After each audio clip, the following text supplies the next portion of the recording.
We are Novels Hall Dynasty. If you want to listen to more novels or more chapters of this novel, visit a path with the name of Novels Hall Dynasty. We continue with the novel. This necromancer just wants to plant trees. Part 1.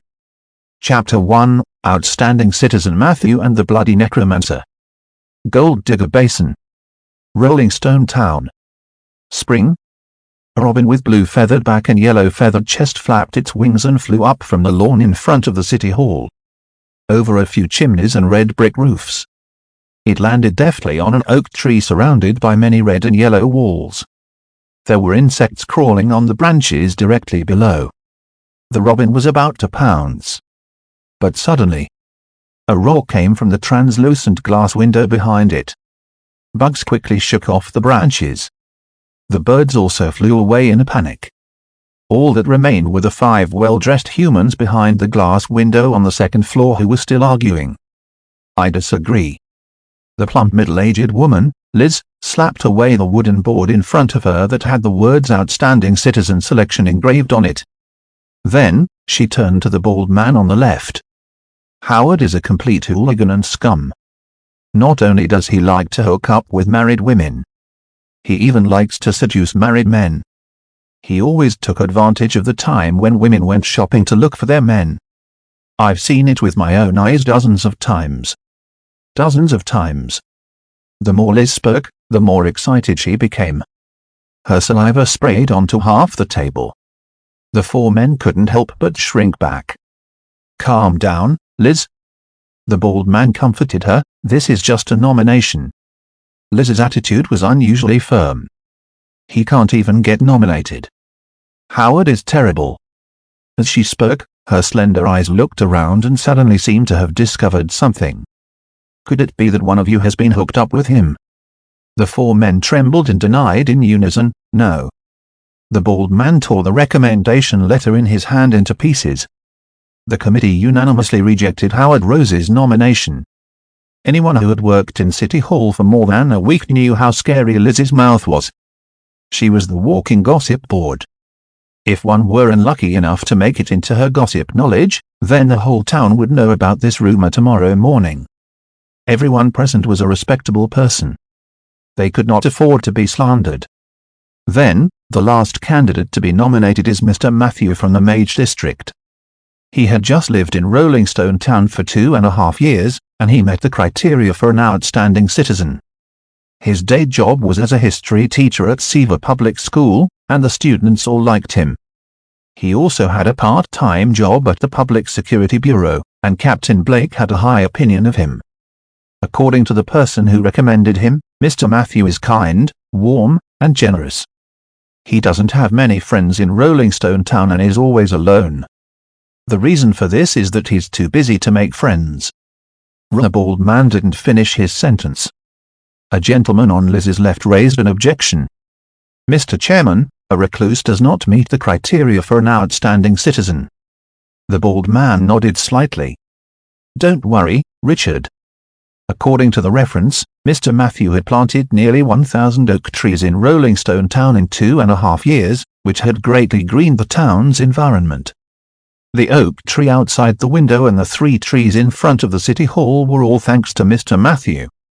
In addition, Captain Blake of the Public Security Bureau had given a statement. The person of reference felt that Mr. Matthew had made an indelible contribution to the public security and environment of Rolling Stone Town and deserved to receive this year's Outstanding Citizen Award. Everyone listened. They couldn't help but glance outside the glass window. Was this tree planted 2 years ago? Why do I feel that it has always been there? Richard, who was dressed like a gentleman, muttered. It seems to be. I have an impression of it. Matthew was a tall, thin, handsome, and shy young man. Liz looked nostalgic.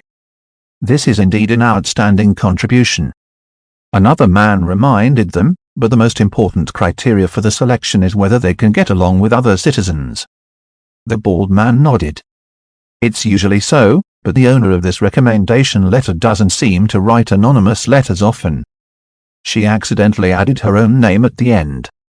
Richard clapped his hands hard. The recommendation violated the rules.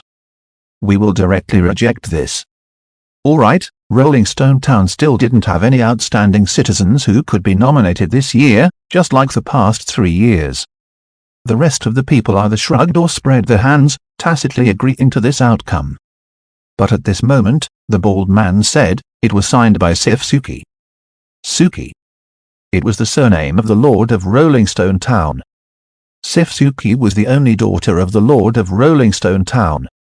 The room was silent for 2 to 3 seconds. Even the most picky Liz raised her hands. Let's skip the nomination round. I support Matthew to become an outstanding citizen. The others all agreed. However, before the bald man could finish his sentence, he slowly pulled out an old paper from the bottom of the pile of documents. There's one last question. This is the registration form that Matthew handed to the municipal government 2 years ago. It clearly states his origin and profession as an adventurer. I wonder if he wrote it wrong. According to my observations, what he had done in Rolling Stone Town over the years had nothing to do with his profession and even contradicted it.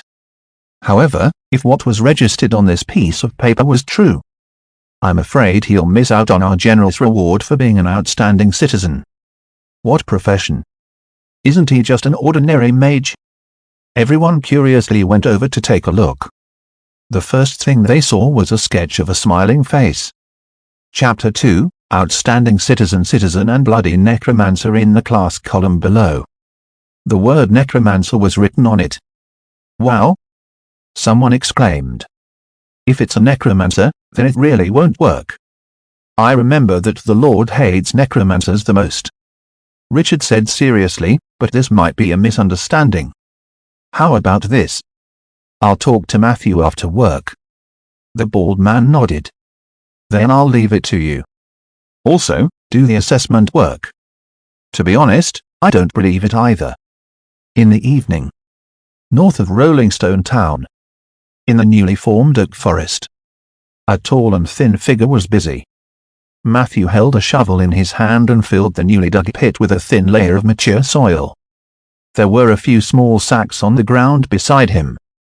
One of the sacks contained a sapling, and the rest were empty.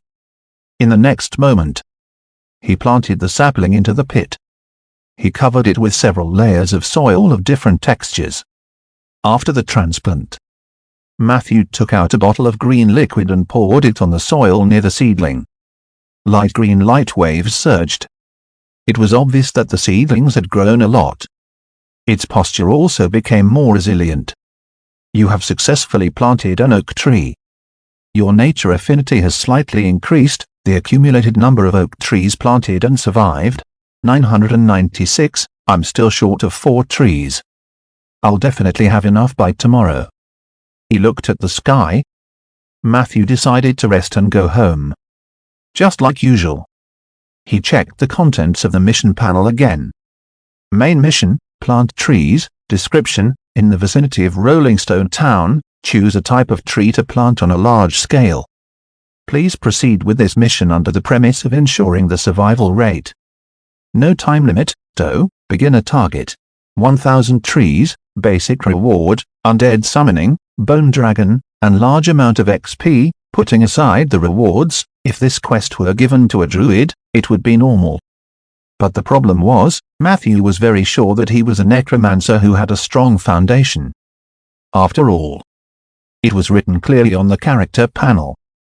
Name, Matthew, class, level 5 necromancer, attributes, strength 10/agility 14/constitution 11/intelligence 15/intuition 15/charm 16, characteristic, necromancer fear harvest, abilities, spell casting scroll general knowledge, necromancy and magic, insight medicine nature's gift summon undead creatures, contract. 1/3, rotten sack understanding, spell, I shouldn't have opted for dual skills at the beginning. He looked at the nondescript yet frivolous game system. Matthew's emotions were complicated. He remembered it very clearly. On the eve of his transmigration, he had been slaying the mud monsters in the Forest of Decay on his computer. He was rocking 2 classes back then. The 2 classes were Druid and Necromancer. In the end, he transmigrated in the next second. he became a necromancer. Immediately after, Matthew found something even more confusing. After transmigrating, he had a game system. However, there seemed to be a problem with the system. In the game he played, the system names of different classes were different. The Necromancer's system was called the Path of Undying. The Druid system was called Nature's Heart. However, in Matthew's transmigrated system, it was all a bunch of garbled characters and codes.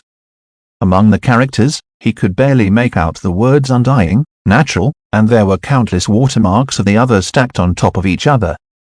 It made people dizzy. Matthew felt numb. Fortunately, the system quickly stabilized.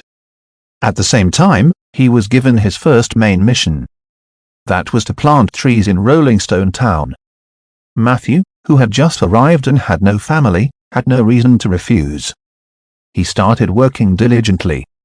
This job lasted for almost 3 years. In the Mage area, outside an elegant and ancient 2-story residential building, Matthew stopped at the door. He did not immediately open the gate. Instead, he looked at the alley opposite. Someone was waiting for him. Mr. Matthew. A young girl with a youthful aura ran out of the alley. The 2 guards behind her hesitated for a moment but did not move.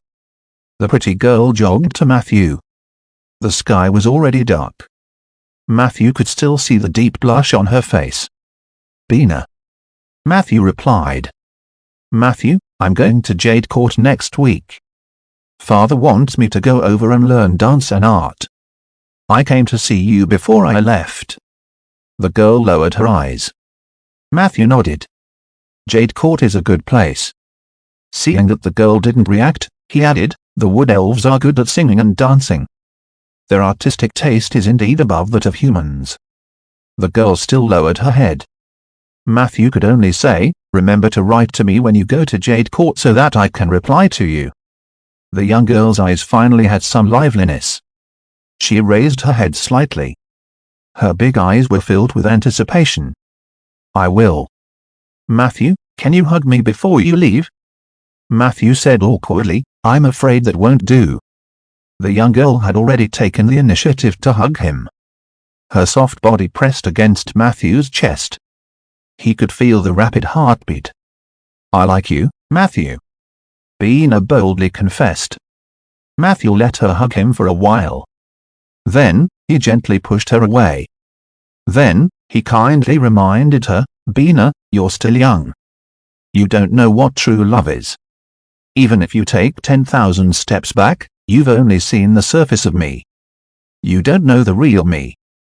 Bina retorted excitedly, I know you. I've been secretly looking at you every day in class. I know everything you do. You are a good person.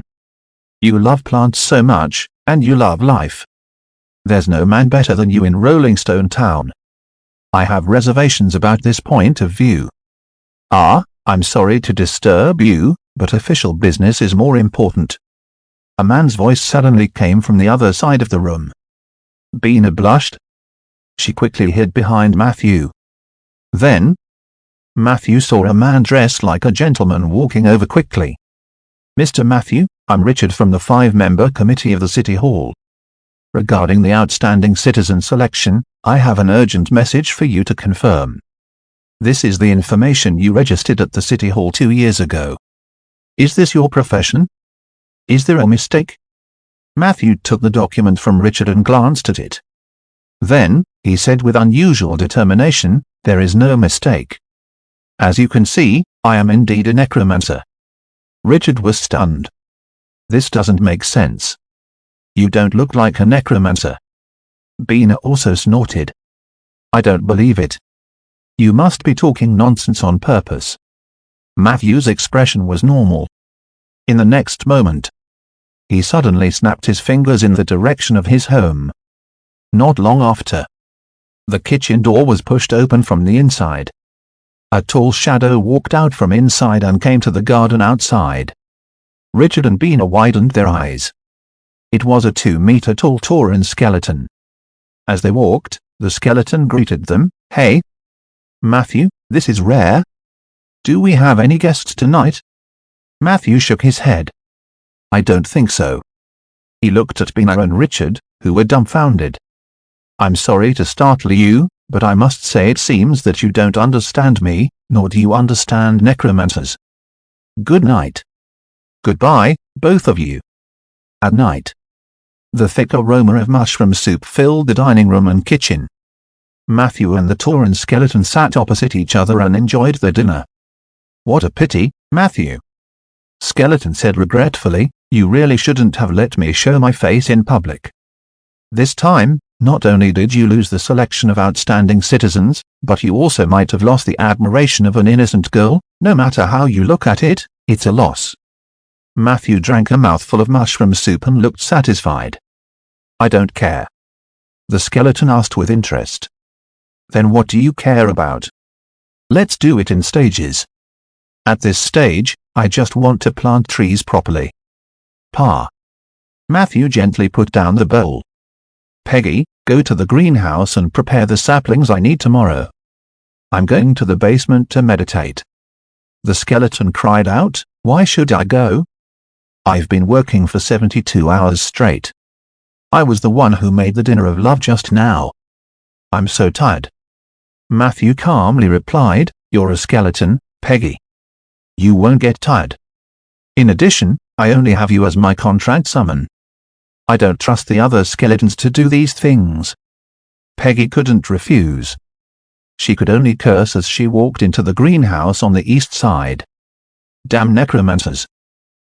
Chapter 3, Undead Summoning Spell, Bone Dragon. The next day. Matthew woke up early. Today was Saturday. He didn't need to go to Siva Public School during the day. It was just the right time to complete the final mission target. He carried a few bags of saplings from the greenhouse and hurried out. Peggy was indeed meticulous. In addition to the things needed for planting, she also placed lunch boxes and water bags on the shelf next to the sapling bag. This meant that she not only guessed that Matthew was going to do a big job today but also guessed that he would probably forget to get food from the kitchen. Such attentiveness was a miracle for a low-level undead creature. Sometimes, Matthew felt that it was not impossible for Peggy to plant trees for him. But he was only thinking about it.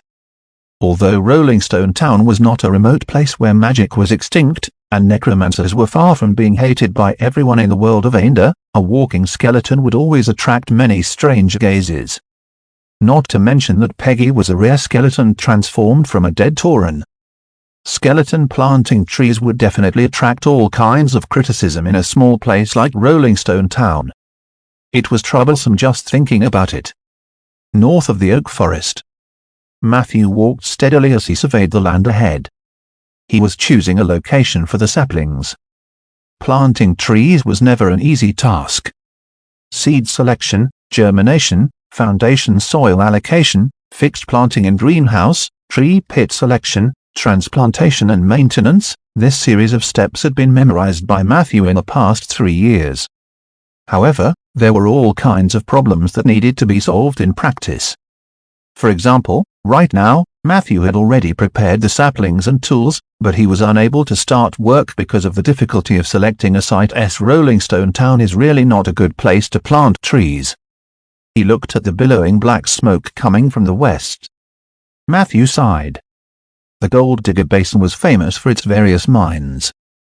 The land here had been dug up several times by humans and kobolds, and most of the places were not suitable for plants to live. Man-made pollution was one thing. What was even more terrifying was the huge scar in the north. Matthew stood on top of a mound and looked north.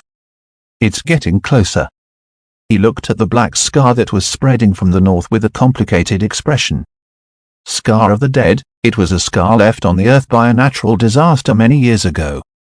It started from Jewel Bay in the east, passed through Jade Court and Eversong Forest, and extended to the Duke's Territory and Gold Digger Basin of the Human Kingdoms. Near the Scar of the Dead, life force was extinguished. Even undead creatures found it difficult to survive. It was the purest and most brutal power of extermination. Mortals couldn't fight it. There are many similarities between this world and the game world, but there are also many differences. There was no Scar of the Dead in the game world, and I have never heard of Rolling Stone Town and Jade Court. Could I be in the same game universe but not in the same plane? He retracted his gaze. Matthew walked down the hill. Behind him was the oak forest that was gradually taking shape. In front of him was a barren land, and behind the oak forest was Rolling Stone Town with red roofs and yellow bricks. The three regions were clearly separated. Sometimes, Matthew felt that the mission issued by the system might be related to the Scar of the Dead. Because the more he looked at the oak forest, the more it seemed like a shield in front of the Scar of the Dead. It was a pity. Just relying on an oak forest won't be enough to stop the Scar of the Dead from spreading. He thought casually. Matthew walked around the hill. He finally found a few suitable pits. Although this place was beyond his planned location, it was still a distance away from the Scar of the Dead. The oak saplings planted here might be able to survive. Limited by his physique and strength, Matthew could not be considered swift and decisive in his work, but he was more experienced. He maintained a certain rhythm and speed. Until the sun rises high in the sky, the saplings in the sacks had settled down at the foot of the hill. Matthew wiped his sweat, took out a bottle of green liquid from his pocket, and sprinkled it on the oak seedlings one by one. This was the green growth liquid that he had asked someone to buy from the druids of the Guardian Highland at a high price. It had the effect of accelerating and consolidating plants. If the plant were watered constantly, it would have 20 years of natural growth in a year. Unfortunately, this was the last bottle Matthew had. These 3 years. Matthew had invested almost all of his savings into the vigorous planting of trees. Now, it was finally time to reap the rewards. His hands trembled slightly. Puff. Drops of green liquid fell. The small sapling that had been wilting just a moment ago instantly flourished. At that moment, Matthew's eyes also lit up. Successfully planted 5 oak trees. Your nature affinity has slightly increased. Accumulated number of oak trees planted and survived. 1001. You have completed the primary objective of the main mission, plant trees. You have received the reward Undead Summoning, Bone Dragon, and Massive XP. You have leveled up to level 8, unable to continue level up. Remaining XP has been accumulated. Please upgrade as soon as possible. Your Undead Summoning spell has been leveled up to level 8, and a contract slot has been added. Your intelligence +1, your perception +1, you have obtained a new ability, Instant Summoning. You have obtained a new ability, Fixed Drop. Your ability, Rotten Sack Understanding, has been upgraded to Rotten Sack Mastery. You can now learn higher level spells. A dense stream of information flashed past Matthew's eyes. A huge sense of satisfaction surged into his heart. The increase in attributes and abilities did not exceed Matthew's expectations. However, in terms of experience, he still had some left after leveling up 3 times. This was much more than the amount of experience he gained from the necromancy meditation every day. However, what Matthew valued the most was still the Bone Dragon summon. Undead Summoning, Bone Dragon, you can summon a Bone Dragon to serve you at any time. Remark, this Bone Dragon is no higher than level 15, contract status, contracted, it's actually in a contracted state. I even saved myself a contract slot. Matthew was very satisfied. Summoning was a necromancer's specialty, and it would increase with the level. Every 2 levels of profession's advancement would result in an additional contract slot. This was used to summon a specific creature. The necromancer needed less mana to summon the contracted subjects. The tacit understanding between the 2 sides was also higher. As time passed, some necromancers would even develop feelings for their contracted subjects. Cobbled Mine.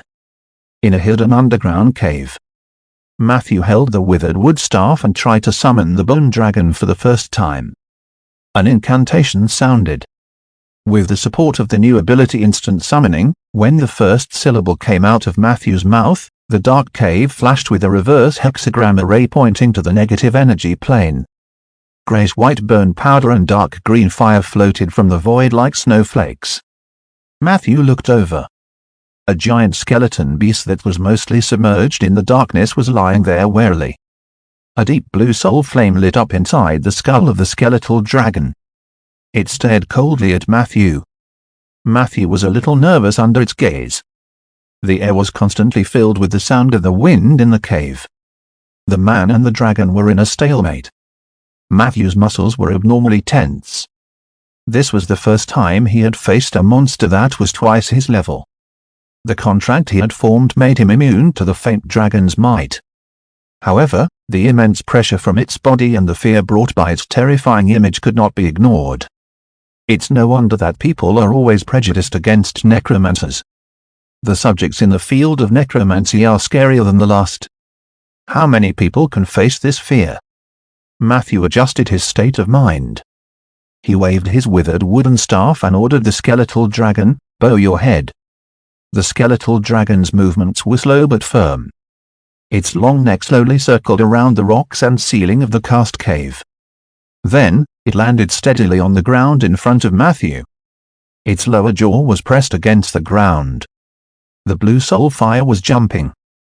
For some reason, Matthew actually felt a trace of nervousness from the spiritual fire of the behemoth in front of him. Matthew was amused.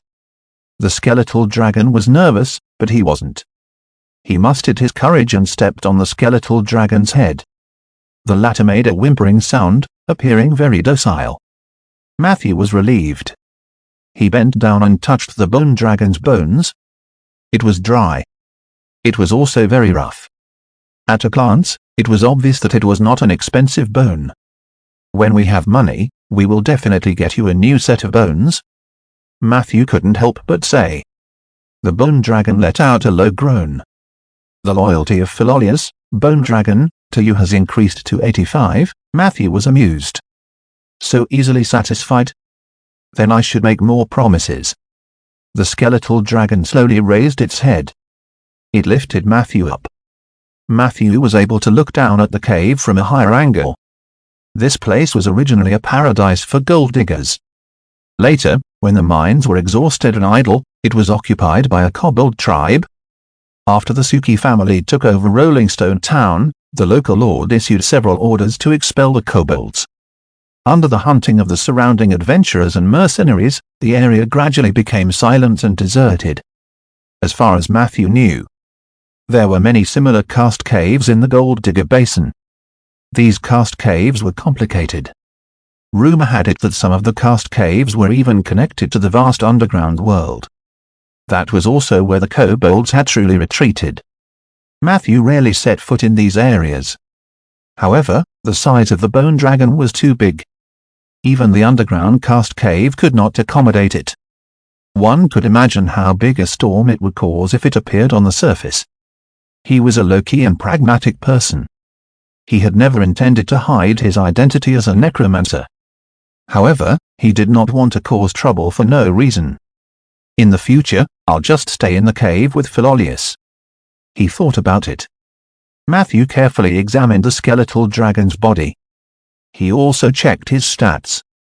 Name, Philolius, race, bone dragon, LV 15, attributes, strength 24/agility 10/constitution 17/intelligence 4/will 10/charm 14, characteristics, blind, 60 feet, immune to acid, immune to cold, sensory sensitivity, undead creature, ability, flattery, first attack, undead dragon's might, sweep tail, flattery.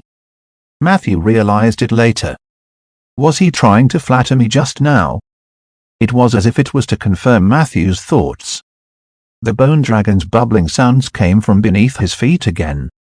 Coupled with the emotions transmitted by the leaping soul fire, this was definitely flattery. The image of a strong man that Matthew had just built up because he thought the bone dragon was in awe of him instantly disappeared. He could not help but stomp his feet. "Your name is too difficult to pronounce. I'll call you Philly." Philolius was at a loss for a moment. Immediately after, its soul fire began to tremble violently. Waves of joy surged through the contract. "In appreciation of your name, the loyalty of Philolius, bone dragon, to you has increased to 90, perhaps it was too happy." Philly's head shook too much. Matthew was almost thrown off by it. Fortunately, his perception and agility were both extraordinary. He did a small, elegant jump. Matthew landed steadily in the shadows of the cave. But at that moment, he suddenly felt that something was wrong. He turned around and looked in the direction where he had landed. He stepped on a piece of clothing covered in blood. Chapter 4, A Gift from Nature. You have used your ability, insight. Judging from its size and design, it originally belonged to a woman or a short man. The bloodstains on the clothes had dried up a long time ago. Nearby, a string of messy footprints led to a cave. The footprints are deep and big, definitely not a kobold or a gnoll. A footprint left by a human, a bear gnome, or a half-orc. He noted down this information. Matthew meticulously put on his gloves and took away the bloody clothes. Then, he prepared to leave. The terrain of the underground cave was extremely complicated, and it was not something that a small necromancer like him could explore alone. Although the bone dragon was fierce. However, its size was not suitable for the cave. The passage in front of Matthew could barely accommodate 2 people. Philly definitely wouldn't be able to get through. Furthermore, it was obvious that this had happened a few days ago. Matthew thought that handing blood robes over to the security office was the best choice.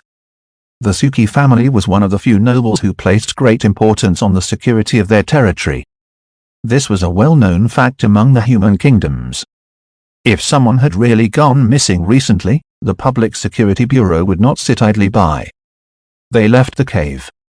Matthew quickly returned to the city. Along the way, he realized that the main mission had changed. Main mission, plant trees, progress, beginner goal achieved, follow-up mission 1, keep up the good work, description, please continue to expand the oak forest in Rolling Stone Town. Target 3,000 trees, reward 10 XP per 1 surviving oak tree, follow-up mission 2, maintenance is important too, description, a new forest is easily destroyed by an accident. Please protect your forest well, reward, different rewards for each successful protection event, 10 experience points for every oak tree. Matthew's eyes lit up. Wasn't this more exciting than fighting and killing? There was no risk in planting trees. As for protection, Matthew didn't care too much. Ever since the kobolds disappeared, the security of Rolling Stone Town had been very good. The bloody clothes in the cast cave should be an accident, probably related to those restless adventurers. My oak forest is planted on private land. No one would dare to secretly cut down trees, right? Matthew thought. Other than the 2 follow-up missions. Matthew didn't know when, but a symbol similar to Taiji had appeared at the bottom of the mission bar. The symbol was divided into left and right, and the shape of both sides was exactly the same. They were both similar to transparent 3-dimensional commas. Ah yes, the difference was the color of the light spots surging inside. The left side was gray, and there was only a trace of it at the bottom. On the right side was green, and a large number of light spots were rolling inside. They had already accumulated to about half. What was this? Matthew stared at it for a while. He found that the green light spots were slowly increasing. Especially when he passed by the oak forest, the speed of the light spots increasing seemed to be faster. The grey dot on the left was not moving at all. There was no note on the mission panel. However, he guessed that it might be related to the Necromancer and Druid classes. What happens when the light spots are full? Are there so many green spots because I planted so many trees? If I summon a few more undead or use negative energy spells, will I be able to increase the number of grey spots? Along the way, Matthew studied it with great interest. However, when he was about to reach the town, the appearance of an uninvited guest interrupted his thoughts. The laughter of a human girl sounded. Matthew's eyes lit up with a faint white light.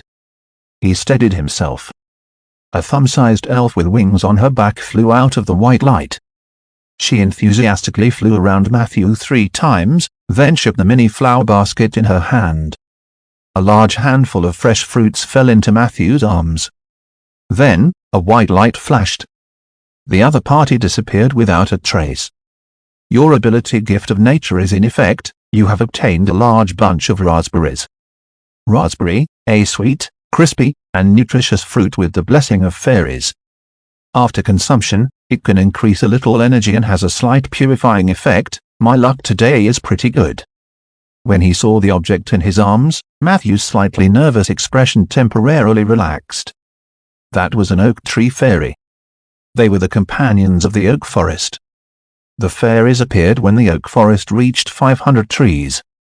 In order to express their gratitude and love for Matthew, they would send things over every few days. Most of the fruits gifted by the oak fairies were of extraordinary quality, but the problem was that these little fairies were mischievous by nature, and pranks were almost engraved in their blood. The last time she sent something to Matthew, he was still in class. In the end, in front of more than 10 children, a naughty oak fairy threw him a few pieces of women's underwear. Matthew almost couldn't explain himself. He couldn't possibly tell his students that this was a gift from nature, right? Fortunately, most of the time, the fairies still abided by their duties. Matthew did not argue with them. Chewing on the sweet raspberries, he quickened his pace.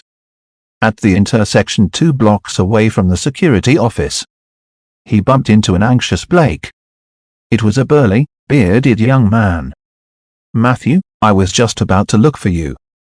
Blake was delighted to see Matthew. Matthew's heart skipped a beat. "Did something happen?" Blake nodded quickly.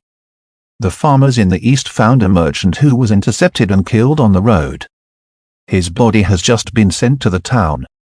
I need your help." Matthew said without hesitation, "Let's go." The two of them rushed in the direction of the security office. Blake was the garrison captain of the Public Security Bureau. He was also one of the few people in Rolling Stone Town who knew Matthew's profession. In order to save money for the planting business, Matthew not only applied for a job as a history teacher at Seaver Public School but also part-time as a corpse consultant at the Public Security Bureau. As everyone knew, the Call of the Dead was the most basic necromancy spell. It could capture the souls of the recently deceased for interrogation. With Matthew's support, the Security Bureau's case-solving rate skyrocketed. Time passed. The residents of the territory knew that Blake from the security office was a god when it came to solving cases, so they rarely caused trouble. It could be seen that Matthew had played a big role in the public security of Rolling Stone Town. A moment later, in the morgue of the Public Security Bureau, in front of Matthew stood a ghost with a reserved and blank expression. "Who killed you?" Blake asked skillfully. The ghost pondered. "It's a man with disheveled hair. He's very, very tall." Blake frowned. "Why did he want to kill you?" The ghost shook his head. "I don't know either. That day I came back from Gileo City to buy goods. Because I drank some wine, I went the wrong way. When I woke up, I was already near the ghost castle. I saw a group of people singing and dancing there. There were also many ghosts flying above their heads. It was a terrible scene, those ghosts." As he spoke, his entire body began to tremble. He could not even maintain his spirit body form. Matthew hurriedly interrupted and reminded, "Don't be afraid. You're also a ghost now." The ghost said woodenly, "Oh. Do you remember anything else? Is there any information that you can provide us?" Blake seized the opportunity to ask. The ghost shook his head. "I don't know either. That day, I came back from Gileo City with some goods. It was a terrible scene, those ghosts." Blake and Matthew looked at each other helplessly. Ghosts were like this. Most of them only had a small amount of memories from when they were alive, and most of them were memories with strong emotions. Other than these, no matter what question you asked him, he would only repeat some memory fragments. This was also the limitation of the Call of the Dead. Blake tried to ask another question.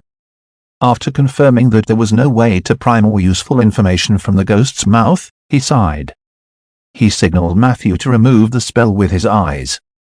Before Matthew could do anything, the ghost actually looked over. "Wait, am I really dead?" Blake said sympathetically, "I'm very sorry." The ghost sighed and said, "What a pity, after I die, my wife will definitely take the family property and take the child to find another merchant to marry. I'm afraid she won't carefully choose a suitable burial place for me." Blake did not know how to answer for a moment. Can you bury my body in the oak forest north of town? There was no need for a coffin. You could just bury me. I quite like oak trees. The last time I passed by, I seemed to have heard little girls chattering and quarreling. According to my grandmother, I believe I bumped into a flower fairy. This is my only wish. As he spoke, his spirit body gradually faded away. Before Blake could speak, Matthew agreed. Sure. Thank you. The ghost disappeared. Blake looked at Matthew hesitantly. Matthew spread his hands and thought, Master Ronan won't mind. Blake touched his head.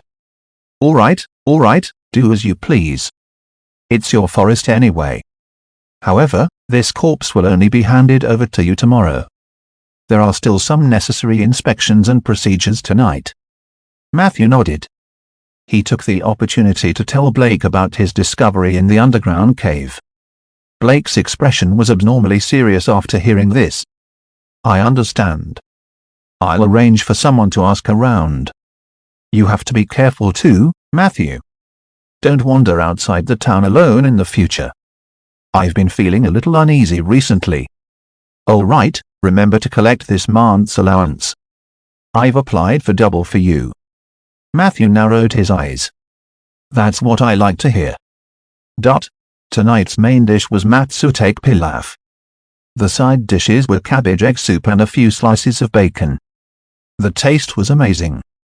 Matthew licked the bottom of the bowl clean. Finally, he could not help but praise, Peggy, your cooking is amazing. Even among the living, you are second to none. As the saying goes in my hometown, the person who marries you is blessed. The Tauran skeleton was a little embarrassed by the praise. No. I do this everything. Besides, I'm already dead, so I can't get married. After a while, she saw that Matthew was still immersed in the delicious food. Therefore, she gathered her courage and asked, Matthew, look at how well I have done. Are you going to give me a raise? Matthew skillfully wiped his mouth and stood up. Next time. His figure quickly disappeared into the basement passage. Damn necromancers! The Minotaur skeleton roared. Matthew pretended not to hear it. He went to the basement and did not start his daily meditation. Instead, he took out a crystal ball that was about to turn grey from the cupboard in the room next to him. Blood robes in the cast cave. The merchant was intercepted and killed. According to the ghost's description, there was an abnormal group of people wandering around the ghost castle. Just like Blake. Matthew also felt a little uneasy. So tonight, he planned to perform divination. Chapter 5, The Art of the Turtling Mage. The divination failed. Matthew stuffed the crystal ball into the cabinet with a calm expression. This was very normal. He was a necromancer and had no talent for divination. Even though he had always taken time to fiddle with it out of his love for divination over the years. But the result was obviously not satisfactory. He calmed down a little. Matthew finally arrived at the westernmost room in the basement. There were 2 large bookcases here, and magic books were placed on them. He was ready to learn some spells that matched his current level. Matthew was now a level 8 necromancer. However, the spells on his system were still the ones he had learned at level 5. It was time for an update. In Rolling Stone Town, it was not easy to buy a magic book that recorded the principles of magic. Not to mention, it was related to the path of the dead. Fortunately, Matthew was prepared for the problem. He had always asked his friends in Bayon City to help him purchase them in advance. In addition to the portion gifted by Great Mage Ronan. The spell books in this room were enough to support Matthew's needs until he reached level 10. His gaze swept back and forth between the bookshelves. A moment later, Matthew made a list of spells for himself. This was the spell he was going to learn next. Pseudocide, level 7 spell, can fake death to escape. The Last Dance, level 8 spell, can detonate non-contracted summons. Vampiric Touch, level 6 spell, can absorb life force by touching others to heal oneself. Garcia's Eye, level 6 spell, an advanced version of the level 2 spell, Garcia's Samurai, physical defense. Thunderblast Sword, level 7 spell, enchants the longsword and gains the special effect of lightning. Strengthened Summoning, level 8 spell, increases the effect of undead summoning. Learning spells was not an easy task for most people. Most mages spent almost half of their time studying and mastering spells. If these 6 spells were taught to other necromancers of the same level, it would take at least 10 months. And this was under the condition of going all out. But Matthew was different. The speed at which he learned spells was in inverse proportion to his talent in divination. He was confident that it would not be a problem for him to finish studying them within 3 months. Next, I have to focus on learning spells. I have to apply for leave from school. Matthew came to the meditation room with a stack of books. It was close to midnight. He was a little sleepy.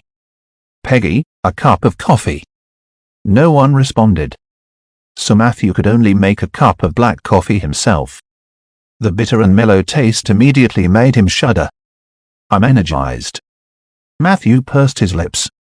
He casually flipped open a thick book. On the title page, the string of mischievous magic words jumped out. It danced around Matthew's nose. Garcia's Samurai, the art of turtling mages. Note, Garcia's self-deprecating skill is as good as his skill. I recommend that every mage learn one of Garcia's spells. Ronan, Grand Mage Ronan. I hope that his journey to the astral plane will go smoothly. Matthew smiled. Master Ronan was the greatest benefactor he had met since he transmigrated.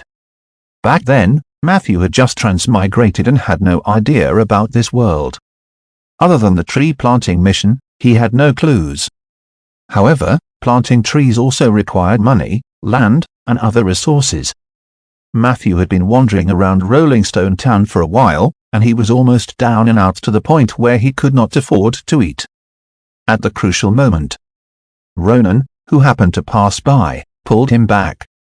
He invited Matthew to his house for dinner and asked him why a spellcaster who studied the path of necromancy did not go to Bayan City to develop himself but wandered around a place like Rolling Stone Town with no future. Matthew said that his talent in the path of necromancy was mediocre, but he was unwilling to stop there, so he suddenly had an idea. The path of necromancy studies death and life, but most necromancers seem to only care about death and not life, so I want to try it from a different angle. I plan to plant some trees near Rolling Stone Town. It would be best if I could plant a forest. I want to feel the power of life through this move. It might be helpful for my breakthrough in the path of necromancy. This was a lie Matthew made up to get 2 more meals. He didn't expect these words to pique Ronan's interest. At that time, he had expressed his admiration for Matthew's unconventional ideas. Ronan told Matthew he could plant trees on his land. Moreover, the cost of buying seeds and green liquid, Ronan planned to fund half of it. Matthew was flattered. But he still refused Ronan's kindness. He planned to rely on his own strength to buy the seeds. Ronan didn't mind. He wrote a letter of recommendation on the spot, allowing Matthew to go to the Siva public school to teach the children of the nobles in the town. Matthew could choose the subjects himself. After that, Ronan also helped Matthew in life, work, and planting trees. Even Matthew's house was provided by Ronan. Later, Matthew found out half of the houses in the Mage district belonged to Ronan. The other half belonged to his wife. Rolling Stone Town was Ronan's hometown, although he spent most of his time in Jewel Bay. However, he was the reason why Rolling Stone Town had not suffered any natural or man-made disasters over the years. As for the great wizard Ronan, Matthew was still grateful. However, he was also very clear about the reason why the other party helped him. It was impossible to cling to Ronan forever. He still had to rely on his own strength to grow truly. Thinking of this, Matthew focused his attention. He began to concentrate on studying spells. The next day, Matthew walked out of the security office, followed by 2 guards. They carried the merchant's body into the oak forest. Matthew skillfully dug a hole and buried him, completing the ghost's wish. Of course, Since he was already there, Matthew did not forget to plant 3 oak trees. 30 XP was credited. Matthew was satisfied. In the afternoon, Blake came with the report. He told Matthew the underground cave had already been investigated. He did not find any other clues. The cave was connected to 7 or 8 deep tunnels, which could lead to almost any place in the Gold Digger Basin. Even the best tracking expert could only scratch his head in this situation. This was in line with Matthew's judgment. It also proved that he was right not to investigate recklessly. As for the surroundings of the ghost castle mentioned by the ghost, as that place had declined for many years and was far away in the mountains, it was highly dangerous. Therefore, Blake was still gathering manpower. He promised Matthew that he would inform him as soon as he found anything new. One night a week later, in the basement, FACEBOKK. A short incantation sounded. Matthew's body was suddenly covered with a layer of thick translucent armor. Your spell, Garcia's Armor II, has been successfully cast. Physical defense +8, duration 180 seconds, he had succeeded. He felt the soft and bouncy feeling of being wrapped up everywhere. Matthew was intoxicated. It felt like he was wrapped in a huge piece of jelly. It's not heavy. However, its defense was very high. According to Turtling Mage, Garcia's armor's greatest feature is that it can be stacked on top of each other. Level I and II can provide 3 and 8 points of armor, respectively. As expected of a Turtling Mage, I like it. Matthew was just about to continue exploring the technique of stacking 2 spells. Suddenly, an illusion appeared before his eyes. At that moment, he seemed to see a corner of the oak forest. The illusion disappeared in an instant. Immediately, a warm current surged into Matthew's heart. He suddenly had some knowledge in his mind. Your ability Nature's Gift is in effect. You have gained new abilities, Appraisal and Accountant.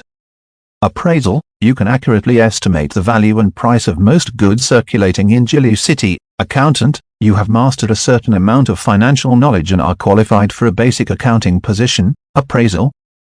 Accountant. Matthew was confused. Is this also a gift from nature? He muttered to himself. At this moment, Matthew suddenly remembered.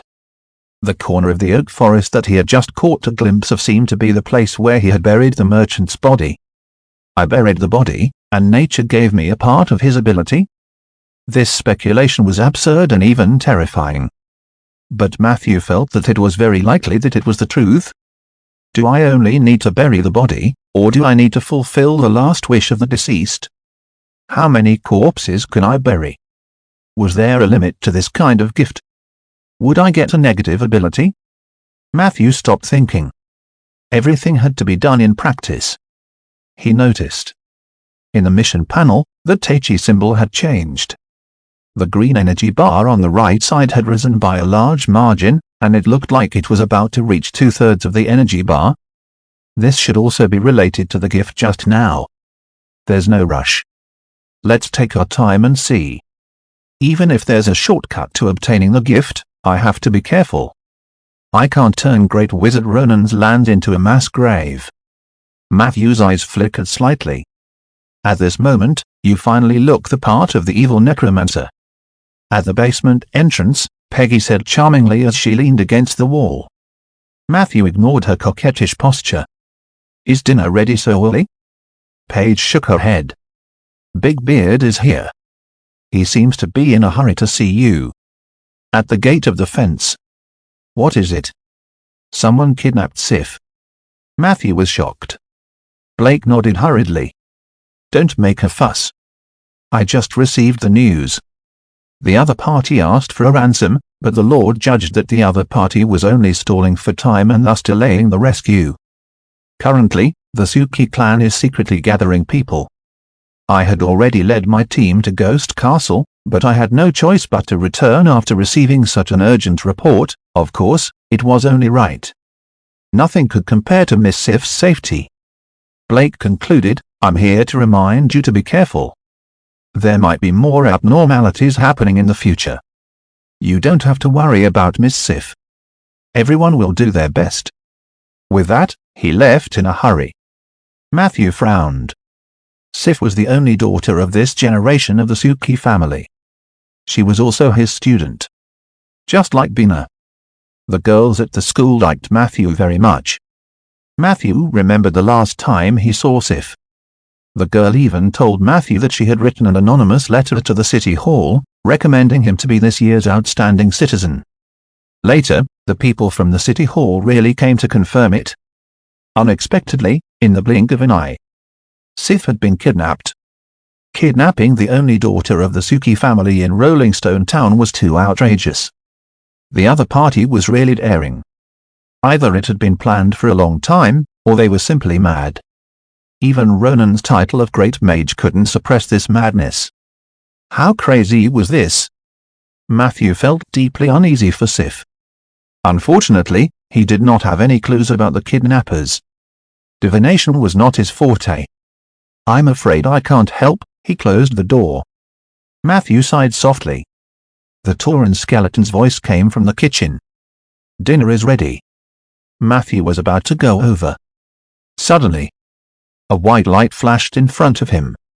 An oak tree fairy rushed towards him in a panic. "What's wrong?" Matthew listened to the fairy's complaints. His expression became more and more serious. "Someone set the fire. It's almost near the oak forest." Chapter 6, Arsonist. Matthew rushed into the room. He began to change his clothes as quickly as possible. "You have equipped Mist Robe, +1, Mist Robe, Armor +0, Casting Speed +10%, slightly increases mental power recovery speed. You have equipped Withered Woodstaff, Attack +1, Undead Summoning +1, you have equipped the Magical Bag, contained 8 slots. Each slot can store up to 12 items of the same type, currently stored items, Rotten Spore Phantom Butterfly Scrolls, after changing into a completely different outfit. Matthew's entire temperament changed. Normally, he was more like a young teacher who was easy to talk to. But now, he was one step closer to the typical necromancer in the public's mind. "Dinner is ready." Peggy walked over with a pot of fried mushroom noodles. "I'll eat when I come back," Matthew said as he hurried into the night. 10 minutes later, Matthew's figure appeared at the edge of the oak forest. The only thing that accompanied him was a mage fire used for illumination. His expression did not look too good. The appearance of the suspected arsonist had greatly threatened his most important resource. He was like a cat whose tail had been stepped on. In an instant, he became furious. According to normal logic, he should go to the police station for help. However, Matthew considered that Blake must be busy with Sif's matter and might not be able to free up his hands to take care of Matthew's matters. Secondly, he wanted to punish this audacious arsonist personally. This is the forest that I painstakingly cultivated. It's not like any Tom, Dick, or Harry can come and ruin it for me. At the edge of the oak forest, Matthew stood on his tiptoes and looked into the distance. From here, he could indeed see a large fire. The fire had not spread to the oak forest for the time being. Fortunately, there was no flammable fuel in this area. He calmed himself down and realized that the place where the fire was burning seemed to be a farm. There was only a hill between the oak forest and that place. Matthew had met the owner of the farm a few times, and his daughter was very cute. The fire on the farm was so fierce, but there was no shout nearby. It was not difficult to guess what happened to the farm owner's family. They are not ordinary bandits. Matthew calmed down. The oak fairy told him that there were many arsonists, and they exuded an evil and powerful aura. This meant that there was a high probability that it was done by adventurers. He could not act rashly when the enemy's combat strength was unknown. Thus, he observed for a while. Then, he quickly ran to the other end of the oak forest. Very quickly, Matthew arrived at the location in his memory. It was a huge haystack. Below the haystack, there was a place that looked like a cellar.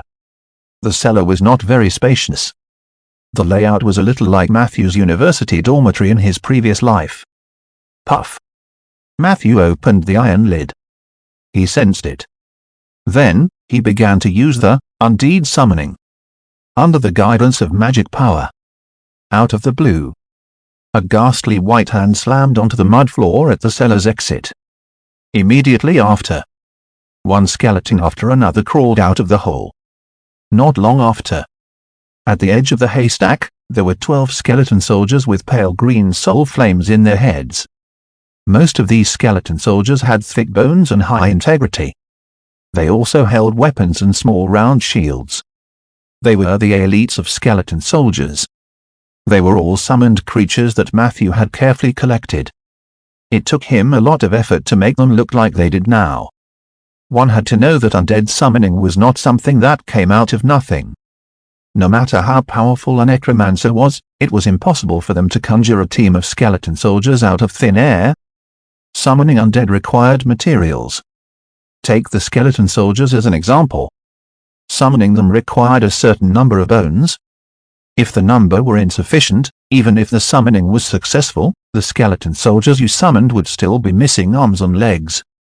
Not to mention fighting, they might fall apart after taking 2 steps. The reason why skeleton soldiers were synonymous with cannon fodder was because the materials they needed were relatively easy to obtain. The others, such as dark warriors, blood demons, bone dragons, and soul eaters, were thousands of times more difficult to summon. Of course, there was also a way to bypass the casting materials and obtain the summoned creature. That was to build a magic circle that pointed to the negative energy plane. One could directly pull the subjects over from the other side. However, the amount of resources consumed was even more shocking. Even a high-level mage would weigh the pros and cons before constructing such a magic circle. Therefore, generally speaking, it was not without reason that necromancers with low morals preferred to wander around the cemetery and mass graves. They were really poor. And someone like Matthew, who had bought almost every bone in the cellar with his own money or picked it up by accident, was definitely a saint among necromancers. "Let's go," Matthew ordered. The skeleton soldiers, who were slightly slow to react, slowly followed him. Waves of cold air began to spread. In the oak forest, even the noisy night wind became silent. It seemed that even they were afraid of the arrival of the undead. Boom! A violent flame exploded in the farmland. The strong wind blew, adding fuel to the fire. He watched as the farm gradually disappeared into the sea of fire. Heiss, who was wearing a black singlet and revealing his muscles, revealed a smile that came from the bottom of his heart. He suppressed the thought of continuing to set the fire. He shifted his gaze to the dark forest not far away. Fine's information seems to be true. Rolling Stone Town is defenseless at a time like this. Then let me bestow them with a little more shock with the flames. He strode towards the hillside. Behind him, the 6 followers followed him. "Is everything arranged?" Heiss asked indifferently. "Boss, don't worry. Not a single one survived. They were all burned alive." One of the scarred faces revealed a sinister smile. Heiss nodded in satisfaction. As a level 11 arsonist, he could feel that his strength had increased a little. Not much, but it was clearly visible. In fact, according to the original plan, he should have retreated after burning the farm, but the feeling of having his strength increased made him extremely intoxicated. Especially when he noticed the oak forest in front of him, he immediately changed his mind. He could feel the exuberant vitality contained in this forest. Burning this forest would bring him a great increase in strength. That was about 10 times the size of the farm. It was almost the same as burning down a street in a city. However, the risk was far lower than setting fire to the city. No arsonist could resist such a temptation. In particular, Heiss could clearly sense that as long as he burned this forest, the path of flame that was originally very vague for him would become clear.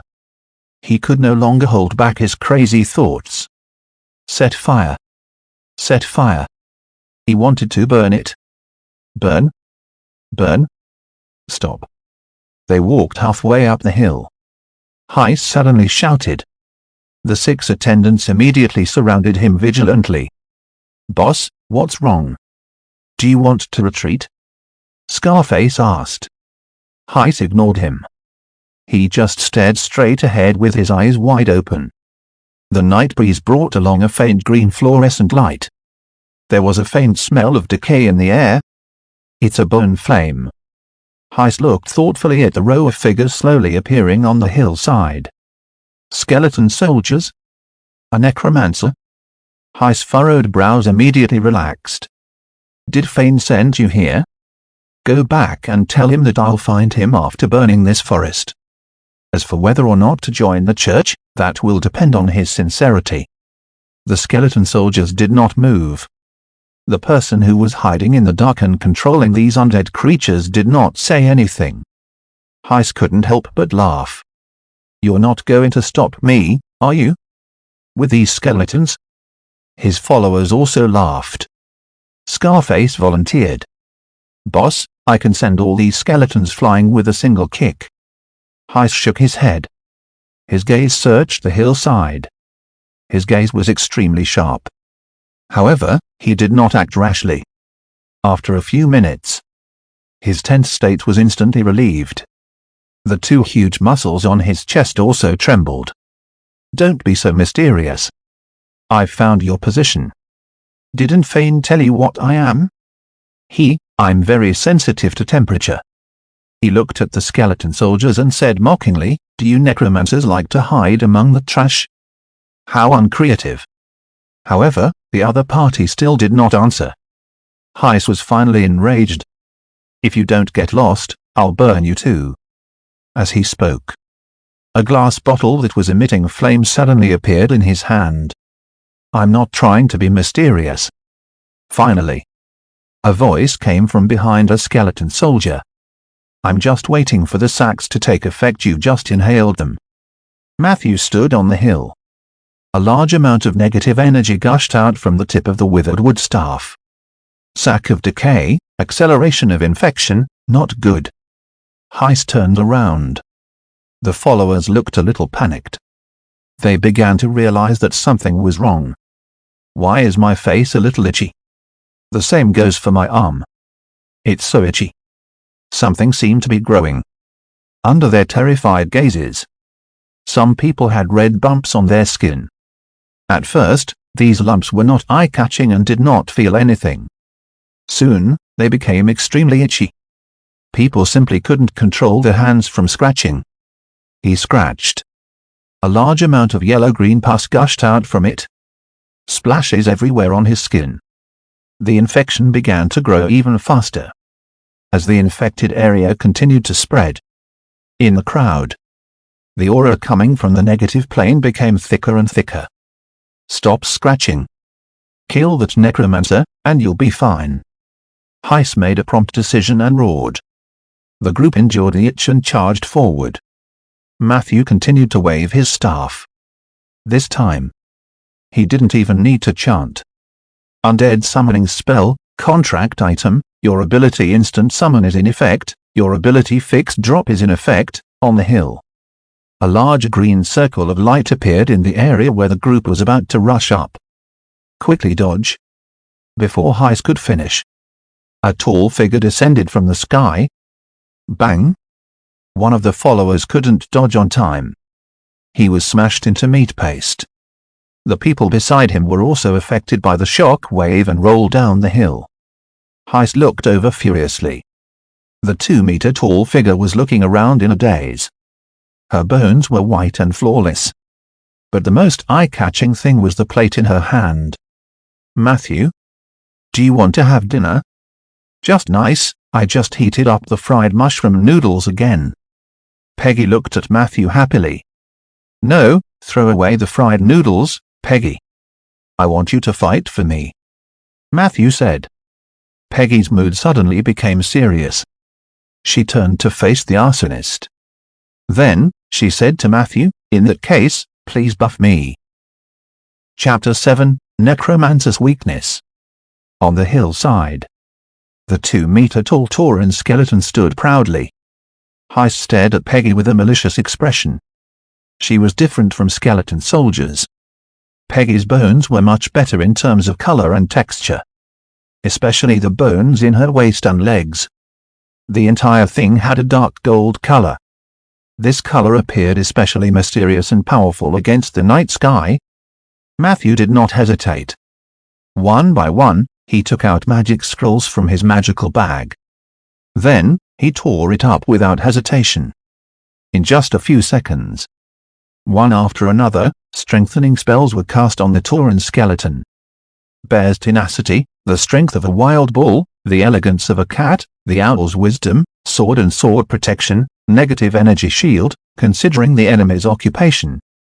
Matthew had even spent a lot of money to give Peggy a valuable, heat-resistant ring. This would grant her immunity to fire for a short period of time. Arcane halos descended. These strengthening spells pushed Peggy's combat power, which was originally just a little over Tier 3, to the peak of Tier 3. She looked like she was not to be trifled with. However, she was still not satisfied. That's it? Where is buff of Eagle Prestige? Where is the buff of the Cunning Fox? Why didn't you go all out? Matthew waved his hand. I don't have enough mana. Of course, this was a lie. In his heart, he was actually thinking, why would a skeleton like you need extra charm and intelligence checks?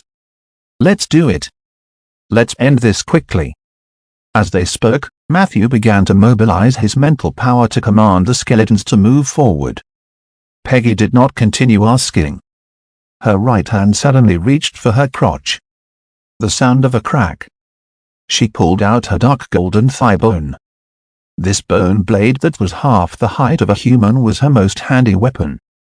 Losing this thigh bone would not affect her balance and movement. But with this bone blade, her ability to deal damage would increase by several times. Phew. The bone blade tore through the air. Peggy charged forward. The followers who were originally blocking the front immediately scattered like birds and beasts. Peggy's target was obviously not these small fries. She took a step forward. The distance of more than 10 meters suddenly disappeared. Bang! The bone blade slashed at the short knife that the arsonist had pulled out in a hurry. After successfully parrying the attack, Heist's body sank a little. The muscles in his chest trembled violently. His eyes revealed a trace of disbelief. In the next second, the short knife, which was obviously of extraordinary quality, started to twist rapidly. Heist released his hand alertly. Then, he rolled on the ground. A whistling sound brushed past his scalp. Half of his long black hair had been shaved off. In the middle of his head, there was a gap that looked like the Mediterranean Sea.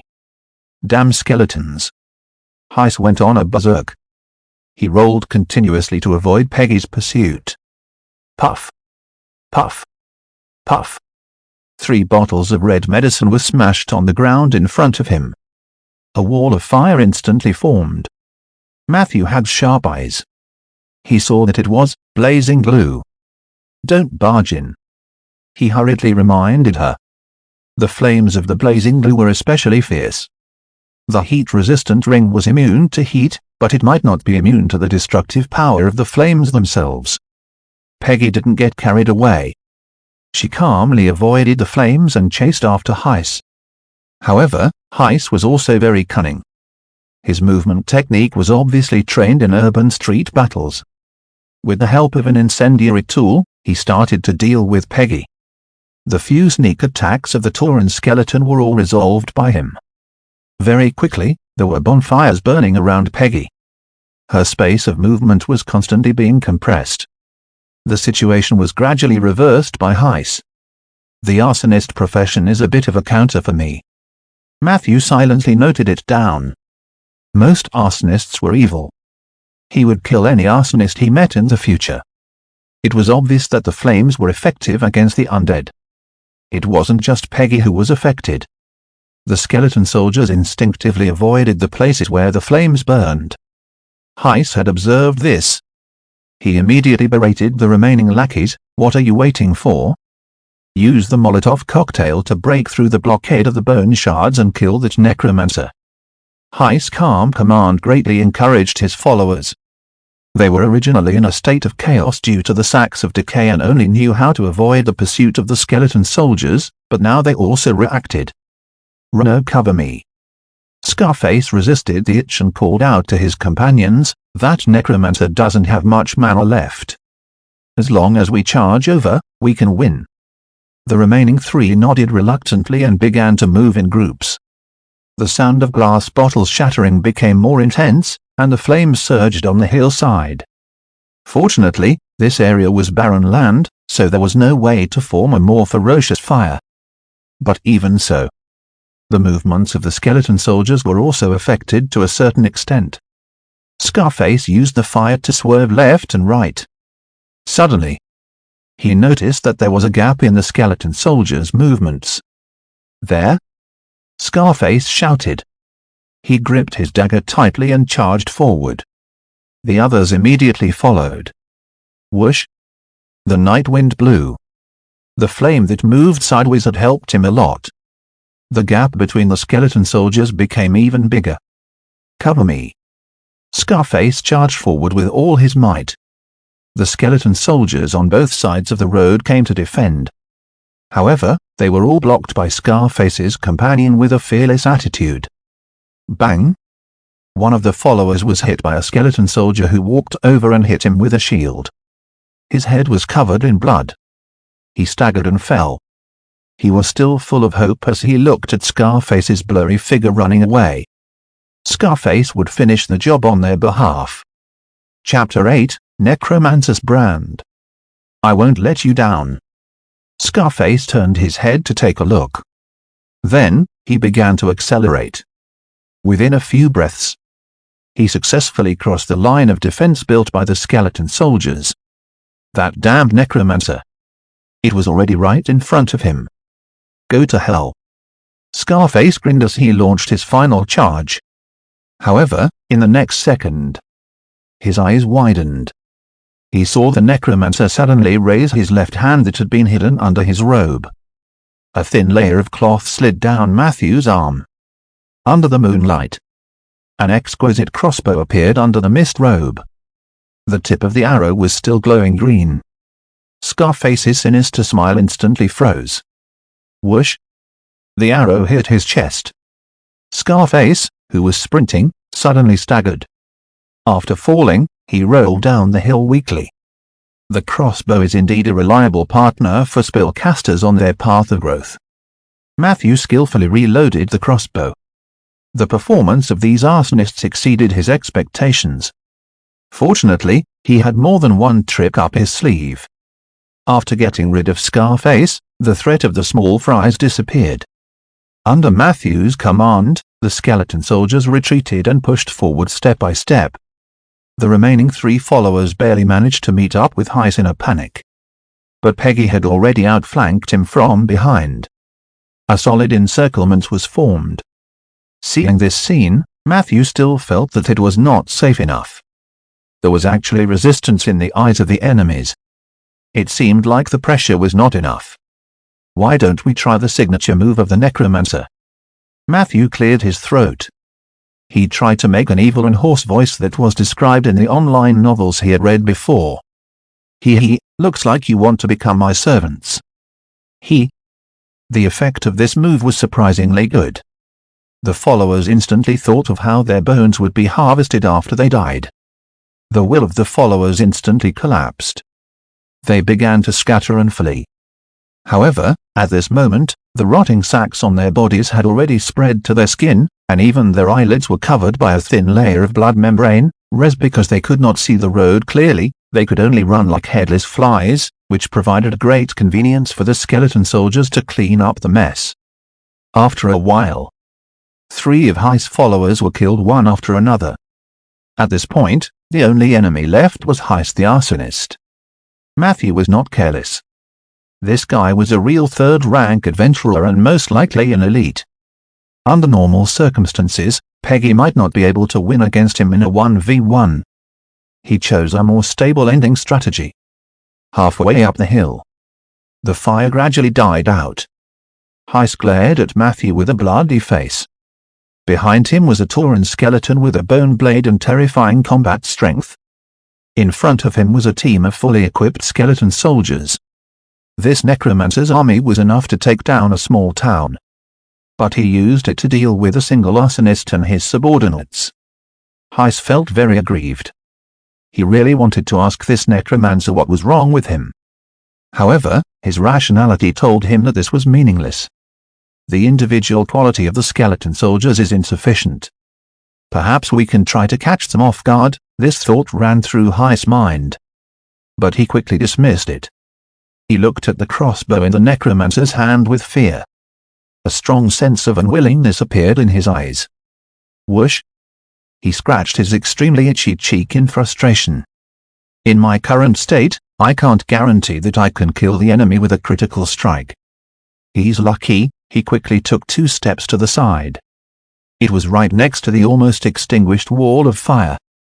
Then, he took out a bottle of purple-green potion and gulped it down. Coo. Heist drank very quickly. When there was only half left, he stopped moving. The next time we meet, I will burn your bones and scatter your ashes. He threw out a vicious sentence. Heist turned around and ran down the hill. At that moment, his speed was unbelievably fast. It actually left a long afterimage under the moonlight. Sprint potion. Peggy originally planned to interrupt the other party's action of taking the medicine. However, Heist was unbelievably fast. He was gone before she could get close to him. At this time, the afterimage quickly swept past the Tauren skeleton. The soul fire in Peggy's head suddenly lit up. Whoosh! The bone blade moved forward. Thrust. The sound of weapons piercing flesh rang. The huge bone blade cut deeply into Heist's shoulder blade. Good prediction. Matthew couldn't help but praise loudly. However, Heist's tenacity was far higher than he had imagined. After taking this attack head-on, he only staggered a little. Then, he continued to run without saying a word. Hey, my leg. Peggy's hand slipped, and she failed to retract her bone. Heist carried it and ran away. Arsonist had an extremely strong ability to escape. Coupled with the help of the advanced sprint potion, it would be very difficult to catch him unless an inescapable net was set up in advance. Heist was very skilled in escaping. Relying on this combination, he had already saved himself several times. He believed that this time would not be an exception. Matthew. Peggy was anxious. You chase after him first, Matthew said calmly. His gaze was locked in the direction where Heist's afterimage had gone. I will not let him escape. Matthew was ready to use his ultimate move. However, at this moment, his body suddenly trembled slightly. Immediately after, a strong desire and hatred surged into his mind. He pondered for 2 seconds. Matthew decisively chanted another spell. Near the farm, Heist slowed down. He was in a terrible state. Peggy's bone blade had almost cut him in half from the back. If it weren't for his high tenacity, he would have been a dead man. But even so, he urgently needed a place to recuperate. There's a fire here, so it's not convenient for the enemy to get close. He thought about it. Heist decisively barged into the farm. The surroundings were all burning with flames, but to him, it was like returning to his home. Arsonists had extremely high fire resistance. If he were a little careful, an ordinary fire would not pose any threat to him. We're safe for now. He was leaning against a stone house that had been burned beyond recognition. Heist rested for a while. He looked at the bone blade on his back and frowned. Just as he was thinking about how to deal with his injuries and the pursuers, a mournful roar suddenly pierced his eardrums. Heist quivered. A sharp pain came from his chest. He turned around in shock. He saw a ghost with a blurry face sticking close to him. In the next second, the spectre's claws suddenly pulled out from Heist's chest. Bang! Bang! The heart that was exposed to the air was still beating vigorously. No! Heist's desperate cry was stuck in his throat. Because in an instant, his vocal cords were torn to shreds by a spectral soul. You sensed a powerful resentment. Channeling the resentment, you used undead summoning. You have obtained an extremely resentful ghost, LV8, you killed the arsonist Heiss and his subordinates, preventing the fire from spreading to the forest. You have received the reward Wilderness Transformation.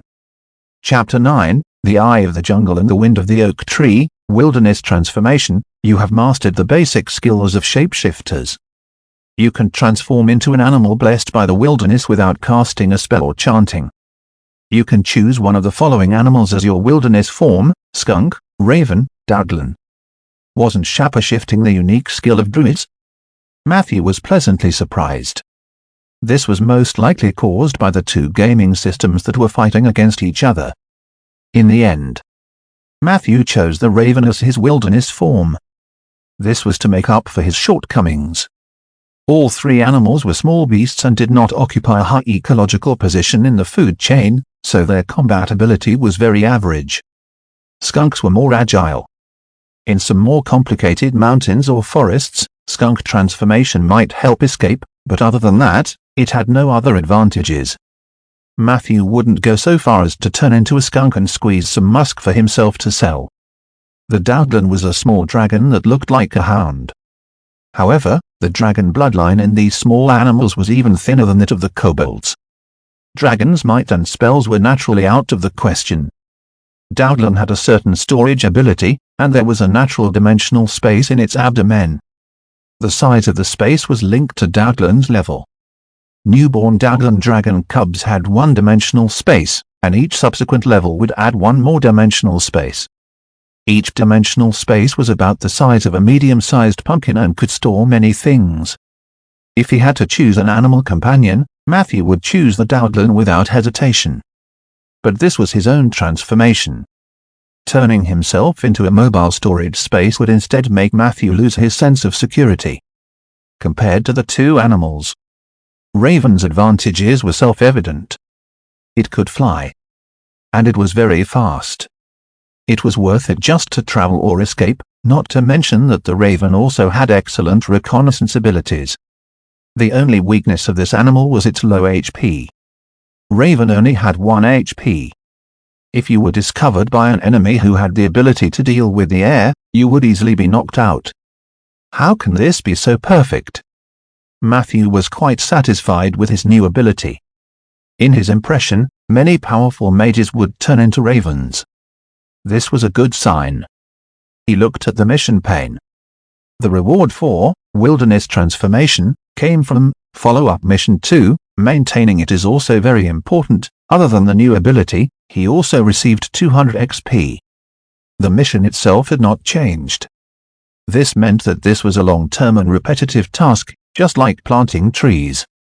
As long as a threat appears and the defense succeeds, I can obtain a reward. Then, could I attract a threat myself? To farm the rewards. Matthew was just thinking about it. After all, he had no way of determining the system's judgment criteria. If he messed up, it would be a huge loss. In terms of personality, Matthew actually didn't like to fight and kill. He preferred to plant trees slowly and defend passively. It was enough to obtain stable happiness. Chirp, chirp. The oak tree fairies appeared. They surrounded Matthew and sang praises in a high-profile manner, praising his heroic feat of expelling the arsonists. Fairies hated skeleton soldiers. But they liked Matthew very much. This might be the effect of Matthew's extremely high affinity with nature. You have received the blessing of Fairy Princess Lulu. You have obtained the semi-permanent status, Eye of the Forest. You have obtained the semi-permanent status, Wind of the Oak Tree. Eye of the Jungle. When you are in the jungle, your vision will be greatly improved, and you will be able to see what is behind you. Wind of the Oak Tree. When you approach an oak tree, it will release the power of nature to heal your wounds and soothe your soul. Your mana recovery speed will also be greatly increased. Greek letter Nu, Greek letter Beta, Greek letter Epsilon. When an oak tree fairy lives on the oak tree, the effect of the wind of the oak tree will be doubled. Fairy Princess. Matthew looked curiously into the fairies. In the end, he only saw a flickering shadow. Lulu was very shy. Matthew had only heard of her name from other fairies, but he had never seen her face. However, that night, Lulu took the initiative to show up and give Matthew a blessing. but Matthew still couldn't see her face clearly. "Thank you." Matthew expressed his gratitude to the place where the white light disappeared. Eye of the jungle and wind of the oak tree were both very practical. The semi-permanent meant that as long as Fairy Princess Lulu was still alive, they would take effect. According to Matthew's deduction, Lulu should have just become a fairy princess. She was still very young. There was also a chance for her to become a more powerful and long-lived fairy queen as long as nothing happened to the oak forest. In a way, these two semi-permanent statuses were no different from permanent statuses. Matthew comforted the frightened fairies. Then, he walked down the hill. At the edge of the farm, the flames gradually died down. The skeleton soldiers dragged the bodies of the arsonist and his followers together. Peggy was wiping her bone blade. Not far away, a blue halo was floating in a daze. It was a ghost with a blank expression. Until Matthew walked over. Only then did the ghost's eyes gradually regain their luster. "Matthew, you helped me." The spectral soul realized what had happened. Matthew raised his withered wooden staff, and a stream of negative energy surged into the ghost's body. The ghost's originally almost intangible spirit body regained a little luster. "I'm sorry, Mr. Farmer, I couldn't come earlier." Matthew sighed softly. Farmer was the owner of this farm. He and his family should have died at the hands of those villains. Previously, Matthew had planned to chase after the arsonist. He felt an extremely powerful resentment in the direction of the farm. This resentment was actually growing stronger against the raging fire. It sensed Matthew's presence, so it begged him for a chance to take revenge. Matthew naturally wouldn't refuse. If such a powerful resentment were ignored, it would definitely give birth to a malicious ghost that would kill without blinking. He used the dead summoning to respond to the other party's plea. In the end, Farmer's spirit body was transformed into a powerful spectre. Spectral soul's strength depended on his resentment. After his revenge was successful, Farmer's spirit body was greatly weakened. If there was no external interference, he was going to disappear soon. Yesterday was Anthony or Farmer's son's birthday. Our family went to town for half a day and bought a lot of things that children liked: desserts, candies, butter bread, and strawberries with frost sugar. When I went out this morning, I felt that the omen was bad. My old dog, Hunter, kept barking, but I found him noisy, so I locked him in the warehouse. I should have known that Hunter wouldn't bark for no reason. He's very intelligent. The group of people rushed in. They kidnapped Lena and Anthony and killed the others. I only had a pitchfork in my hand, and the other men were defenseless. We relied on the warehouse to resist for a while. I couldn't even buy them enough time to escape into the cellar. Damn it. Farmer rambled on. Matthew listened in silence. This was a very responsible middle-aged man. Almost all he talked about were his family, his brothers, and the farm laborers. His face was full of longing for life. However, even with Matthew injecting negative energy into him, his life as a ghost was about to come to an end. Unless... Do you want to continue existing in this form? I can help you. Farmer's condition was getting worse and worse. Matthew couldn't help but mention it.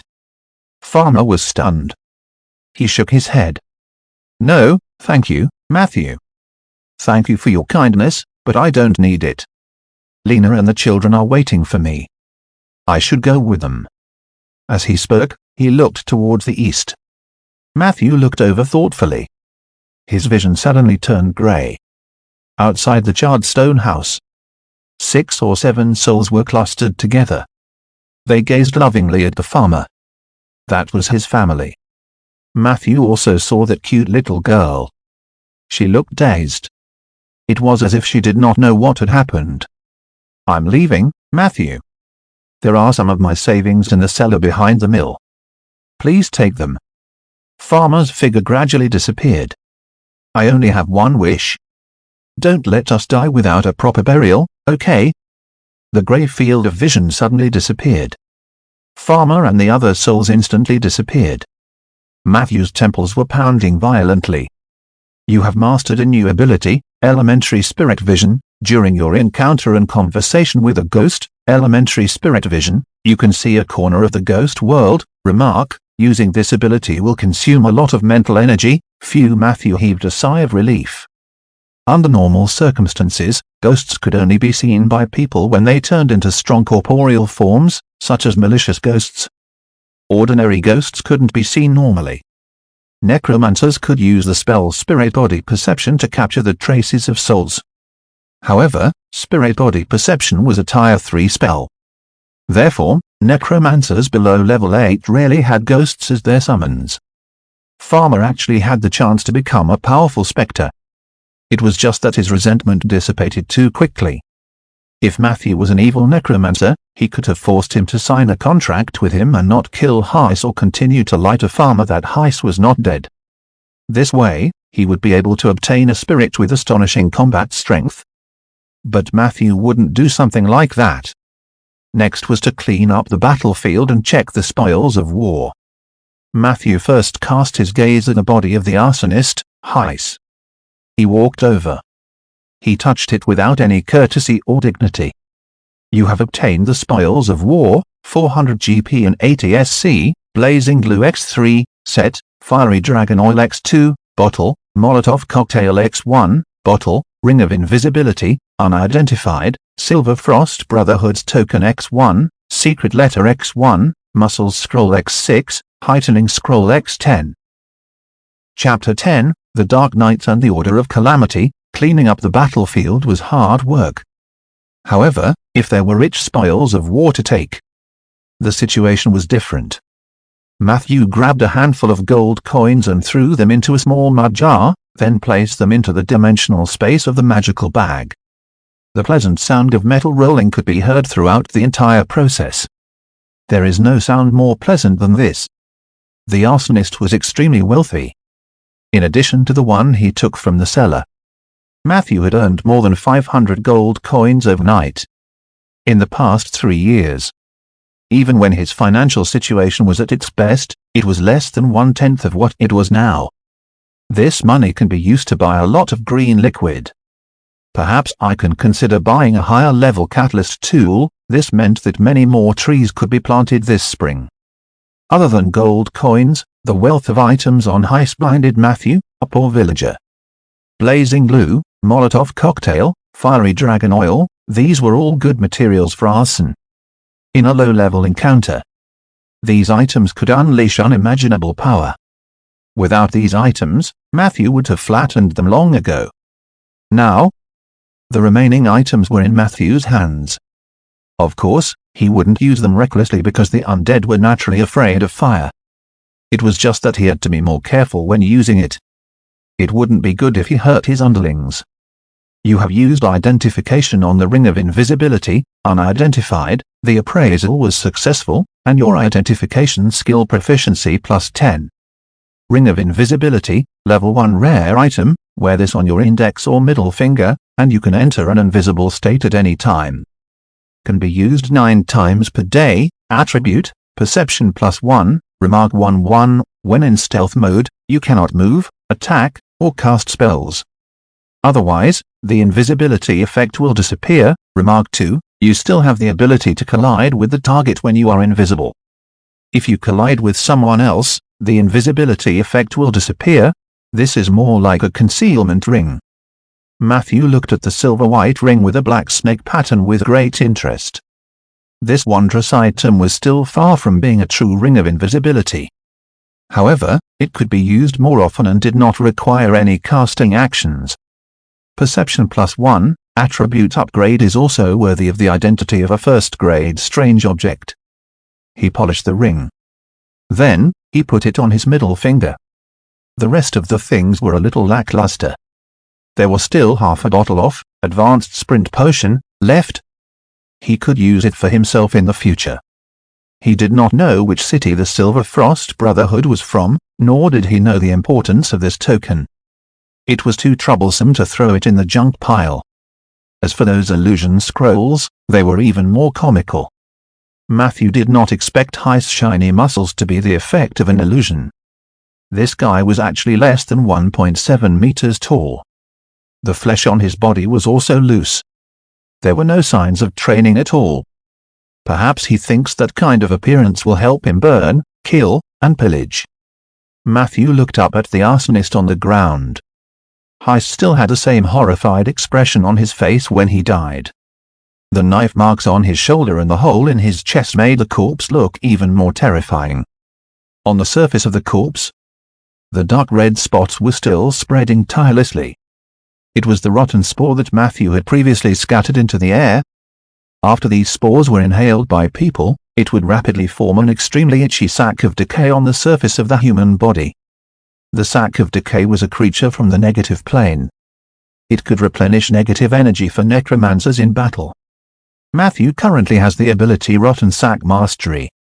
When the level was high, he could also detonate the sac of decay, control the sac of decay, and control the infected through the sac of decay.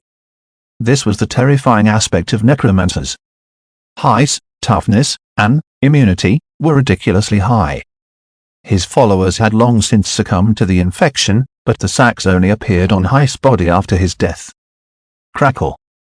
The sacs on Heist's body popped like fireworks. Low crisp sounds rose and fell. Matthew immediately stopped reading the secret letter. We have to deal with it first, or it will be too ugly. He took out a dark green bottle from his magical bag. Puff. The cork was pulled out.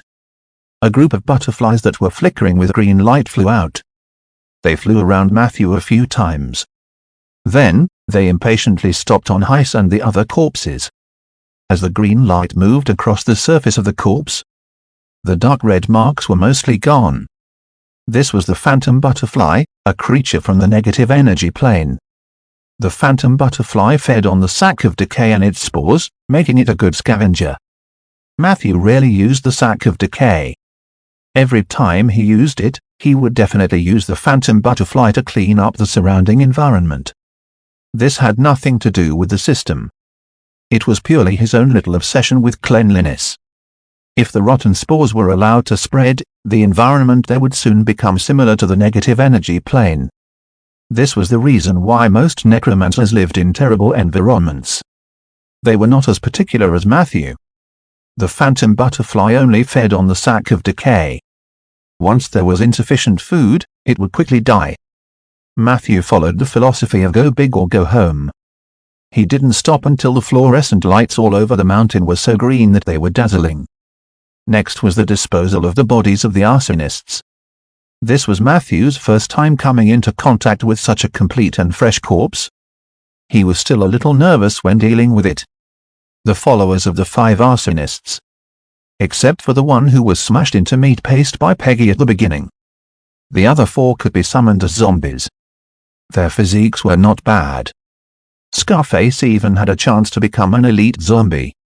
Matthew used corpse oil and secret water of negative plane to simply embalm their bodies.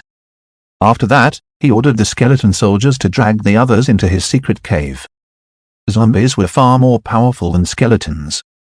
Correspondingly, the process of summoning zombies was much more troublesome than summoning skeletons. He needed to think about it carefully. The corpse of Heist the arsonist was an excellent material. In Bayan City, the corpse of such a third-rank adventurer would definitely be sold at a high price by the necromancers. This was because it was the best material to make a high-level undead summon, the Dark Knight. Matthew did not have the ability to make Dark Knights yet. This was after level 12. And he had not even advanced to that level yet. It was still far away. For now, the options in front of Matthew were as follows. First, store the corpse and take it out when he had the ability to make Dark Knights. Second, transport it to Bayan City and sell it at a high price. Third, turn Heist into a zombie and nurture it into a zombie king. Fourth, bury him in the oak forest to see if there were any gifts of nature. Let's eliminate the second and third first. Matthew's eyes flickered. He did not lack money. Moreover, it was too wasteful to use a tier 3 corpse as a zombie. It was not easy to nurture a zombie king, and there was a 99% chance that it would be a loss. And between Dark Knight and Gift of Nature, Matthew hesitated for a moment. In the end, he still chose the fourth option. He wasn't coveting high ability. More than that, he wanted to explore the mechanism of nature's gift. If it really doesn't work out, I can dig the body out again. Granted, that will reduce the integrity of the corpse, and the combat power of the Dark Knight will be greatly reduced. Once he made his decision, Matthew no longer hesitated. He found a good place in the oak forest to bury Heist's body. At the same time, he dealt with the victims at the farm. The skeleton soldiers had average fighting abilities, but they were good at manual labor. He found a piece of barren land to the north of the farm and buried everyone. Only then did Matthew have the free time to read the secret letter. A few minutes later, Matthew's expression changed slightly. To like-minded people, the heavenly change was a foregone conclusion. Yerkes had awakened and was watching everyone on this continent. In time, his great power would make the hearts of the world tremble. The structure of the world is changing. In the near future, the heavenly fire and seawater will pour into the inland, and every piece of land we are familiar with will become an endless purgatory. I have received reliable news that the Southern Guardian Ronan is trapped in the astral plane. The Eastern Guardian and the Evil Dragon in the sea have both suffered heavy losses. The Western Guardian disappeared many years ago, and the Northern Guardian has never crossed the Heavenly Chasm Mountains. Witherer, Evil Art Master, Inheritor of the Path of the Undead, Avenger, Red Letter Hunter, Voodoo Descendant, Arsonist, Conspirer. Don't be afraid anymore. This is the time for us to rise up and walk the dark path. We have established a stronghold in the secret area northeast of Rolling Stone Town, and we welcome every brother and sister who has been summoned to come and join us in this great event. Written by Fane, Southern Shepherd of the Order of Calamity, the above was the content of the secret letter. There were also many provocative words in the letter. The general idea was to encourage all kinds of evil adventurers to come out and cause trouble. It was as if there would be no chance if they did not cause trouble then. Matthew was not interested in these things. What he cared about was the person in the letter claimed to have established a stronghold north of Rolling Stone Town. He was going to hold a blood sacrifice to please the Void ruler, Yerkes. And after this blood sacrifice, he would obtain supreme power and could easily flatten Rolling Stone Town. He would also attract the heavenly fire and burn everything. Burn everything? Matthew frowned deeply. This heretic cult believer called Fane was more or less reckless. The truth was clear. Bloody robes in the cast cave, Sif, Suki's kidnapping, the arrival of the arsonist, the intercepted merchant, all of this pointed to Fane and the Order of Calamity. Matthew looked at the mission panel. As expected. After he finished reading the secret letter, the mission changed. Follow-up mission 2, maintaining is also important. Description: a new forest is easily destroyed by an accident.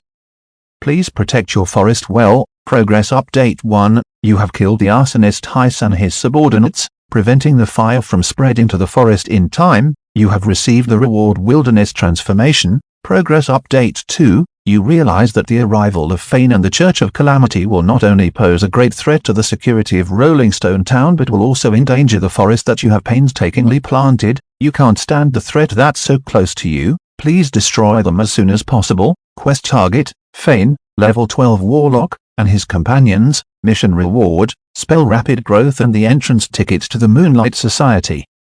Chapter 11, Evil Priest Camp, Rapid Growth. Matthew was delighted. This was also the druid's signature spell. The green growth liquid he used to plant trees was the potion version of this spell. Its effect was lowered since the spell had been modified into a potion form. If he could master this spell, his ability to plant trees would be comparable to a real druid. Shaper shifting and rapid growth are the signature skills of druids. It seems that the rewards for the quest maintaining is also very important to all druid abilities. No, perhaps it has nothing to do with the mission but with my means of completing it. Whether it's dealing with the arsonists or the Order of Calamity, I have killed. In that case, is the system working in reward? The reward given for planting trees was the bone dragon of the necromancy element. But the reward for killing and fighting was related to druidism? Matthew pondered with interest. There were not many samples at the moment, so it was not enough to make a conclusion. But this did not stop him from making a bold assumption. He glanced at the bottom of the mission panel. The take-eye symbol had a new change. The green dots on the left had already exceeded 2/3. It was not far from being fully charged. He just didn't know what would happen if it was full. On the other side, the grey light spots were still very faint. However, it was much better than before. Matthew had sharp eyes. He could see that the grey speck of light at the bottom was trying its best to surge upward. Whoosh! The dot of light rushed to the 1/3 position. The heart of nature and the path of the undead. Matthew guessed. The rapid increase of the grey light spots should be related to the battle tonight. The operating mechanism behind it still needed to be explored. But not now. Near the farm. Some people had already discovered the disaster there. More and more people came from the town and the countryside. Matthew led the team back to the oak forest. He sent the skeletons back to the cave. Then, he said to Peggy, "I'll have to trouble you to walk back by yourself." Peggy exclaimed, "It's so dark, and you want me to walk alone at night? I'll be afraid." Matthew coughed. "Then I'll summon the skeletons to keep you company." Peggy said hatefully, "You don't give me overtime pay and want me to walk home by myself. Necromancers like you really have zero consciences." Matthew shrugged. "I'm not that capable of teleporting you back. You have to understand me, Peggy." Peggy's heart softened a little. All right, I'll go back alone. But next time I work overtime, you have to give me at least one soul crystal. When we signed the contract back then, you said as much." After sending off the talkative Tauran skeleton, Matthew looked to the north. The merchant's ghost had mentioned the chaos in the ghost castle. Combining that with the contents of the secret letter. Even if the stronghold of the Order of Calamity was not within the ghost castle, it should be nearby. Time was tight. Matthew planned to eliminate the threat as soon as possible. Thus, he leaped. Whoosh! A raven flew over the branches under the moonlight. It headed northeast. The divination results are out. The enemy's location has been confirmed. They are in a valley near the ghost castle. In the main hall, a middle-aged man with a thin face, fully armed, was calmly patrolling the surroundings. Some of the people present were stung by his burning gaze and unnaturally looked away. There were also some people who raised their heads excitedly to welcome the other party's gaze. They yearned for a chance to gain the recognition of the Lord of the Suki family. Blake and Anne, each of you take a team and surround them from the southwest. You have to be fast and be careful of ambushes. Mr. Zeller, please continue to contact the advanced wizards of Bay Iron City or Stormflow City. If there is anyone who is willing to help, agree to any conditions. Just as I expected, our enemies are not bandits who are blinded by money. They are a bunch of lunatics, scum, and cultists. As I said before, the Suki family will never compromise with such evil scum. Your mission is to kill every villain you see. That's all. In the quiet hall, the Lord's voice was loud and clear. A series of strict and unyielding orders were issued. Those who received the specific mission were all delighted. But gradually, there were also people who looked puzzled. Sir, will our radical actions agitate the other party? After all, Miss Sif is indeed in their hands. An exceptionally handsome young man wearing a magic robe spoke. This also echoed the doubts of the other people present. The Suki clan was indeed famous for its tough attitude toward its enemies. However, the problem now was, young Miss was in the hands of those villains. If they followed the Lord's method, Sif's survival rate would be so low. Everyone stared at the Lord in confusion. The latter said coldly, "It's because they have Sith that we're doing this." He did not explain too much. Instead, he said to the handsome man, "Mr. Zeller, in addition to contacting the advanced mages, please pay attention to the clues we found before. Sif couldn't have been kidnapped out of thin air. You should understand what I mean." Zeller nodded solemnly. "Everyone, please take action. Use your fastest speed and your strongest strength." The Lord waved his hand. The people in the main hall gradually dispersed. In the end, only the Lord was left alone. He strolled to a window. Not long after, an owl flew in. "To be honest, I don't understand the men of the Suki family very well. You're clearly worried about your daughter, but you still make decisions that might harm her." The owl asked in confusion. The Suki family's lord took a deep breath. "In front of everyone, I will always be the head of the Suki family and nothing else. Every word I say represents my family. The Suki family would never compromise with evil. This is our motto." The owl was even more confused. "Then why did you call me over?" The Lord said, "I know you can transform into a giant eagle." The owl nodded. "Yes. Take me to the ghost castle, and the favor you owe me back then will be written off," the Lord said decisively. The owl thought for a moment. He nodded and said, "Sure. But it seems that the patriarch of the Suki family wouldn't take this risk." The Lord tightened his grip on the sword at his waist. "At this time, I'm also Sif's father." An hour later, the raven flew over the barren mountains under the moonlight. Occasionally, a ghostly wail could be heard from afar. The ghost castle stood at the highest point of the barren mountain. The fog around it never dissipated. Even if the moon hung high in the sky tonight, Matthew could only vaguely see the outline of the castle. He stared at the mountain fog. He had a bad feeling. It was as if there was a pair of eerie eyes staring at him in the fog. It said that before the castle was abandoned, it was the former residence of a hero of the human kingdom. It was once prosperous and noisy, but after a strange disaster, a large number of people living in the castle died. The survivors fled in a hurry, and no one could tell what happened. Later on, it wasn't that no one explored it, but the adventurers who dared to barge onto the castle didn't manage to come out in the end. It was as if they were swallowed by the fog. The last time someone explored the castle, it was a famous necromancer in Bayan City. He got the news from somewhere and publicly declared that the secret to immortality was hidden in the castle. He insisted on entering it. The necromancer was no exception. When he was exploring the castle, he had a fierce battle with a group of demons from the lower world, the old Anibabus, outside the gate. Therefore, the castle was also called the Anibabus Castle. He recalled a conversation he had with Blake. Matthew suddenly felt a chill run down his spine.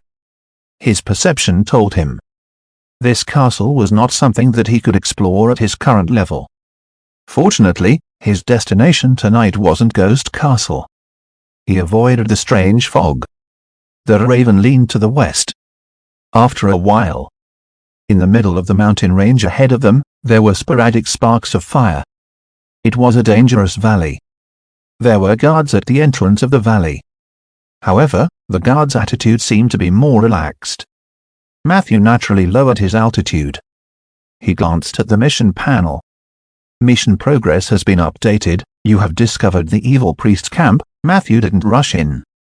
The mission target was an evil priest. This class usually had an extremely high perception. A sudden appearance of a raven could easily alert the enemy. He flew a circle around the valley entrance and skillfully stopped in the bushes beside the mountain path. There was a battle here. Perhaps even more than one. The mountain path was filled with corpses. There were humans. There were also smaller humanoid creatures. It was a lizard monster.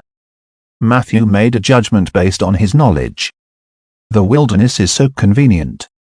For a necromancer, an ownless corpse is a gift from nature. He decisively transformed back into his human form and began to summon skeletons. The incantation and Matthew's magic power injected a mysterious color into the messy pile of corpses under the moonlight. One by one, the skeletons stood up from the blood. Their condition was very ordinary. The soul fire in their brains was sometimes bright and sometimes dark, and the bones on their bodies were in a mess. Some of them were even a mixture of lizard monsters and humans, looking very strange and terrifying. This was the lowest level cannon fodder skeleton. They were nothing compared to the elites Matthew had hidden in the cellar. But it was enough to scare the layman. The magic wave of the undead summoning spell quickly attracted the attention of the camp. A fat man who was more than 2 meters tall moved over, surrounded by a group of minions. He was wearing heavy armor. Behind him, 2 teams of people were holding a huge battle axe and a mace for him. "Hey, Necromancer! What are you doing?" Fatty looked at Matthew with fear. Matthew was still summoning skeletons. "Don't you have eyes? I'm giving these souls a new life." Fatty said angrily, "They are my people. Even if they die, they are still my corpses." Matthew said arrogantly, "Not anymore." Bang! Fatty stomped his feet in anger. The already loose mountain path began to shake. "Do you want to be my enemy?" Matthew looked at him with a faint smile. "Your body's grease can be used to refine a lot of corpse oil, but I won't consider making you my slave because your bones must have been worn out in order to support your body when you are alive. Kill him." Fatty was about to make a move. A dignified voice suddenly came from the camp, "Enough." Fatty was so angry that his entire body was trembling. "Fane, let me kill him. How dare he mock my figure? No one dares to do that." However, the minions around him quickly dispersed. A man in a silver robe appeared in front of Matthew. He looked to be about 30 years old. He had blonde hair and blue eyes. He looked decent and had the temperament of a decent person. "Tell us why you're here, Necromancer. Otherwise, don't blame us for taking action." Fane looked down at Matthew. "Are you Fane?" Matthew was also scrutinizing him. "I killed an arsonist and found this. I'm interested in the business you mentioned, so I came here." He threw the secret letter over. Fane glanced at the letter. He suddenly laughed. "You killed my friend and still dare to come looking for me?" His originally dignified and upright face also became a little demonic because of this smile. "If you would call the trash your friend, then I would be very disappointed," Matthew said rudely. Fane laughed. "He used to be, but not anymore. You killed him, so you replaced him to become a part of our cause. Come in first, my friend. As long as you're interested in the great cause of the Order of Calamity, we'll definitely get along well." Chapter 12, Bone Dragon. I already had it, thanks to the good image of the Necromancer and Matthew's superb acting skills. He had successfully entered the evil priest's camp. However, he did not let his guard down. From beginning to end. He didn't even walk past Fane or the fat man. He hid in the middle of the skeleton soldiers. He followed behind them all the way. The fatty named Angel was getting more and more disgusted by Matthew. Fane didn't say much about it. On the contrary, this was how a lone necromancer should behave. Evil, mean, cunning, cautious. It was obvious that he was not to be trifled with. The valley entrance was very narrow. However, the camp was surprisingly spacious. Matthew found some scattered pottery and utensils inside. These things were obviously not made by humans. This used to be the lair of a group of lizard monsters. He seemed to have seen the doubt in Matthew's eyes. Fane explained with a warm smile, "I wanted to invite them to join our cause, but the shamans didn't appreciate it, so I had to kill them all." Matthew lowered his voice. "It's fine. They still contributed their strength." Fane looked at the short skeletons among the skeleton soldiers. His eyes revealed a hint of praise. "That's true. I've long wanted to find a necromancer to join us, but unfortunately, the necromancers in Bay Iron City have their hands and feet sealed by chains. They're too gentle, like wolf cubs raised in sheep pens all year round. Even if someone takes off the chains for them, they'll only be a whimpering dog." Fine's words were probing. This cunning priest obviously did not let down his guard against Matthew. Matthew replied disdainfully, "The chain of desire cannot suppress the necromancer's pursuit of the truth. You only saw the surface of Bay Iron City." Fane smiled meaningfully. "Perhaps. It seems that you know Bay Iron City better than me." Matthew pretended to snort. He did not continue to dwell on this topic but chose to take the initiative. "Who is your sect leader?" As soon as he finished speaking. The fat man, Angel was furious. "You're offending the dignity of our Lord." Matthew did not give in. As far as I know, there are a lot of scammers in the outer planes. Their strength is pitifully weak, but they pretend to be omnipotent. Do you understand what I mean? Fane, you're not the first evil priest I know. Evil priests. As its name suggested, this was a relatively evil class or profession. The power of the evil priests usually came from the sect master they served. Most of these sect masters were not from this plane, but they were abnormally powerful outer layer life forms. They could be fairies from the arcane wilderness, great evil spirits from the lower planes, creations of dusk whose bodies were buried in the astral plane, or divine sin sealed under the bridge of all life. The strength of an evil priest depended on how much power their sect master could project into the plane and how much the sect master cared for the former. Usually, the sect masters would not let their disciples be too weak. However, there were some exceptions. It was just as Matthew had said. The quality of the creatures in the outer plane was mixed, and it was inevitable that there would be a few people who were mixed in. Some evil priests were deceived by the outer layer creatures and did not gain much power, but they paid a huge price. Such examples were not rare. You do have some knowledge. Fane was still not angry. He chuckled and said, "It's not convenient for me to tell you the name of my Lord for the time being, but as long as you join my church, you will have the answer to everything you want to know." Inconvenient to reveal? Then he could eliminate the void ruler Yerkus mentioned in the secret letter. Sometimes, evil priests did not do things to please their sect master. Instead, they would try to please the people their sect master wanted to please. This means that the sect master behind him won't be too high in status, Matthew thought quickly. He still maintained his sharp and mean attitude on the outside. He looked around. Your church? With all due respect, these people don't look like they can do anything. They don't seem to have any faith in the church. There were about 40 to 50 people inside and outside the camp. This was not a small scale for an evil priest team. However, Matthew noticed that these people did not seem to be fanatical cultists. They looked listless. Fane blinked. They are just some helpers that I found in a hurry. Some of them are exiled prisoners that I bought from Black Lake Port, and the other is a bandit group that I have incorporated. It's reasonable for you to look down on them, but in the path of completing our career, we will always need some such menial characters. Matthew snorted, and his disdain became more and more obvious. You better show some sincerity and not waste my time here. All right, all right. Fane shrugged helplessly. I'll bring you to meet someone. I'm preparing to hold a ceremony recently, and she's the most crucial part. Deep in the valley. In a tall tent. Matthew saw Sif. It was a young girl with brown red hair and a pretty face. Her skin was very clean, and only one or two faint freckles on the left side of her nose gave her a delicate and mischievous feeling. She was now wrapped in a thick blanket.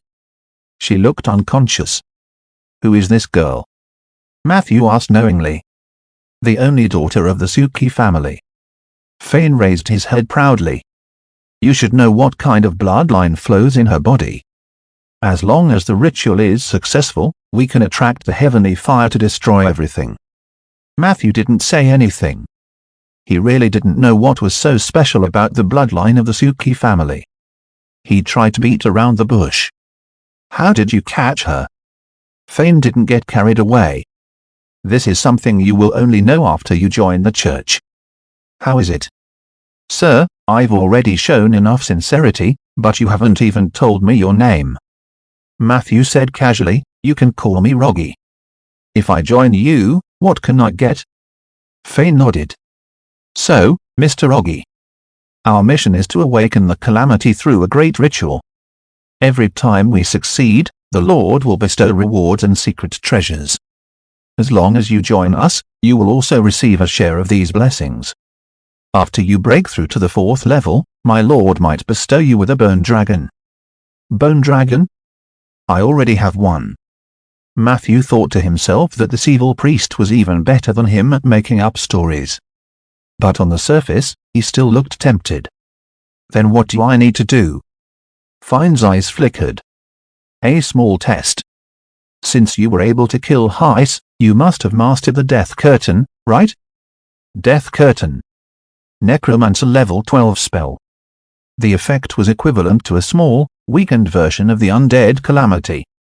Where the Death Curtain covers the place, all living beings would be quickly drained of their life force. Then, one by one, they turned into dead spirits. I do. Matthew frowned. However, the effect of this spell is not good. Even a disabled person has the opportunity to escape the range of the Death Curtain by relying on their will to escape. This was also the awkward part of the Death Curtain. It sounded very powerful on paper. However, compared to the Undead Calamity, which had instant death, the Death Curtain's killing efficiency was so low that the victims could easily escape. Even necromancers who wanted to kill the innocent would not learn this spell. What if they stand still and let you kill them? Said Fane with a smile. Matthew's heart skipped a beat, and he immediately nodded. Of course, that would change everything. Very good. Fane opened the tent door and motioned for the two to leave. They arrived outside the camp. He shouted, "Angel! Call everyone over." Then, he looked at Matthew and whispered, "Prepare the spell." Matthew refuted, "Are you crazy? Casting a spell in front of so many people, they will tear me apart." "No, believe me, they won't," Fane said firmly. "You did something to them." Matthew was puzzled. "But why did you do it? Although these people are useless, they must have cost you a lot of money, right?" Roggy, you have too many questions." For the first time, Fane showed a hint of dissatisfaction. As they spoke, everyone gathered around, including the two guards who were guarding Sif's tent. Fane suddenly let out a sharp shriek. 15 seconds later, these people all covered their heads in pain. Then, they knelt on the ground one after another. At the same time, flagella-like threads began to emerge from their skin. These grey threads floated in the air. It emitted a strong evil aura. Insight, the priest Fane used curse. "Let's begin, Mr. Roggy." Fane gave Matthew an unfriendly look. "Angel, bring that girl and prepare my carriage," he called out again. Matthew looked around. He noticed that other than the big tent where Sif was imprisoned, there were many other small tents in the valley. These small tents were not used for living. There seems to be something hidden inside. Insight, you have sensed a strong curse aura. This is part of a curse creation. Death Curtain. Matthew was enlightened. He wanted to create a batch of true evil spirits here. Evil spirit was different from the undead that was purely filled with negative energy.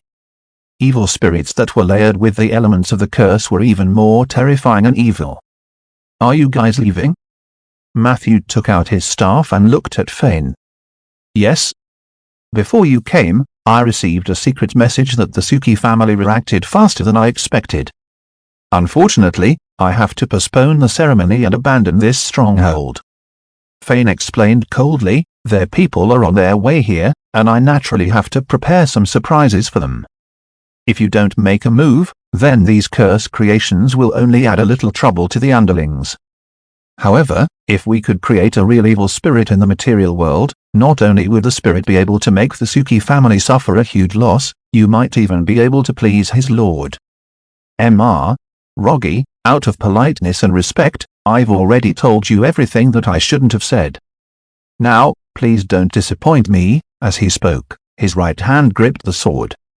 His left hand was holding a spell book with an evil wolf head engraved on it. "I understand."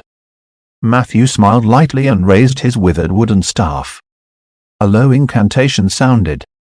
Fane retreated to what he thought was a safe distance. He looked at Matthew warily. Until that moment, a strong sense of danger surged into his heart.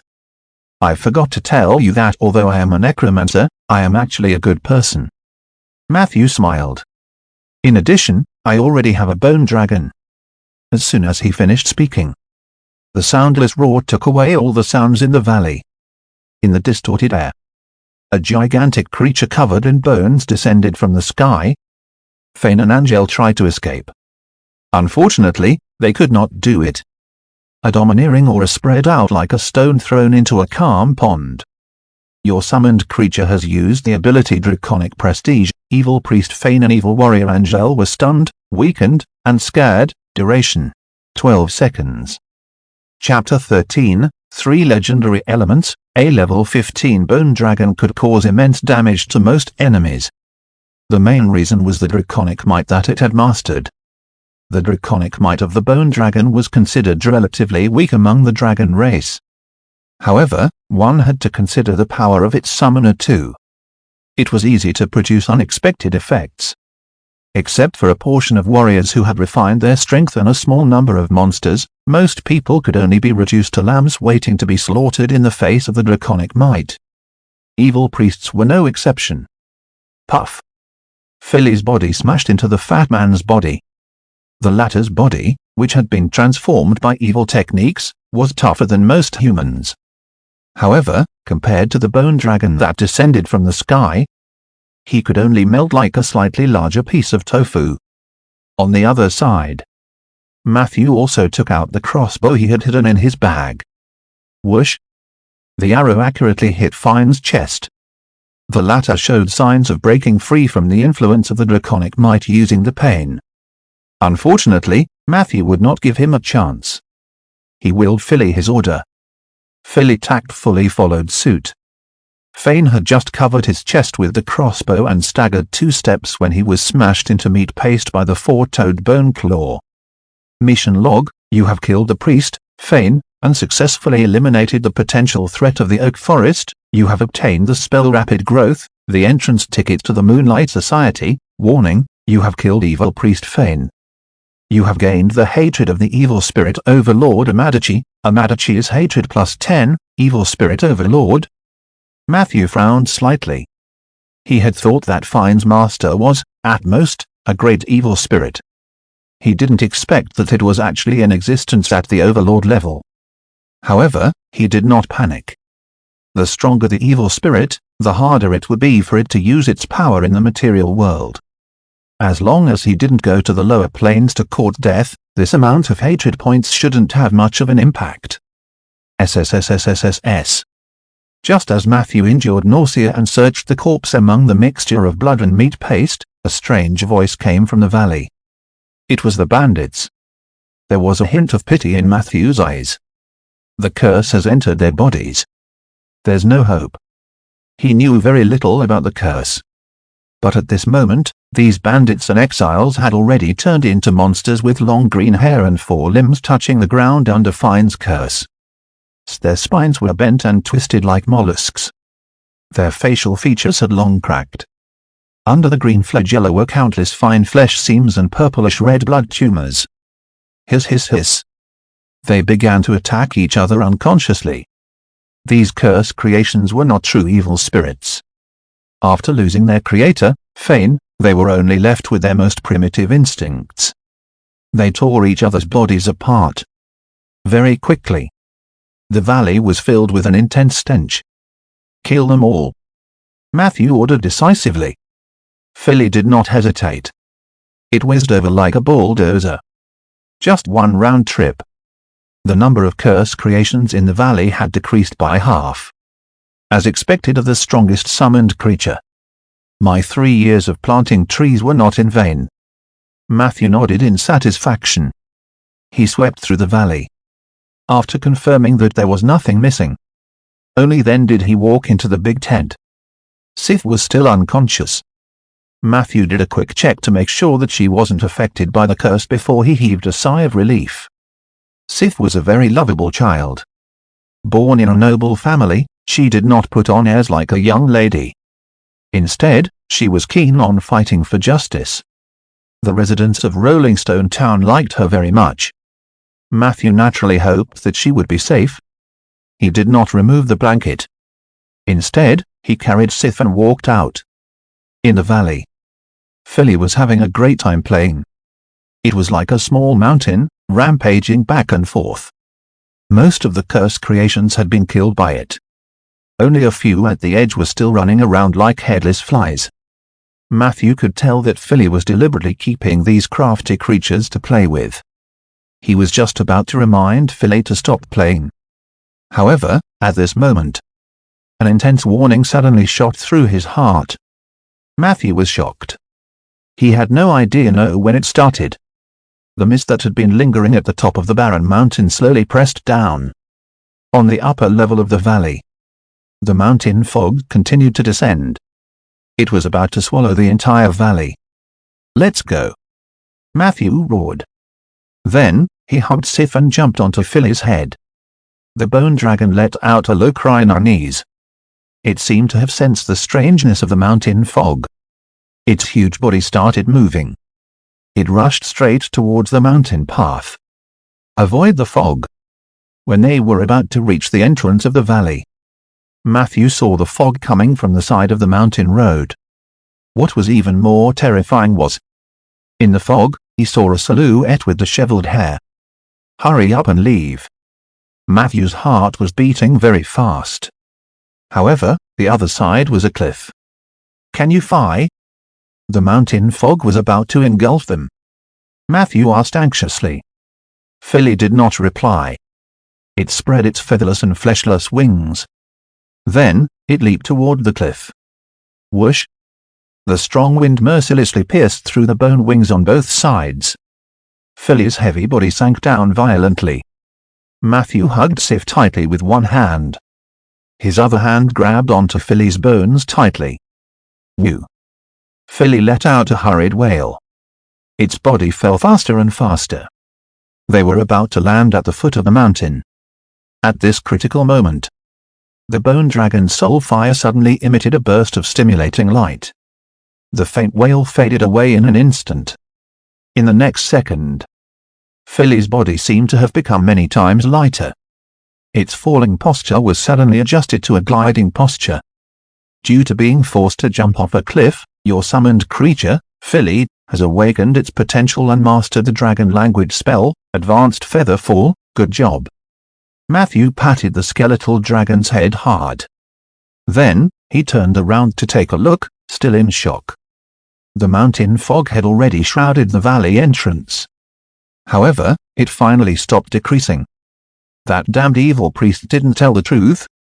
He must know something about the mountain fog around the ghost castle. No wonder he tried to run away. Matthew broke out in a cold sweat. Fortunately, Fane did not expect that Matthew only took a second to destroy them. If I was delayed for another 1 or 2 minutes. Matthew didn't dare to think further. This world was too terrifying.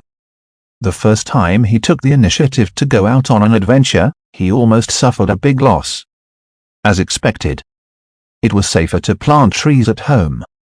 He slowly came to his senses. Matthew looked down at the vast land under the moonlight. The darkness in all directions receded like the tide. The chilly night wind blew against his face.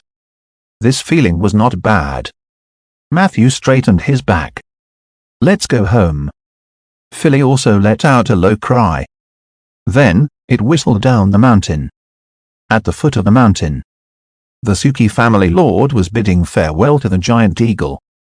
"I'm sorry, but I can only send you here," the giant eagle said in a deep voice. "My intuition tells me that there is a terrifying evil growing on this mountain. I can't just sit by and do nothing. I also lack the courage to fight against it, so I can only take my leave. You have to be careful and don't get too close to that castle." The Suki family lord nodded. "I understand." The location that he divined is in the valley on the west side, which is quite a distance from the ghost castle. The giant eagle folded its wings. "So, you deliberately made a big fuss to confuse the insider?" The lord laughed silently. "Of course. To be able to take Sif away from Zilla's eyes, there must be someone on our side working for the enemy." The giant eagle sighed. "The human world is indeed complicated. I hope your courage and wisdom will lead to a good outcome." The lord patted the back of the giant eagle. Then, he pulled out a silver greatsword. Those bugs who only dare to hide in the corner and scheme may have forgotten that I, Riga Suki, was also a warrior who had fought alone in purgatory. I swore 17 years ago that no one could take Sif away from me. I will never let that happen again." As he spoke, he raised his sword and strode up the mountain. However, he had only taken a few steps when a huge shadow came crashing down from the sky. Whoosh! A strange shadow flew over his head. Riga was so shocked by draconic might that he could not move. Bang! The giant sword landed on the ground. It almost smashed through Riga's boots. A few seconds later, Riga, who had barely recovered his mobility, looked over in horror. On the back of the skeleton beast, he saw a figure standing proudly. More importantly, he vaguely saw that the person was carrying someone in his arms. "Sif?" Riga shouted at the top of his lungs. It couldn't be wrong. That feeling couldn't be wrong. The nightmare from 17 years ago resurfaced in front of him. He chased after the bone dragon for some distance in a mixture of shock and anger. But very quickly, the black shadow disappeared into the night. There seemed to be someone down there just now. What was he shouting? Philly flew too fast. Matthew didn't see or hear clearly. At this moment, he was still immersed in the joy of riding a dragon and flying. Under the support of the high-level feather fall, Riga glided out for more than 80 miles before stopping in front of a hill. Matthew had wanted to desummon Riga before sending Sif home. But at this moment, a fire suddenly lit up behind the hill. Before Matthew could take any action, the flames had already rushed in front of him. It was a group of people carrying torches and hurrying along. SSSSSSS. Philly let out a low roar. Draconic might. The sudden encounter had caught them off guard. All of them were stunned to the spot. Matthew also saw the panicked faces of the people. "Don't move," he scolded in a low voice. He stopped Philly's aggression. After a long time. Only then did the team recover from their shock. Clang! Clang! Clang! They drew their swords and retreated. "It's a bone dragon." "Oh no! Didn't you say that they were just bandits?" Amidst the uneasy whispers of the people, a calm and cold voice came from the back of the bone dragon. "Captain Blake, we meet again. Please follow me." In the crowd, Blake was stunned. He opened his mouth in disbelief. "Please follow me." Under the illumination of the torch, everyone watched nervously as the figure walked down from the skeletal dragon's back. He faced the crowd with his side profile. Therefore, they could only see a blurry appearance. However, the most important thing was, in his arms was a sleeping woman. "It's the young miss," someone exclaimed. "Wait." Blake, who had regained his senses, stopped the others in time. "Everyone, retreat," he ordered in an unquestionable tone. Everyone looked at him in confusion. After a few seconds, only then did they retreat a large distance under Blake's urging. Blake walked forward quickly. "Matthew? Is it really you?" he said in a trembling voice. "Who else?" Matthew handed the sleeping girl over. "She is also my student." "Thank God." Blake took Sif and heaved a long sigh of relief. Then, he looked at Matthew and the bone dragon behind him with a complicated gaze. "I always thought you were just a lousy necromancer. Do you need me to keep it a secret for you?" Matthew smiled. "Sure." Then, he reminded them, "It's best not to go to the ghost castle. It's too dangerous there. I'm afraid we can only wait for the return of the great wizard Ronan." Blake nodded solemnly. The two of them chatted for a while. Matthew turned around and left. Under everyone's respectful and vigilant gazes, Philly slowly turned its body. The huge skeletal body slowly disappeared into the darkness. Hint: after tonight, the legend of the Necromancer riding a bone dragon will spread widely in the form of rumors. Your regional reputation level +1, Rolling Stone Town, you have satisfied one of the 3 legendary elements. If you satisfy one more, you can activate the legendary path ahead of time. 3 elements, legendary path, reputation domain level. Chapter 14, Defensive Subs and Loose Gloves, For Matthew, who had always been low-key and pragmatic, it seemed too early to say that he was a legend. However, seeing the same rules as the game in his previous life appearing then still made him feel a little at ease. Legend. It referred to those who were above level 21, had mastered the power of the domain, and were famous. One had to have all three elements. If an adventurer wanted to activate the legendary path, he would have to rely on three aspects: level, domain, and reputation. Under normal circumstances, domain elements were the hardest to master, followed by levels, and reputation was the easiest.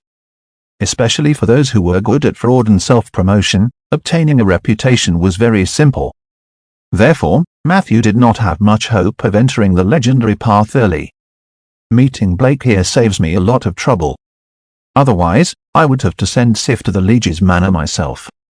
Matthew was very relieved to leave Sif with Blake. This bearded man was not only a reliable captain of the garrison, but he was also Sif's cousin by blood. What was even rarer was that Blake had actually taken the initiative to offer to keep his power a secret for him. I wonder how he will tell the others and report to his uncle, the Suki family lord. The return journey was very brisk. After a while, the crude walls at the edge of Rolling Stone Town could be seen vaguely. Matthew waved at the bone dragon behind him. Let's go back. Philly's was from a negative energy plane. Although they had signed a contract, Matthew still needed a lot of mana to summon him to the prime material plane. With his mere level 8 mana, it was already very difficult for him to hold on until now. If it wasn't for Matthew's intention to test out his limit, he might have sent it back a long time ago. Philly. The bone dragon's soul flame swayed, revealing an obvious reluctance. Go, you did great tonight. Keep up this performance, and you might get a reward in the future. Matthew skillfully consoled the creature. Thanks to your encouragement, the loyalty of Philly, Bone Dragon, has increased to 93, the grey reverse summoning array lit up. Philly shook its tail, and its huge body suddenly disappeared, leaving behind only a few pieces of bone powder on the ground. Matthew smiled. This bone dragon is much more useful than I thought. However, in the next second, Necromancy contract, the official summoning has ended. Your summoned creature, Philly, has gone all out for tonight's battle. However, during this period, it consumed a large amount of energy, which affected its survival in the negative energy plane. Philly requests the reward for this summoning. 5 soul crystals. Do you want to pay? Option 1, pay at the original price. Philly's loyalty will increase, and it will be willing to share an ability exclusive to it with you. Option 2, bargaining. Philly's loyalty remains unchanged, but it may not be so obedient the next time it is summoned. Option 3, refuse to pay. Philly's loyalty drops. 5 soul crystals. Matthew revealed a look of disbelief. Peggy's salary for 2 months is only 1 soul crystal. Can the bone dragon be worth 300 days of Peggy's service in one night? His heart began to twitch. Soul crystals. It was a derivative produced by necromancers during meditation. This thing was extremely precious. For high-level undead creatures, soul crystals were necessary for their advancement. Many intelligent undead creatures were willing to sign contracts with necromancers because they wanted a stable way to obtain soul crystals. Peggy was an example. In addition, soul crystals were also essential for crafting magic items, casting forbidden necromancy spells, and setting up undying rituals. It could be said to have a wide range of uses. However, necromancers were not very efficient at producing soul crystals. Take Matthew as an example. Even if he meditated for 6 hours every day, he could only obtain 3 to 5 soul crystals a month. For 2.5 years, Matthew had only accumulated more than 20 soul crystals. This was not because he had slacked off in meditation. It was just that the exhaustion was indeed not small. Otherwise, he wouldn't be thinking about how to pay Peggy lesser every day. I didn't expect to meet a cute scammer. Matthew shook his head in his heart. This bone dragon could no longer be summoned in the future. He couldn't afford it. He hesitated. Matthew still chose to pay the original price. There was no other way. Philly was now his trump card. Loyalty was hard to come by, and he was not willing to lose a lot for a little. Undead contract, you have paid 5 soul crystals. Philly is extremely grateful. His loyalty towards you has increased to 96. Philly has shared its ability, Blind Sense. Blind Sense, weakened, you can perceive your surroundings without using your normal sight, hearing, smell, and other visual organs. Any small fluctuation will be difficult to escape your perception. You can use this ability to detect invisible units and hidden creatures, except spirits. Range: 30 feet, this ability was surprisingly good. It was perfect for detecting invisible units. Matthew's heartache was slightly alleviated. I'll just treat it as buying an ability with the 5 soul crystals. Later in the night. At home. Matthew, who had taken a short break, perked up again and began to take out the spoils of war from his magical bag. The evil wizard's camp actually had quite a lot of resources. Unfortunately, the storage space of the magical bag was very limited. Bringing back so much was already the result of Matthew's best efforts. Most of the spoils of war came from looting Fane. Compared to Heiss, the arsonist, Fane did not have much money on him, only 100 gold coins and a few silver coins. Perhaps most of his money had been spent on buying prisoners and supplies. However, in terms of items, Fane was very rich. Defensive Psalm, Spellbook, Description: when you hold this book, you can use it as a medium to support your spell casting. You can also use it as a charging support to guide your spell casting. Casting medium, plus 20% casting speed, protection domain spell effect increased, pre-charge, you can choose 3 spells from the following list to cast quickly every day. After all 3 spells are used up, it will take at least 24 hours to recharge. Spell list: Mystic Lock, Spell Unlock, Rune of Guard, Protection from Good and Evil, Magic Emblem, Mordenkainen's Private Chamber. Matthew found the defensive psalm on Fine's corpse. Fortunately, it was not destroyed by the skeletal dragon's claws. Gently wiping it, it glowed with a new luster. The book was only the size of a palm and was bound in leather, reinforced with steel and silver. There was a steel lock on the side of the book, and it could only be opened with a key. Unfortunately, Matthew did not find the key. However, he was not discouraged. The steel lock that came with the defensive psalm was not a magic lock, which meant that there was no need to use a spell to open it.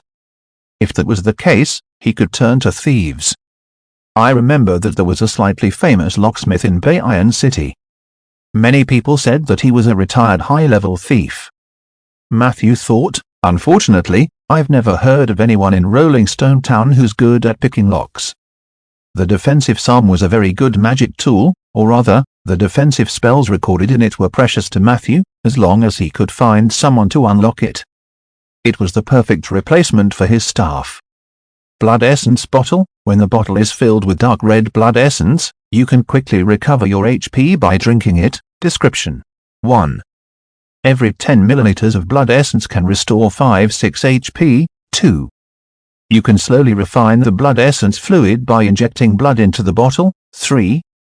The ratio of blood, normal animal or human, to blood essence fluid is 10:1. Current blood source fluid: 125/150 ml. It was shaped like an ink bottle the size of a baby's fist, but it was filled with dark red liquid.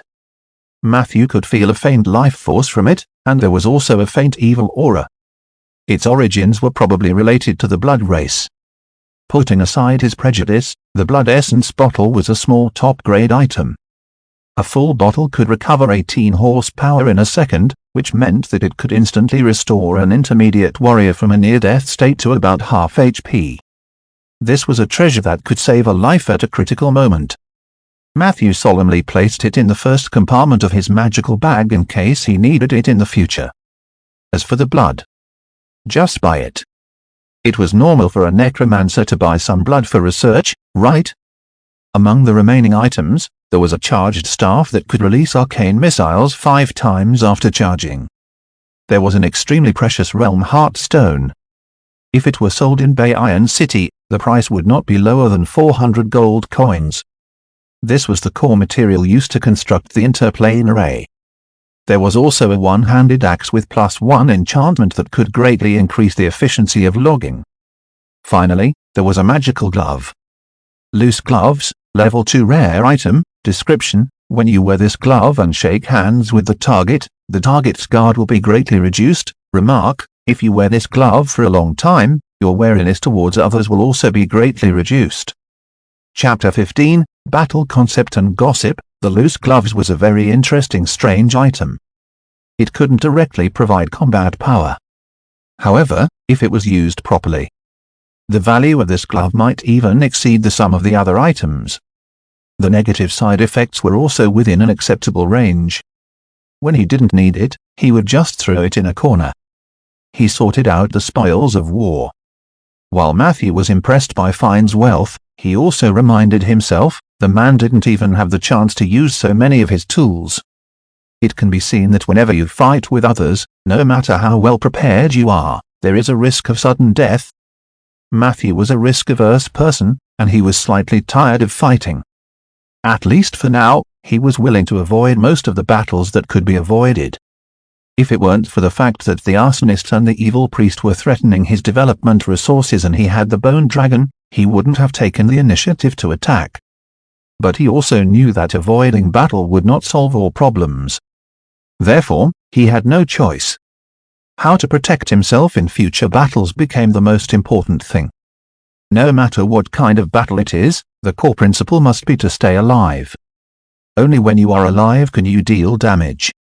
From another point of view, as long as one is alive, even if one is on the verge of death, there is still hope for one to fight with all of one's might and survive. He recalled the 2 battles tonight. Matthew seriously summarized his experience. The first combat concept he formulated for himself was survival first. As for how to apply this concept in practice, many details were involved. Matthew focused deeply on the concept of, beware of sudden death. Any profession with weak health had the risk of dying. This was because this world was filled with all kinds of strange ways to kill people instantly. Master Ronan had once given Matthew a book called The Death of a Mage. The book recorded the sudden deaths of 99 famous mages in history. The last page of the book read, "If you still feel that the author is making a mountain out of a molehill, then you are likely to be the 100th mage who will pay the price of his life for his arrogance." Perhaps he was influenced by the book. Ronan held the series of spells of Garcia's armor in high esteem. However, Matthew felt that the magic armor was useful, but it was too one-sided. Combined with his gaming experience from his previous life, he set the 3 key attributes to highlight in his mind. Toughness, immunity, will. Toughness was the fundamental attribute that resisted most negative statuses and control methods. The benefits of high toughness were incredible. If Fane was not an evil priest but a sword master, Philly's draconic might not be so effective. Even if the bone dragon was still a level higher and Matthew's side would definitely win, the battle would definitely not be so smooth. This was the most direct manifestation of the value of toughness. If a thief tries to sneak near me, I can use blind sense to counter invisibility. However, if the other party also has a method similar to the dragon's might, I'm afraid I can only sit and wait for death. When he thought of this situation, Matthew felt a little worried. Immunity was a key attribute to resist parasitic microorganisms, bacteria, fungi, and voodoo curses. Willpower was more useful against fear counter-checks. According to Matthew's current growth pattern, he did not have to worry too much about his willpower for the time being. The Necromancer's meditation would naturally increase his willpower slowly. Immunity was too unpopular, and he was usually the one who used abilities like Rotten Spore to trick others. As long as he was careful, he would not fail miserably. Therefore, he only needed to focus on toughness. Training one's physique could only go so far. Perhaps the druid class has a way to increase their toughness. If it really doesn't work, I can find a shaper-shifting target with high toughness. I remember that there are also some low-level passive spells that can slightly increase toughness. After a long time, Matthew finally pulled himself out of his self-reflection. He opened the mission panel. He had already mastered the spell Rapid Growth. With his current mana, He could use it about 10 times a day. This would definitely be of great help to the planting of trees. The other reward was a little confusing. Entrance ticket to the Moonlight Society, consumable, description: with this ticket, you can enter the subplane where the Moonlight Society is located with the help of a nature soul in the wilderness or forest on a full moon night. Matthew knew that the Moonlight Society was similar to the Druid's school of magic. But was it really useful for him? Even if a certain nature soul was willing to help him enter the Moonlight Society, would he, a necromancer, really be accepted? Why don't I just give it a try? Perhaps it could work. He didn't have much hope. At the bottom of the mission panel, the Taiji symbol underwent a significant change. The grey energy on the left side increased by a large margin and jumped to about 3/4 of its original size. The green energy on the right increased just a little bit more. According to Matthew's previous experience, after he planted 4 or 5 trees, the gap would be filled. He was looking forward to the changes after the energy bar was full. The next day, Matthew woke up early and went to the oak forest to work. However, after half a day, he had planted a few trees, and the energy had also increased to the maximum. However, the expected change did not come. This made Matthew think in disappointment, do I need other conditions to trigger it, or do I just need more time? He did not hesitate for too long. After all, planting trees was his job. He was already very satisfied with the 10 points of XP he could get from each oak tree. In the afternoon, Matthew went to see the public school and the Public Security Bureau. For the former, he went to the principal's office to ask for leave, while for the latter, he went to Blake to explain the situation at the farm to him. The matter of taking leave went smoothly. Matthew had connections, to begin with. Not only did the principal agree quickly, but he also asked him about his well-being. As for Blake, at least from the reactions of the others, he had done a good job of keeping it a secret. The people from the Public Security Bureau greeted Matthew as usual. It seemed that they did not associate Matthew with the Necromancer from last night. The two of them communicated closely in the morgue for a long time. You don't know how chaotic the situation was yesterday. I tried my best to appease my team members and sent someone to inform the other team that they could return to the city. In the end, as soon as I arrived at the town, I was told that the Lord had disappeared. It's very likely that he went to find the kidnappers alone. At that time, all of us were stunned. I hurriedly handed Sif over to the people from the Liege's mansion and prepared to lead the team to the ghost castle again. After walking for a few miles, the feudal lord actually returned by himself. Later on, I found out that Mr. Zeller had a way to contact the lord. After knowing that Sif was fine, he came back. However, I still brought some people to take a look at the barren mountains in the middle of the night. The environment there is very scary. The fog on the castle sinks to the mountainside. I don't know where the bandits set up their camp. Blake rubbed his dark circles and complained softly. Matthew smiled and met Blake's curious gaze. He said casually, their camp is halfway up the mountain in the valley. The kidnappers died on the spot before the fog sank. Blake was instantly dumbfounded. You're too amazing. Matthew shook his head. He chatted with Blake for a while before leaving the security office. On the way home, Matthew's thoughts were still heavy. It seemed that the incident last night had come to an end. However, there were still many doubts and possibilities. First, the Order of Calamity. From the contents of the letter, it seemed that Fane was just a shepherd, and his influence was limited to Rolling Stone Town and the surrounding cities. Although he had destroyed the entire evil priest camp in one go, it was hard to guarantee that the others from the Order of Calamity would not return. Secondly, there was a high chance that the Suki family had spies from the Order of Calamity.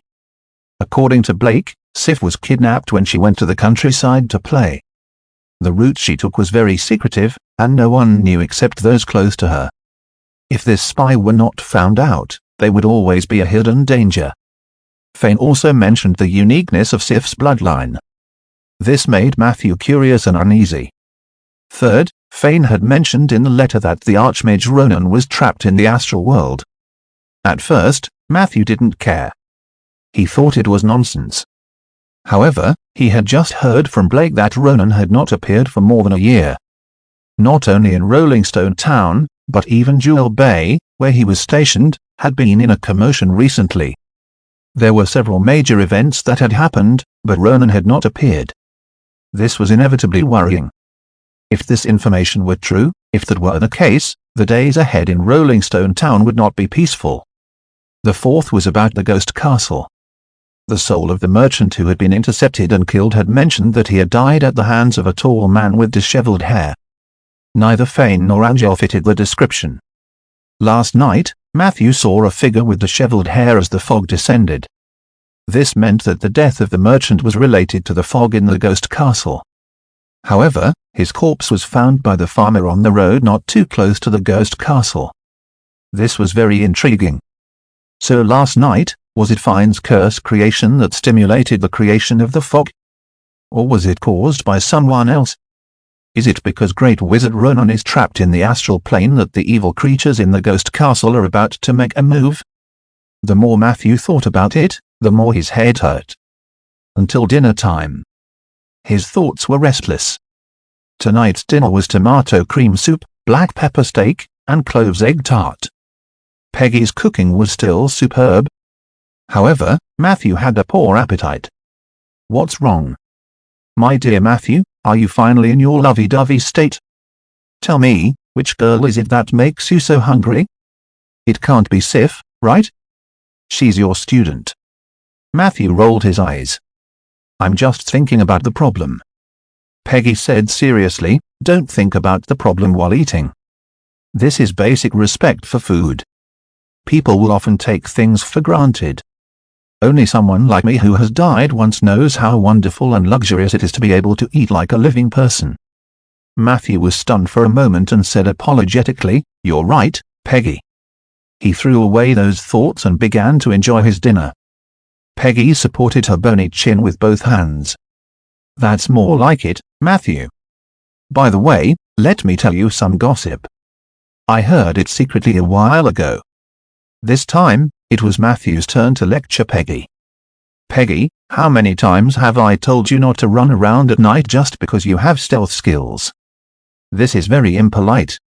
If you were caught, it would not only be awkward, but it would also be scary. Peggy shrugged. Then do you want to hear the gossip or not? Matthew scooped up a large spoonful of thick soup.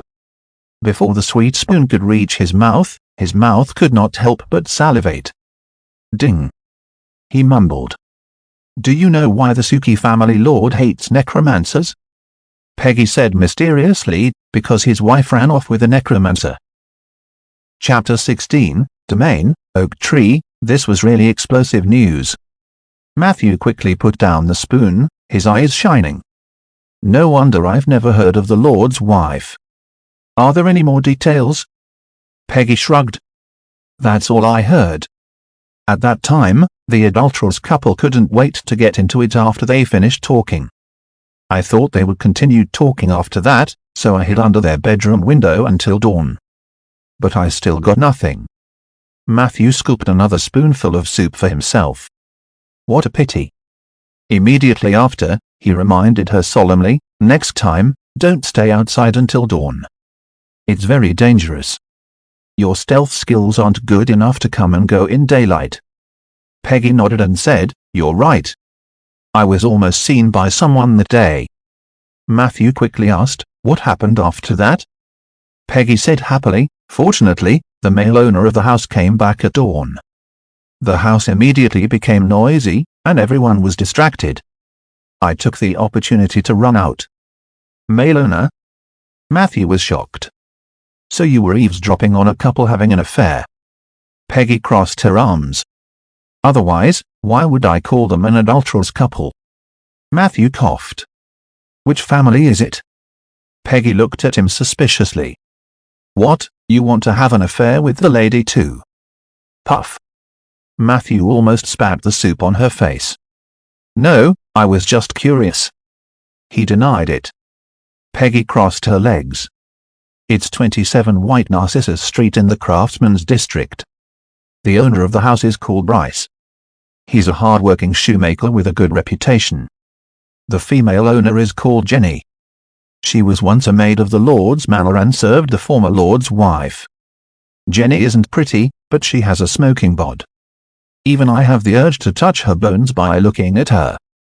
As for the adulterer that night, based on his voice, I could tell that he was a coachman of the Suki family lord. His name should be Dagon. That night? Do you mean this has happened on other nights? Matthew wiped his mouth with a napkin and inadvertently displayed the sensitivity of a druid. Of course, Jenny is famous in the craftsman's area for not rejecting anyone. Her lovers can't be counted on two hands. Peggy's legs were raised higher and higher. But if you want to know, I can also list the names of Jenny's lovers. Thank you, but there's no need. Matthew rejected her.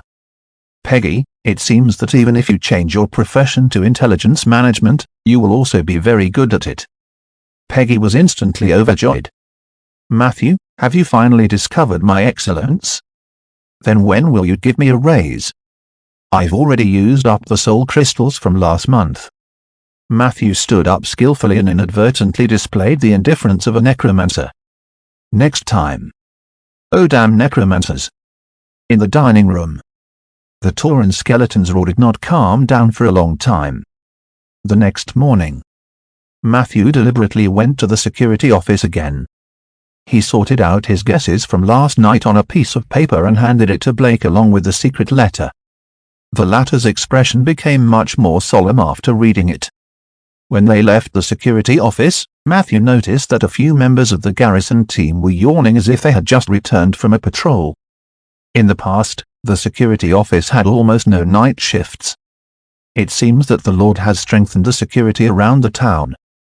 I wonder if the roads, trading stations, and sentry posts at the border have received the same level of attention. Matthew did not think too much about it. He had only done what he could. He would leave the rest to the Suki family lord. At noon, the breeze was warm. Matthew stood on the hillside on the southwest side of the oak forest to choose the site for his next work. Master Ronan's land had been completely covered by the oak forest. If Matthew wanted to expand the planting area, he would have to step into other people's land. He looked into the distance. The map of the surroundings of the oak forest appeared in his mind. To the southwest was Rolling Stone Town, which did not have much room for expansion. In the southeast, there were some farms of various sizes. Most of the crops in Rolling Stone Town grew here. Most of the land here had been bought by the farmers, so there was not much space for oak trees to grow. To the northeast was a barren land without an owner, but there was the scar of the dead obstructing it. Further away were the barren mountains and the ghost castle, which looked ominous no matter how one looked at it. Only the land in the northwest was the most suitable. However, that was the private land of the Suki family lord. If Matthew wanted to plant trees on it, he would at least have to seek the approval of the city hall. The lord wouldn't reject me just because of his prejudice, would he? Matthew was a little troubled. A long time ago, Master Ronan had reminded him that the Suki family lord was a good person, but he hated necromancers. Yesterday, he got the reason from Peggy. He could understand the hatred of the lord. However, he did not want to hang the fact that he had saved Sif's life over the lord in exchange for the right to plant trees on his land. In short, it was a pain in the ass. If worst comes to worst, I'll challenge the scar of the dead. I'll plant a large oak forest along the edge and wrap the scar of the dead in it. Matthew encouraged himself. He was tired of choosing the location. He leaned against an oak tree to rest. The afternoon sun shone brightly. It made one feel sleepy. Matthew yawned and was about to take a nap. Suddenly, a violent tremor around him woke him up from his dazed state. What is happening? Matthew looked around blankly. He saw that the oak trees beside him were growing at an unbelievable speed. They had grown from 3 to 4 meters to 3 to 400 meters before his eyes. The endless shade of the trees covered everything. Matthew stood up from the ground. He looked up at the oak forest. The oak forest was also sizing him up. Matthew could hear their whispers. Ah, how amazing! A necromancer. I hate necromancers, but I don't hate him. Maybe there are some strange necromancers, or maybe this is an anomaly. We should give him a chance to take the test. Matthew walked quietly in the dark forest. A deer that was emitting pure white light ran past him. 2 woodpeckers were playing with each other overhead. A frog wearing a gentleman's hat greeted him by the pond he passed by. In the end, he came to a waterfall in the depths of the forest. The waterfall went down 10,000 feet. A large number of green light spots flowed up the waterfall. This light spot. Matthew's heart skipped a beat. In the next moment, an eagle-faced man appeared beside him. The latter said in a low voice, "You are not qualified to explore this place yet." After saying this, the scene around Matthew seemed to be rewinding. Whoosh! The green phenomenon disappeared without a trace. Matthew sat under the oak tree in a daze. At the bottom of the mission panel, the green light on the right side of the Taiji symbol had been completely consumed. Hint: you have successfully stepped into the subdomain of nature, oak tree, and have completed a short stay in it. As a reward for stepping into the field, you can choose one of the following 3 abilities. 1. Summon Trent. In a forest that is over 500 years old, you can recruit several Trent companions. 2. Woodpecker Contract. You will obtain shape-shifting form, woodpecker, and gain 3 times the flying speed. 3. Natural Immunity. Your toughness +2. Matthew's eyes lit up. What was there to hesitate about? He directly chose 3. At that moment, Matthew vaguely saw a green light enter his body. He could feel that his physique had become stronger. 1 point of toughness can provide a 20% increase in effect. My immunity in related areas is now 44% stronger than before. Matthew was in a good mood. Although it could not be compared to sword masters and monks, who had more than 10 points of toughness, Matthew was rather stronger already. At least he had taken the first step of stopping a sudden death. Detected that you have fulfilled 2 of the 3 legendary elements, reputation domain. You have unlocked the legendary path ahead of time, legendary path, germinal, keywords, undying and natural, domain status. 1/6, revelation 1, weak body, low mana, poor mind, ignorant soul. The path of legend has actually been opened in you. This may be the mercy of the heavens or, more likely, an error in the laws. You should not have extravagant hopes. Returning to the mediocre path is your only way to save yourself. Revelation 2, life and death, destruction and rebirth don't always seem to conflict. You've found an unprecedented path. It doesn't matter if it's muddy or thorny. You should keep at it. Please choose a revelation as the motto of your legendary path. Different revelations mean different legendary paths and different follow-up rewards. Matthew immediately took down Revelation 2. Next, as long as he could continue to explore this path, he would carve out his own legend. After he mastered some legendary abilities, his power would also be stronger than an ordinary necromancer. At this point, Matthew finally understood the meaning of the Taiji symbol. It was the embodiment of Matthew's legendary path. The general direction had been decided. His path was marked by the 2 keywords, undying and natural. If the green lights will open the oak domain when full, what about the grey lights? Matthew was looking forward to it. However, at this time, another piece of news flashed before his eyes. You have completed the enlightenment of the oak tree's domain. Current situation of the realm is your first entry to the domain. You have received a permanent status, longevity, description, your lifespan plus 100 years. You have obtained a temporary status, no pain, no gain. Description: during the duration of the status, you will receive 1 strengthening experience point for every oak tree you plant. Every 10 experience points can be used to strengthen your summoned skeleton soldier once. Duration limit: 30 days. Chapter 17, Late Night Visitor. Is this the power of the heart of nature? Matthew was overjoyed. A short lifespan had always been the greatest pain for humans in their search for the truth.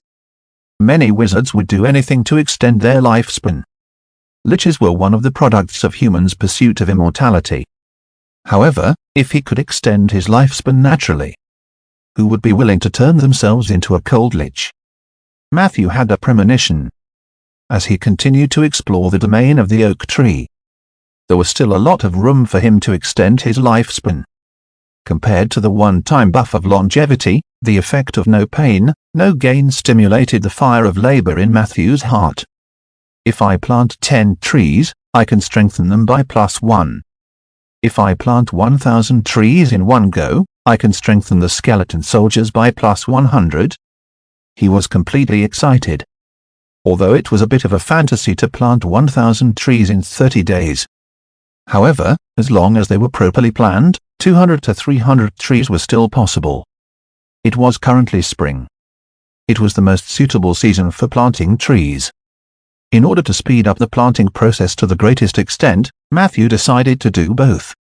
Tonight, he would write a report to the city hall to apply for planting trees on the land of the Suki family lord. The next morning, he would officially start to plant trees in the direction of the Scar of the Dead. You planted a sapling. You used rapid growth on the sapling, planting successful. Your affinity with nature has increased slightly, you have received 1 strengthening experience point, 10 points accumulated, you have gained 10 XP, your level cannot be increased, the remaining XP has been accumulated, please level up your profession as soon as possible. The next afternoon, Matthew was resting behind a huge rock. The oak tree that had just been planted was about 40 to 50 meters away. But Matthew couldn't sense any vitality from it. The root cause of this phenomenon was the pitch-black scar on the other side of the rock. The marker stones near the Scar of the Dead are said to have been set up by the Suki family lord with his men. They are all in the territory of Rolling Stone Town. They can indeed prevent ordinary people from entering dangerous places by mistake, provided that the Scar of the Dead does not spread. Cyrillic letter your Matthew wiped his sweat, his eyes very serious. He had been in Rolling Stone Town for less than 3 years, and the Scar of the Dead had spread visibly. 3 years ago, the edge of the Scar of the Dead was more than 10 meters away from the marker stone. And now, the two were almost touching. It was not hard to imagine what the situation would be like in a few years. This was also the reason why he planted the new oak tree further away. He had to leave enough buffer for the Scar of the Dead to spread in the next few years. How tiring. Today's tree planting goal had been achieved. However, it was not easy to reclaim land near the Scar of the Dead. The terrain here was complex, and the land was barren. There were many factors he had to consider. The only consolation was that the Gold Digger Basin had a rich underground water system. As long as the oak tree took root, it would not die of thirst. The trees planted today are a little too sparse. They can't form a group effect, and their ability to resist disasters will also decrease. He inspected the areas that he might be able to set foot in tomorrow. Matthew pondered as he walked back. As the oak forest continued to expand, he needed more and more time to go back and forth between his home and the forest. Usually, it was fine. However, right now, he was racing against time to earn as much buff as he could. He was going to ask someone to build a small wooden house in the oak forest. At least this month. He was planning to hide in the forest and not come out. In the evening, it was almost time to get off work, and the city hall was deserted. Only Miss Liz's unique loud voice came from one of the offices. You want to plant trees on his lordship's private land? Yes. Matthew politely handed over the application. He was a particular person. As for the various official rules and regulations, as long as they were not particularly annoying, he was happy to abide by them. This application was written with reference to the model documents handled by the City Hall in previous years. He was confident that no one could find any fault with the content and format. As expected, after reading it, Liz raised her eyebrows. Beautiful writing. Thank you. Matthew smiled. I'll help you submit the application. Theoretically, there shouldn't be any problems because this land has always been entrusted to our City Hall by the Lord. There was once a businessman who wanted to contract that place. He wanted to build a small mine there, but his proposal was ultimately rejected by us. At that time, there were already enough mines around Rolling Stone Town. You weren't here at the time. There was thick smoke everywhere. Liz continued, but guess what? The mines were gone overnight. The bosses of the mines lost all their money, and the businessman even came to thank us. I remember he gave Mr. Ormond 2 boxes of cider but only 1 for me. Matthew listened quietly.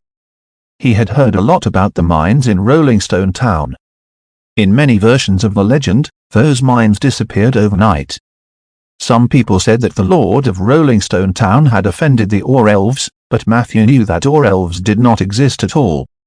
Some said that this was a curse from purgatory and that Rolling Stone Town, which had lost its mines, would become poor. But in fact, Rolling Stone Town did not decline because of this. The Suki family lord had established 2 trading posts at the border of his territory, one in the south and one in the north. They took over the trade routes from the southwest and northeast to the hinterland of the Human Kingdom and the Eversong Forest. Business at the trading post boomed, and the economy of Rolling Stone Town also thrived. In recent years, the handicraft industry in the town had developed rapidly, and various small workshops had emerged one after another. There was a faint hint of industrialization. Perhaps it was the Suki family lord's credit, but in Matthew's opinion, the 5-member committee that had been handling various government affairs all year round had also contributed greatly. Ms. Liz was one of them. About Ms. Liz, Matthew didn't know much. In his impression, this woman was harsh and picky, loved gossip, and had a bad reputation in town. However, she also loved her work and was diligent. This could be seen from the fact that the other officials had already gotten off work, and she was still in the office dealing with documents. The most important thing was, she was Blake's mother, the distant cousin of the Suki family's lord, and Sif's aunt. In a sense, Liz represented the will of the Suki family lord in the 5-member committee. This was also the reason why Matthew had specially found her to post his application. An hour later. It was completely dark outside. All right, young man, thank you for listening to me. There aren't many young people as patient as you. Liz lit the candle and continued to deal with the documents. You can return now. I will help you with your application as soon as possible. After the committee has approved it, I will inform you as soon as possible. Matthew nodded and stood up. He loosened his muscles and bones, and his body made crackling sounds. By the way, Matthew, I remember that you are also a necromancer. What do you think of the rumors these days? Liz suddenly called out to him, her eyes full of gossip. Matthew pondered and said, You mean the necromancer with the bone dragon? I heard that he almost fought with the town guards. Liz shook her head. The version you heard is wrong. That necromancer seems to be a friend and not an enemy. Not only did he save, well, in short, he did not seem to be a bad person. She seemed to realize that some things could not be said casually. Matthew smiled gently. Necromancer is just a profession. Of course, he's not necessarily a bad person. Liz looked at him with interest. For example, you? A necromancer who likes to plant trees? To be honest, I really think you've been delayed by your need to be an adventurer. Look at you, Matthew, what a handsome young man. Even compared to my Blake, your appearance is not inferior. As long as you agree, I'll be happy to introduce you to a few daughters from good families. Matthew immediately blushed. I think I'm far inferior to Blake. Liz was delighted to hear this. Don't say that, Matthew. I think you're much more pleasing to the eye than my brat. That's it. Come to me tomorrow to get the approval. You can plant whatever you want on the land of the Lord. You don't need to get the Lord's approval. Matthew was surprised. Liz waved her hand. It's just an administrative process. The Lord won't really interfere with political affairs. He's busy taking care of his daughter these days. I still have this amount of power. As long as you don't turn that piece of land into a mass grave, you can do anything. Matthew was overjoyed. So he flattered Liz a few more times. The middle-aged lady was laughing so hard that she bent forward and backward. He waited until late at night. After Matthew came out of City Hall, he sent Liz home. Not only did he receive his approval in advance, he even applied for a forestry allowance. This sum of money was about 200 gold coins. It was taken from the Lord's own treasury. This experience gave Matthew a lot of insight. Thousands of words converged into one sentence: Blake's mother is awesome. It was another night. In the basement. Peggy, a cup of coffee. Matthew shouted twice but did not get a response. He could only get up and do it himself. She can't be eavesdropping under some window at this time again, right? The strong aroma of coffee washed away a little sleepiness. Matthew mumbled. His attention returned to the spell book in front of him.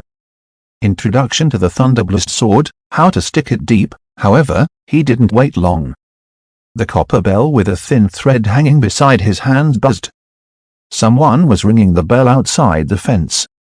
A late-night visitor for me? Matthew frowned. Chapter 18, You Have to Pay Your Family. Matthew pushed open the door and looked out. Outside the gate, a petite figure stood there. There was no moon tonight.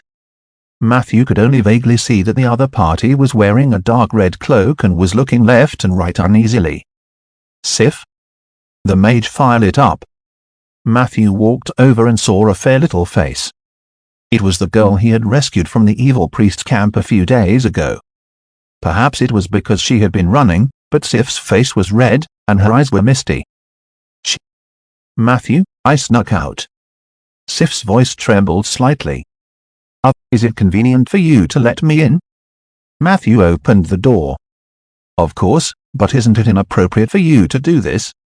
He was referring to Sif, who had just been kidnapped. Her safety worried many people in the Liege's residence. If she were discovered sneaking out, it would inevitably cause a big problem. Don't worry. I'm not an insensible rebellious girl. Sif took off the hood of her cloak as she walked inside. I sneaked out after the maids fell asleep. There was a mirror image of me in the bedroom to cover for me. Moreover, I won't be away for too long. I already feel very sorry for making everyone worry so much last time. Matthew nodded. He led the girl into the living room and sat down. Do you want coffee or milk? Peggy was not around, so Matthew could only serve her himself. Sif smiled and said, milk. I can't sleep well if I drink coffee at night. I haven't slept well these days. A moment later, the girl held the steaming milk and blew on it gently. Matthew sat silently in front of her. The atmosphere was a little awkward. It's so hot. Sif took a sip of milk and stuck out her tongue. I'm here to thank you, Matthew. Matthew observed the other party without batting an eyelid. Sif put down the milk and said with amusement, please, don't tell me you think everyone will believe that story Blake made up. At least I know that my savior isn't some big shot from Bay Iron City, but it's you. Matthew thought for a moment and asked, were you sober at that time? Sif blushed and nodded. I was never unconscious. The evil priest had me smell some kind of power. My consciousness was always clear, but I couldn't control my body. At this point, she let out a long breath, and her face revealed a deep look of fear. To be honest, Matthew, if it weren't for you, I really don't know what would have happened. You saved my life, but I don't know how to thank you. These past few days, they locked me up at home, but I couldn't sleep at all. Every time I closed my eyes, the evil priest's face would appear in front of me. Only when I thought of you would my heart feel a little more at ease. Matthew listened quietly to Sif's confession. Being kidnapped could easily become a person's nightmare. If it were someone with a weak mentality, they would have collapsed long ago. But Sif was obviously different. She only whispered for a while before she put on a youthful smile and said, I really didn't expect you to be so powerful.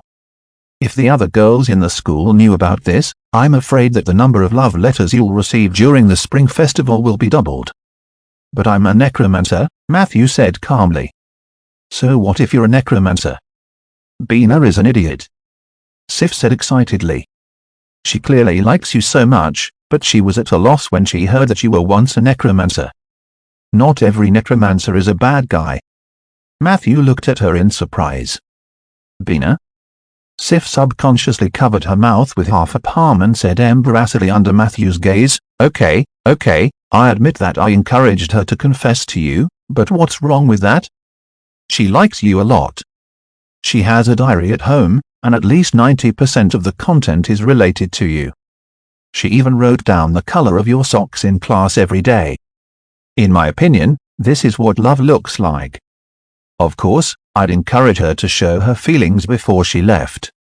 I just didn't expect her to care so much about what the world would have thought about you being a necromancer. What a disappointment. Matthew rubbed his temples. He couldn't comment on the views of teenage girls on love. Hence, he could only change the topic. So, the others also know that I was the necromancer? Sif shook her head like a rattle drum. I didn't tell anyone. Everyone else believed Blake's nonsense, including my father. He's a big idiot. However, before she finished speaking, in the corner of the living room, the copper bell strung on the hemp rope rang again. Who would come looking for you in the middle of the night? Sif followed behind Matthew with half a glass of milk. In the next second, her face turned pale. It's my father. Oh no, Matthew, where can I hide? My lord. What brings you here so late at night? Matthew asked politely from inside the fence. He did not open the door. Firstly, he was not familiar with this lord. Secondly, his daughter was in his house. He was afraid that he would not be able to explain this situation. Is this how you treat your guests? Rigasuki said angrily. Matthew noticed that he was also wearing a dark red cloak. The material was similar to the one Sif was wearing, but the size was obviously much larger. The space behind him was empty, and there were no followers following him. Stop looking, I'm alone. Riga impatiently urged, let's talk inside. Matthew had no choice but to open the door and lead him into the living room. Coffee or milk? He asked. No need. I won't stay here for too long. Riga's tone was very stiff. Matthew nodded and naturally sat down opposite him. Listen, Matthew. I hate necromancers the most in my life. But my upbringing doesn't allow me to turn a blind eye to my daughter's savior. Riga gritted his teeth and said, that's why I'm here to thank you. Thank you for saving my daughter. Matthew spread his hands, but, Blake. Who would believe that nonsense he made up? A necromancer from Bay Iron City who happened to be passing by? Coincidentally, they had met once. Even a third-rate bard could come up with a better story than that. Matthew rubbed his temples and was a little speechless. Seeing Matthew's flustered expression, Riaga's mood seemed to improve a little. Don't blame Blake. I watched that child grow up. He has never been a good liar. However, you can rest assured that there are no more than 5 people in the town who really know the inside story of this matter. Although I don't know why a powerful necromancer like you would hide in my territory, we will keep your secret. Matthew looked straight at Riga. I'm curious. Even if you can tell that Blake is lying, why are you so sure that it's me? Maybe he really knew some powerful necromancer? Riga sneered and then said seriously, I saw you the other day. Our Suki family has a certain purgatory bloodline, so we also have some secret abilities. In any case, I can be certain that it is you. Matthew nodded. Actually, he didn't want to keep it a secret. He just wanted to keep a low profile. All right, Matthew, let's cut the crap. You can make a request of me. I'll definitely fulfill it within my ability. Riga stared at Matthew with an unfriendly gaze. I don't want to owe a necromancer a favor. Matthew thought for a moment and decided to mention that he wanted to plant trees on the land in the northwest. Although Liz had already helped him settle this matter. But Matthew was a very particular person. After all, that piece of land was Riga's private land. In order to avoid unnecessary disputes, it was better to confirm it with this lord when there was a chance. Just planting trees? Riga frowned. Matthew looked at him with an open gaze. 1 or 2 bodies might be buried there. A look of deep disgust flashed across Riga's eyes. As expected of an annoying necromancer. but you did save Sif's life. I'll give you that piece of land. From now on, we're even."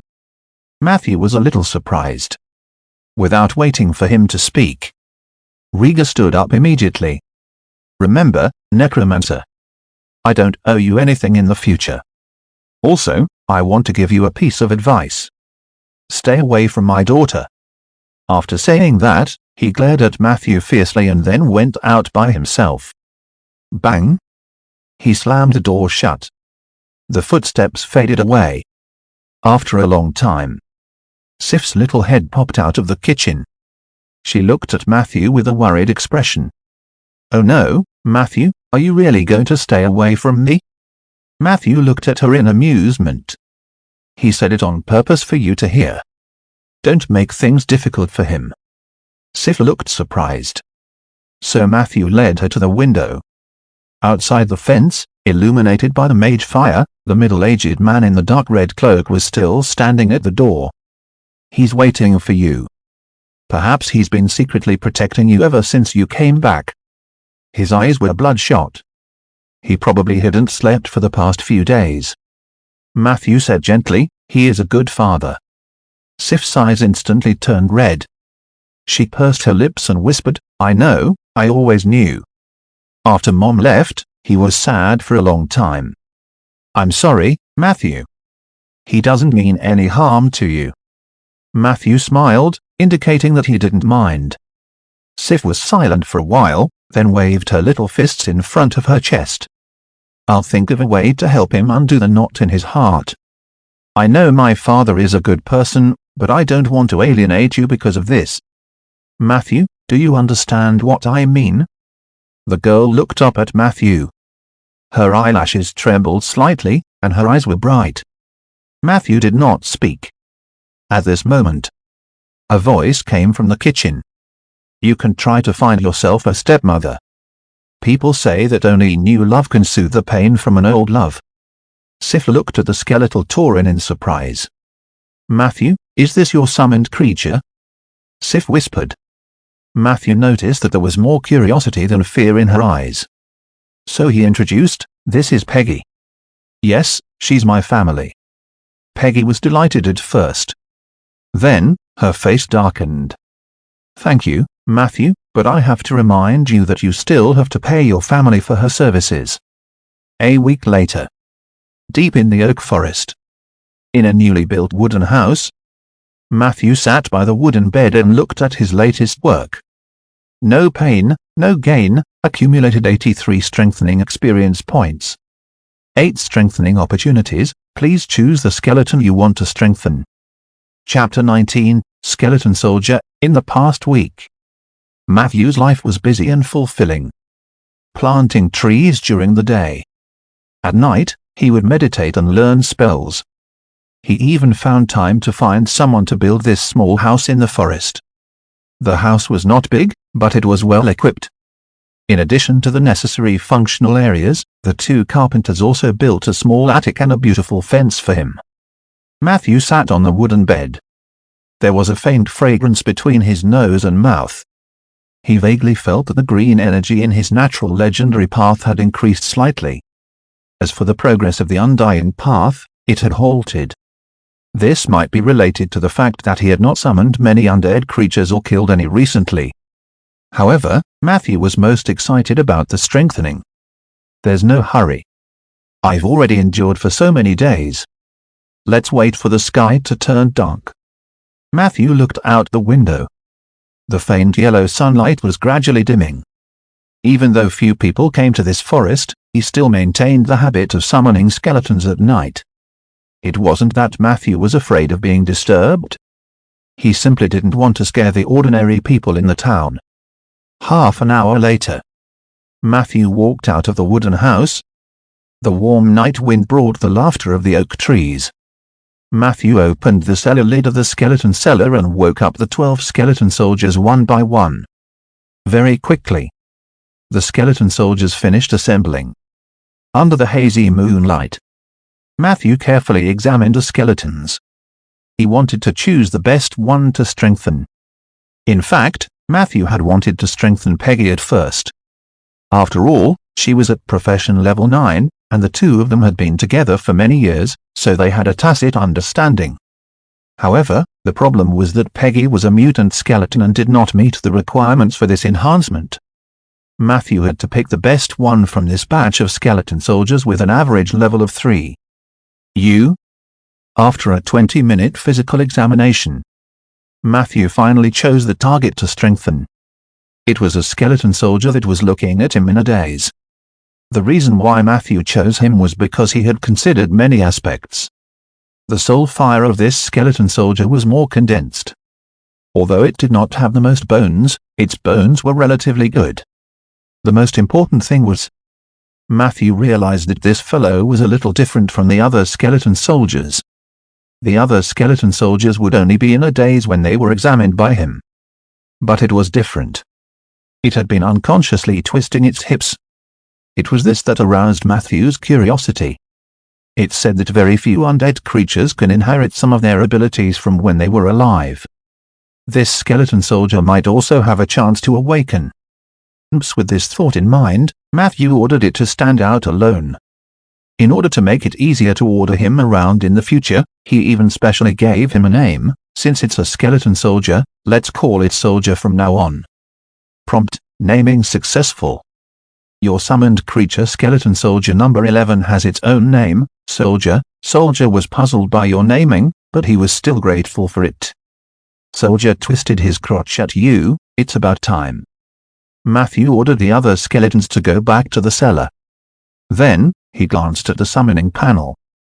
Name: Soldier. Race: Skeleton. LV3. Attributes: Strength 14/Constitution 8/Agility 14/Intuition 4/Intelligence 4/Charm 4. Characteristics: Fear, Immunity, Disease, Immunity, Undead Race. Ability: Step Back, High Agility and Strength. Matthew raised his eyebrows. He tried to invest 10 strengthening points into Soldier. Enhancement successful. Soldier's level had increased to level 4, and his overall attributes had received a small increase. Soldier received the enhancement keyword Beginner Enlightenment. Beginner Enlightenment: White. Your summoned creature has the intelligence of a 5-year-old child and can understand some of your simple commands. Strengthening can upgrade the summoned creature, increase its overall attributes, and impose keywords of different grades on them. Matthew was an experienced gamer. He could tell the general direction of the system at a glance. He strengthened Soldier again. Enhancement successful. Soldier received the keyword Short Weapon Specialization. Short Weapon Specialization: Purple. Your summoned creature is good at using short weapons. When it uses a short weapon, its attack speed, attack power, and critical hit probability are increased by 30%. Sure. Matthew no longer hesitated and strengthened it with all his might. The next 3 attempts were all successful. The rewards were 2 good keywords and a level increase. Weakness Observation: Blue. Your summoned creature can identify the enemy's weaknesses before and during battle. Assassin Mode: Blue. Your summoned creature has activated the Assassin Mode. Agility +2, and learned the Assassin's abilities Stealth and Sap. I didn't expect you to become an assassin with some twitches of your hips. Matthew looked at Soldier with interest. He wondered if it was the effect of Beginner's Enlightenment. He noticed that Soldier's soul fire had become more solid. There was also a hint of nostalgia and respect in the eyes that looked at him. Hence, Matthew struck while the iron was hot and continued to strengthen it. Enhancement failed. Soldier received the keyword Bone Loss. Bone Loss: Grey. Your summoned creature's HP is reduced by 10%. Would a failed enhancement result in negative keywords? Matthew was deep in thought. This was not unusual. The results of the next 2 times were normal. 1 upgrade and a purple keyword. Dirty Trick: Purple. Prerequisite keyword: Weakness Observation. Your summoned creature is good at using underhanded moves including but not limited to crotch attack, sand toss, and return spear. Dirty Trick is actually purple grade. Matthew was a little surprised. Soldier looked at him innocently. With its current intelligence, it might not be able to understand the changes in its body, but these keywords would be integrated into its combat instincts. Matthew clicked his tongue in wonder. He walked around Soldier. he noticed that the color of the latter's bones had changed significantly. The gray bones that had occupied most of his body had disappeared, replaced by white and even silver bones. Gray bone, white bone, silver bone, gold, diamond. The classification of skeletons flashed through Matthew's mind. Soldier was now a skeleton assassin. Of course, it couldn't be compared to a golden skeleton with extraordinary talent like Peggy. However, it was not to be underestimated. Enhancement successful. Soldier obtained the legendary keyword Sword Dancer, gold. Your summoned creature has awakened part of its strength from when it was alive. Assassin mode has been replaced with the rare profession Blade Dancer mode. Soldier gain new abilities, Blade Dance, Funeral Dance, and Dark Knight Cloak, a golden legendary keyword. Matthew's eyes immediately lit up. After this enhancement, Soldier's temperament had obviously changed. The bones on his body flickered with a silver light, and almost in an instant, all of them turned silver white. A pitch-black curtain appeared behind him. Matthew's heart skipped a beat as he ordered, "Put it on." Soldier was stunned for a moment. The curtain automatically covered his body. In the next second, Soldier disappeared without a trace. Your summoned soldier has used Dark Knight Cloak. Matthew closed his eyes and activated his blind sense. He could sense that there was an invisible unit near him, but he could not know its exact location. He was clearly right in front of me. Matthew asked Soldier to turn off the Dark Knight Cloak. The invisibility effect of this ability was too shocking. After all, Philly's blind sense was supposed to be the nemesis of invisible units. It seems that I have to be careful in the future. Not all invisible units can be detected by a blind sense. But now, the more Matthew looked at Soldier, the more satisfied he was. In time, this guy's strength would definitely not be inferior to Peggy's, and it might even surpass the Bone Dragon. I wonder if there are any higher-level gold legendary keywords. Matthew subconsciously wanted to strengthen it again. However, he suddenly realized that he had used up all the strengthening opportunities. He smiled bitterly and patted his cheek. Now, he finally understood why the mobile gacha game was so popular in his previous life. Since the Dark Knight Cloak wouldn't consume any of Soldier's energy at night, Matthew arranged for him to patrol outside his house in stealth mode. The cabin had just been built, and Matthew still had a lot of arrangements to make. If it were the old Rolling Stone town, it would be fine. Recently, public security had shown signs of deterioration, so he had to be extra careful. Spell traps were a must. When I go to the market to buy seeds tomorrow, I'll also see if there are any trap-setting scrolls. It's too troublesome to do it myself. Matthew lay on the hard wooden bed and ate a few mouthfuls of bread. He began to miss Peggy's cooking. Why don't I have Soldier guard the next and ask Peggy to come over and accompany me? No, Soldier's intelligence is still too low. He couldn't handle many things as easily as Peggy. Matthew yawned. He forced himself to meditate. For the soul crystals. He could not slack off for a night. Southwest of the oak forest. On the hill. Two figures, one tall and one short, walked over. Boss Dean, it should be nearby. The farm below has been burned to ruins. It must be Heist's doing. The tall man's face was fierce. This guy is really rude. He clearly promised Boss that he would meet you on time. In the end, he ran to such a remote place without saying a word. We can't even find a trace of him. Short Dean stared at the trees ahead. Suddenly, his nose twitched. Heist is dead. The tall man was stunned. How is that possible? Could it be that the great mage had made a move? Dean's face was gloomy. Impossible. It's a fact that Ronan is trapped in the astral plane. He can't possibly lay his hands on a small fry like Heist. The tall man thought for a moment and said, "Is that a local lord?" The Suki family was once glorious. Although the current patriarch is a useless guy, I heard that his wife ran away with a necromancer. Dean shook his head slightly. The two of them silently stepped into the oak forest. Heist's corpse is buried here. Dean looked gloomy. Buried in the woods? Who would do such a wicked thing? The tall man looked around. At this moment, he suddenly pointed into the distance and said, "Boss, look! There's a small wooden house over there." Chapter 20, Craftsman Protection Association. "Boss, look! There's a small house over there." As he spoke, he was about to walk over. "Don't go over there, Mobley." Dean suddenly shouted at the tall man to stop his rash action. "Follow me immediately," Dean said as he quickly retreated out of the forest. Mobley didn't understand, but he still followed Dean obediently. They continued until they completely left the forest. Mobley couldn't help but ask, "Why should we retreat? If it were up to me, we should set fire to this place. I can feel that this place is full of vitality. If this fire is strong enough, we might be able to advance a lot on the path of legend." Dean was also moved.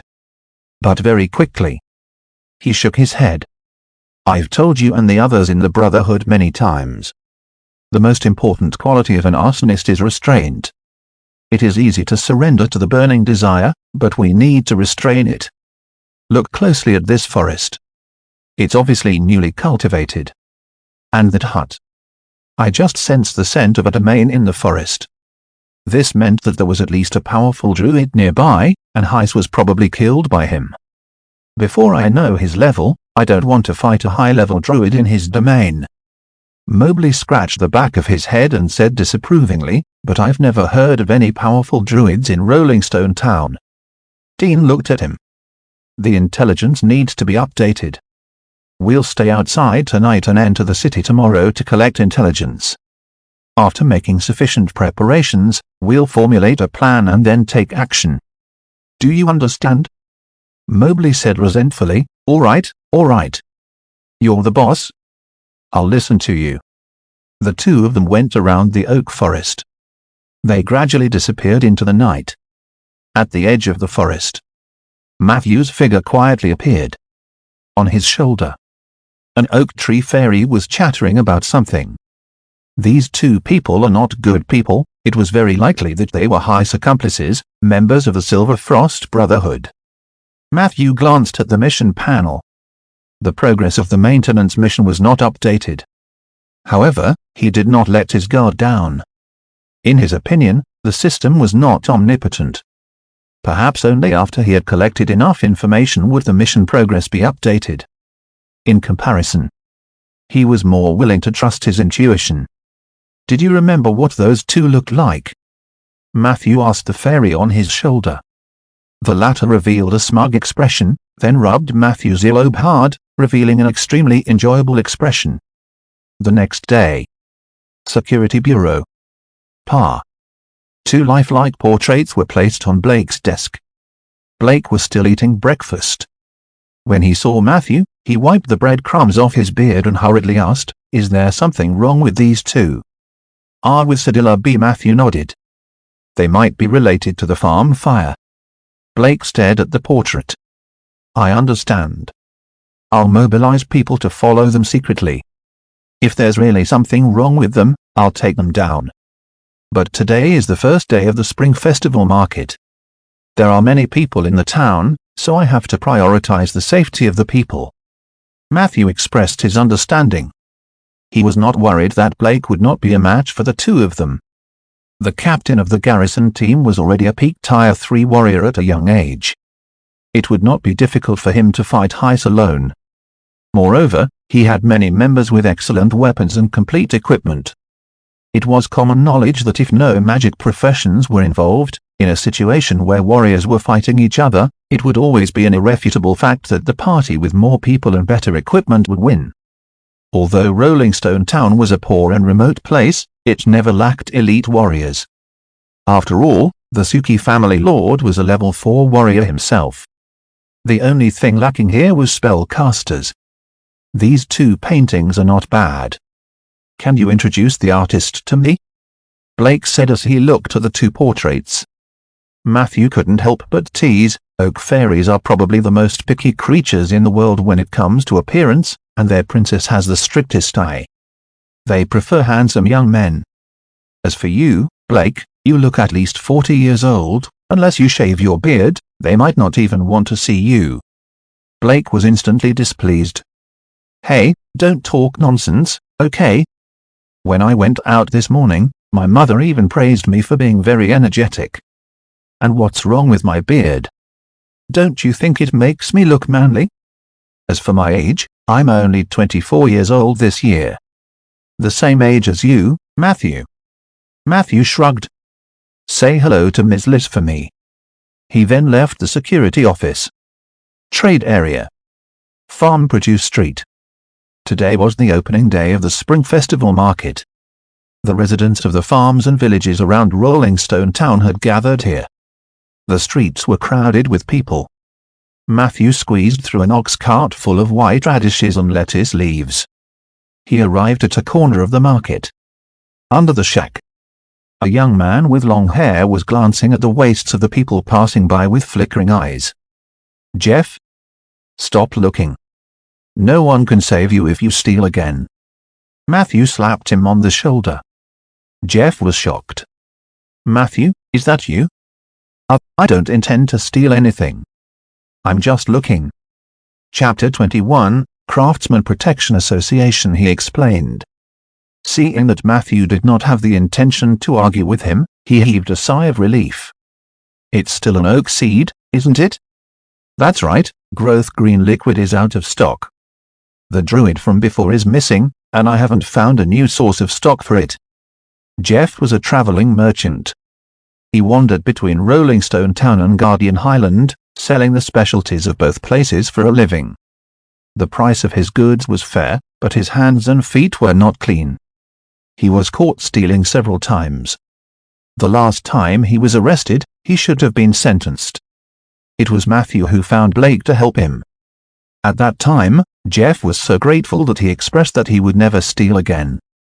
However, Matthew did not trust him. If it were not for the fact that there were very few merchants coming and going to the Guardian Highlands, and the oak seeds he needed were only available to the druids there, he would not have interceded for him. As usual, he picked up 2 small bags of seeds. Matthew flipped through it and frowned. The quality of these seeds isn't very good. Is that so? No way. Jeff was a little nervous. I told them that I wanted the best seed. The fat man told me that this was from the Druid Church and that the quality was definitely excellent. Damn it, I knew that humans' words couldn't be trusted. Matthew shook his head. He had already stepped into the oak tree domain, so he could naturally sense it clearly. These seeds were full of vitality on the surface. However, its interior seemed to have been violently destroyed by a force. Less than 1/10 of the seedlings would sprout. The quality of the seeds was on a completely different level from the ones Jeff had provided previously. You bought it from a human merchant in the Guardian Highlands? Matthew pondered. Yes, I just told you. The druid from before is missing. There seems to be some trouble in the forest over there. Matthew, don't tell me you don't want this batch of goods. Then I might really have to go back to my old job. Jeff said with a long face. Matthew glanced at him rudely. Suit yourself, but no one will care about you if you get caught next time. Even so, Matthew still accepted the goods at a price 20% lower than the market price. After all, no one in Rolling Stone Town would buy oak seeds except him. This was the first time that Jeff had made a mistake. The next time you go to buy seeds, you must find the local druids. The humans there are no different from us. It's too common to pass off inferior ones as good ones. Greek letter alpha with Tana's Greek letter epsilon, Matthew warned after the deal was over. I understand. Unfortunately, I can't tell the quality of the seeds. But there's news about the book called Germination, Jeff said regretfully. If you need it, I'll buy that spell book directly next time. Matthew nodded. The druid's germination spell could speed up the sprouting of seeds. Mastering this spell would greatly increase the efficiency of planting trees. After all, the steps of planting trees were closely linked. If one segment were affected, the overall efficiency would drop. Oh, right. Matthew was about to leave, but he suddenly remembered Jeff's dark history, so he asked, do you know how to pick locks? Yes, but I haven't done it for a long time. Jeff replied. Can you open this lock? Matthew handed over the psalm. Jeff took the spellbook, knocked on the steel lock, listened for a while, and then shook his head. I'm afraid not. This is a compound lock. I definitely can't open it with my skills. But I can find an axe to help you split it. Axe? What a joke. In that case, the spells recorded in the book would most likely be destroyed. No thanks. Matthew calmly put away the spellbook. Jeff looked at the silver book reluctantly. Why don't you try the Craftsman Protection Association? They also have locksmiths there. Craftsman Protection Association? Matthew knew that there was such an existence in Rolling Stone Town, but he was not familiar with it. His wooden house was built by someone recommended by Blake, so he did not put too much effort into it. Yes, an organization led by Mr. Richard. It is said to protect the legitimate rights and interests of craftsmen. Many carpenters, stone masons, and workshop workers are members of the association. Mr. Richard is a real gentleman, isn't he? Jeff said admiringly.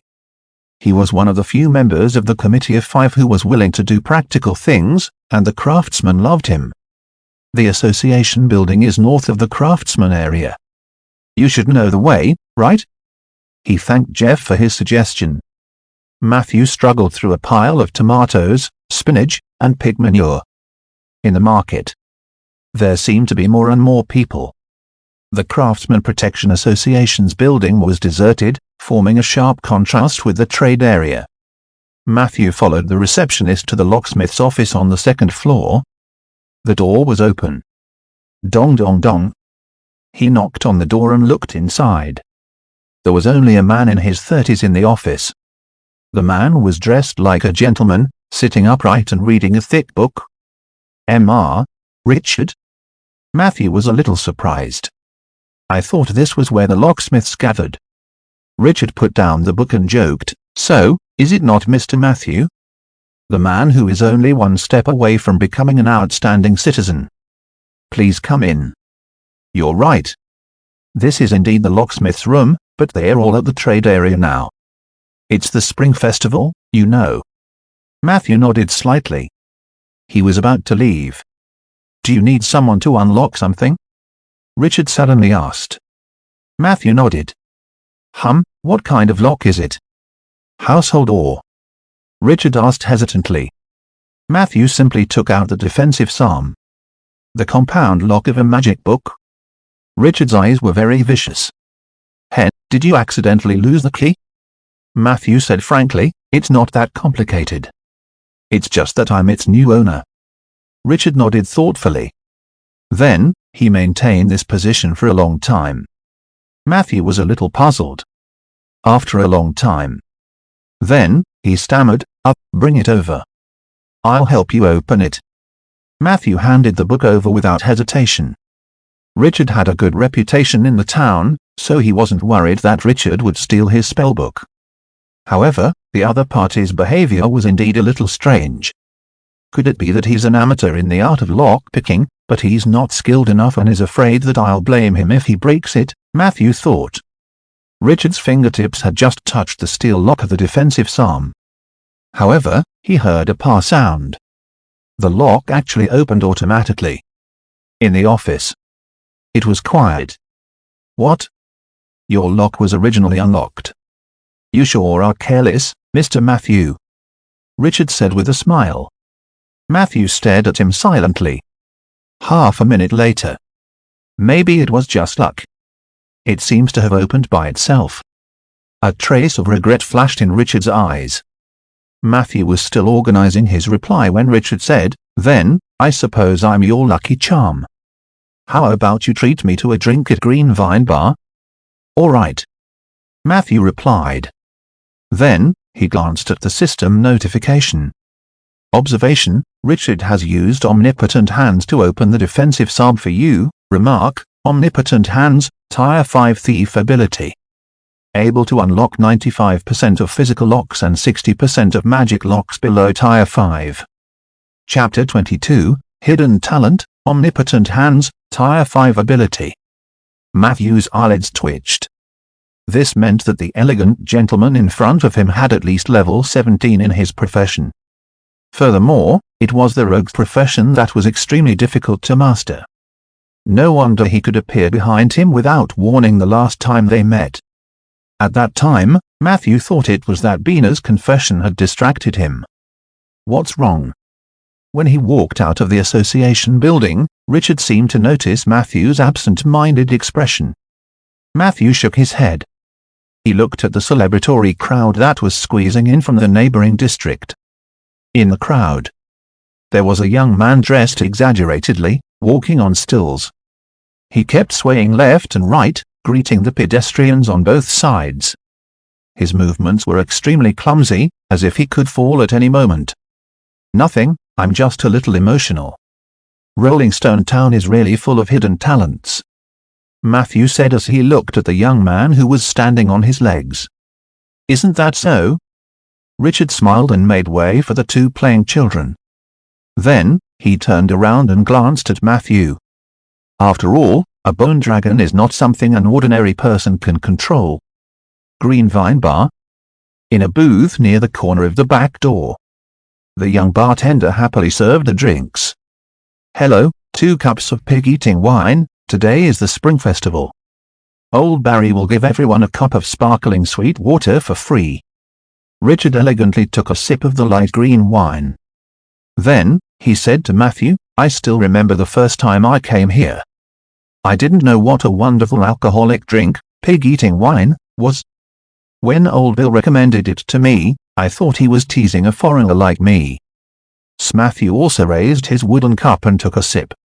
This was a specialty of Rolling Stone Town. The origin of its name was unknown, but the taste was spicy and memorable. This was because a type of seasonal weed was needed to make pig wine. Therefore, it could only be tasted around the Spring Festival every year. Matthew did not reply to Richard. He was still thinking about Richard's intentions. It was fully by chance that I went to the Craftsman Protection Association to find a thief, so Richard couldn't have predicted that. So, was this just a coincidence? Or did he plan to get in touch with me, so he just took advantage of the situation, no matter what the situation was? It was not a good thing to be targeted by a Tier 5 bandit.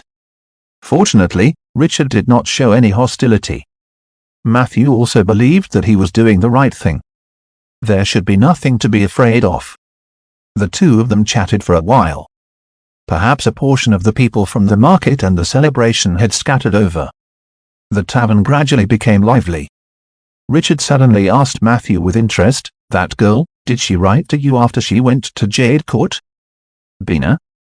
The tense Matthew instantly recalled the girl who confessed to him at his door that day. No. Matthew shook his head. He thought for a moment and added, it has only been half a month. She might have just arrived at Jade Court and hasn't settled down yet. Richard smiled. You don't have to defend her. I'm just curious about your attitude toward her. As far as I know, you're very popular with female students, but why do I feel that you don't like them very much? Matthew denied, no, the girls are all very energetic and cute. Richard asked curiously, then why do you always reject their confessions? I heard Bina wasn't the first. Matthew explained seriously, just like I told Bina, they don't know the real me. They are still a group of children. They might like me because my identity as a teacher gives me the opportunity to gain their admiration easily. It could also be because having an older boyfriend would make her feel vain among her peers. It might even be because the taboo relationship between teachers and students had stimulated their rebellious hearts. In short, there could be many factors behind their confessions. However, it could not be because of love. And I've always treated them equally. They were my students, a group of innocent children who were still growing up. That was all. Richard suddenly asked, including Sif. Matthew answered without hesitation, including Sif. All right, chatting with you is really boring.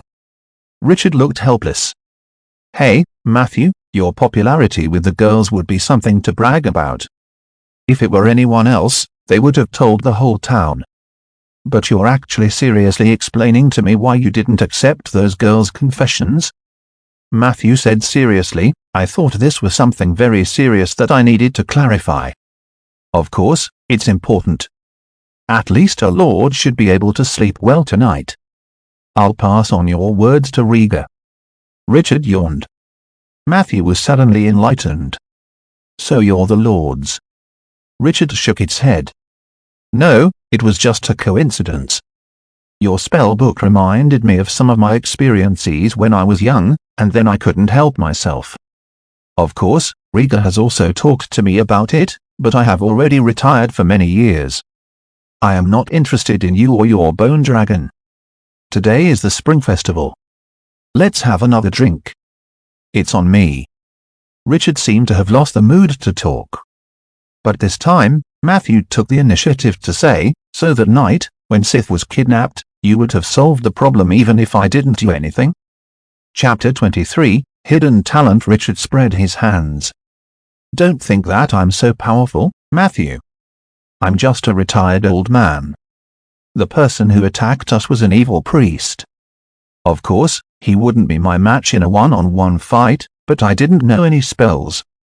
I couldn't find their location through magic like Zella, nor could I rush to the scene of the incident as quickly as you could to save the damsel in distress. Do you understand? So I want to thank you on behalf of Sif. After all, this world belonged to wizards. When he said the last sentence, his tone was a little lonely, and his eyes were filled with memories. Matthew nodded thoughtfully. After a while, the busy bartender hurriedly served 2 more glasses of pig-eating wine. Richard was about to take the cup. Suddenly, his body movement stopped there, but his eyes glanced at the door. Matthew followed his gaze. 2 seconds later, the door of the tavern was pushed open. 2 figures, one tall and one short, walked in side by side. Matthew's pupils contracted. Even though the other party's face had been modified, he recognized that this was the duo who had passed through the oak forest last night. The 2 of them entered the tavern and looked around. Can't they see us?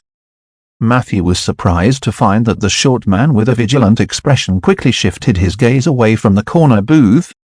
It was as if there was no one sitting in the booth. A moment later, the short man found a convenient spot to observe and sat down. The tall man started to get close to the bartender. Those are 2 gang members from 2 big cities. They are inquiring about a high-level druid who doesn't exist. Richard calmly grabbed the glass and took a sip. Looking for you? Oh, Matthew said frankly, yes, on the night I saved Sif, I killed an arsonist. Arsonist? Strange. Richard narrowed his eyes. These maggots that live in the sewers of the city actually left their territory?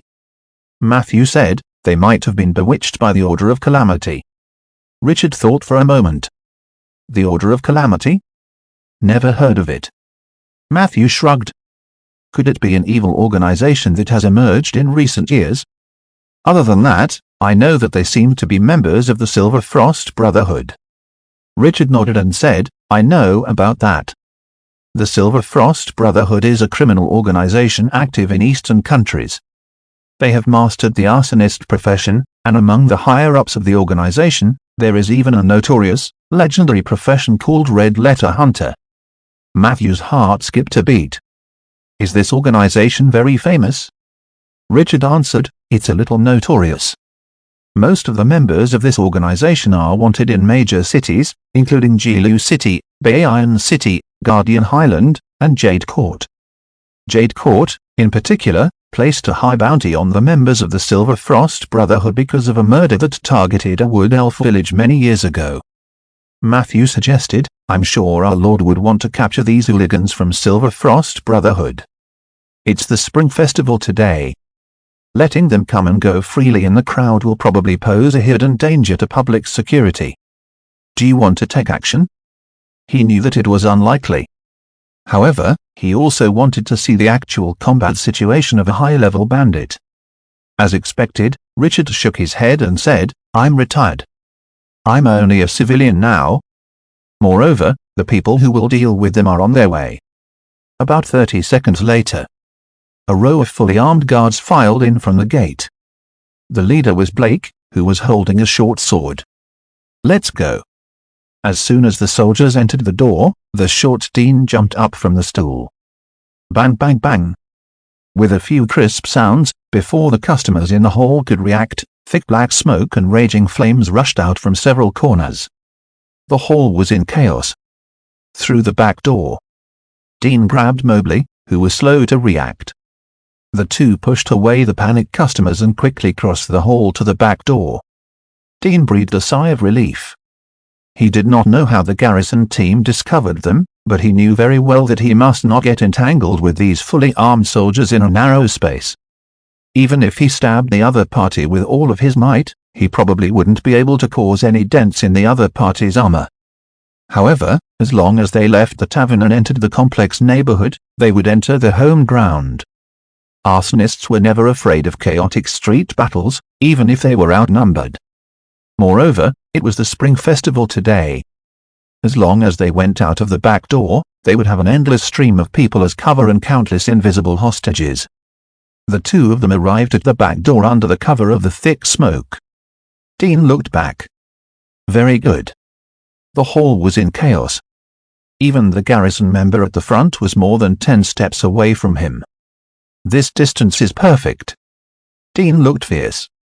He took out 2 bottles of orange-red potion from his inventory and prepared to smash them. But at this moment, he suddenly felt his feet slip, and his entire body suddenly spun and fell forward. He instinctively wanted to throw away the 2 bottles of explosive potion. However, just as he was leaning forward, the 2 bottles of medicine had disappeared without a trace. What's the situation? Dean fell forward to the floor in shock and fury. Bang! Bang! He heard 2 heavy objects hitting the floor. Before he could react to what had happened, a strong garrison soldier had already used his knee to press down on his spine. He suddenly felt like he couldn't breathe. Clang! Another team member skillfully put heavy shackles on the 2 people who had fallen to the ground. "Gentlemen, Rolling Stone Town does not welcome any members of the Silver Frost Brotherhood, but a prison welcomes you," Blake said righteously. Only then did he notice the 2 people in the booth next to him. "Eh? Mr. Richard and Matthew. Was it you? Oh, I understand. I was wondering why the 2 of them suddenly collapsed." Blake was enlightened. Then, he winked at Matthew with an expression that said, "Don't worry, I'll keep it a secret for you." Matthew quickly explained, "It wasn't me." However, his words were mercilessly interrupted by Richard. "That's right. He did it. Good job, Matthew. I didn't know you had such skills." As he spoke, he raised his glass. "To spring, I hope that the weather will be good this year and that everything will be peaceful." Then, he stood up and walked away with his gentleman's cane. When he passed by the 2 arsonists, Richard deliberately stopped. He smiled at the confused duo who had fallen to the ground and said, "Welcome to Rolling Stone Town." Matthew looked at this and was speechless. Observation: Richard used Stumbling Block to take down the arsonists Dean and Mobley successfully. Stumbling Block, Tier 5 Thief ability. Able to take down any target and temporarily seal all their abilities. Hint: you have obtained 2 explosive potions. Matthew lowered his head in shock. At this moment, only then did he realize that there were 2 bottles of orange-red potion in the right pocket of his shirt. A high-level thief is so terrifying. Matthew was shocked. Because today was the Spring Festival. Matthew deliberately stayed at his home in town for dinner. Putting aside her tall and fierce skeleton appearance, Peggy actually had the soul of a good wife and mother. For dinner, there was garlic-roasted red sausage, honey-roasted chicken, croissants, salad with kale and strawberries, mushroom-fried noodles, spinach egg soup, and special snacks from the Spring Festival. Matthew was very satisfied. After dinner, he meditated in the basement for a while. It was not until late at night that he packed his things and rushed out of town. He had planned to spend the night at home. However, tonight was coincidentally a full moon night. Matthew decided to try the Moonlight Society's admission ticket he possessed. Midnight. Following the guidance of the moonlight, He came to the center of the oak forest and began to call the fairy princess' name softly. Even if he had an entrance ticket, he would need the help of a nature soul to enter that strange space that only druids could enter. Coincidentally, Lulu, the leader of the oak tree fairies, was a nature soul. Chapter 24, Extraordinary Charm. Lulu was an overly shy fairy. The other fairies living in this oak forest had more or less greeted Matthew. Only this princess was always secretive. Even when she appeared in front of Matthew, she would hide among the fairies so that he could not see her clearly. It would be a lie to say that he was not curious about Lulu. However, Matthew had always respected these little creatures who got along well with him. After summoning the fairy princess, Matthew closed his eyes. A cool breeze brushed past his face. There was a moment. Matthew vaguely felt that a fairy had stopped on his nose and was boldly walking up and down. This feeling quickly disappeared. Matthew thought that it was his imagination. He did not think that it was the fairy princess teasing him. After all, she was too shy. "I am here." A thin and weak voice drifted over from afar. Matthew could sense that she had stopped on a tree 5 steps away from him. "Good evening. I need your help. I have an entrance ticket to the Moonlight Society. Only with the help of a nature soul can I enter the corresponding interdimensional space." Matthew waved the ticket in his hand. "This is not a difficult matter." Lulu's voice drifted closer. "Why are you closing your eyes, Matthew?" Matthew smiled lightly and said, "If you allow me to open them, I will." I trust you, Matthew." Lulu's voice was hesitant at first. But soon, she mustered up her courage and said, "You can open your eyes now." Matthew opened his eyes naturally. At first, it was a faint glow under the moonlight. Then, he saw a pair of golden wings.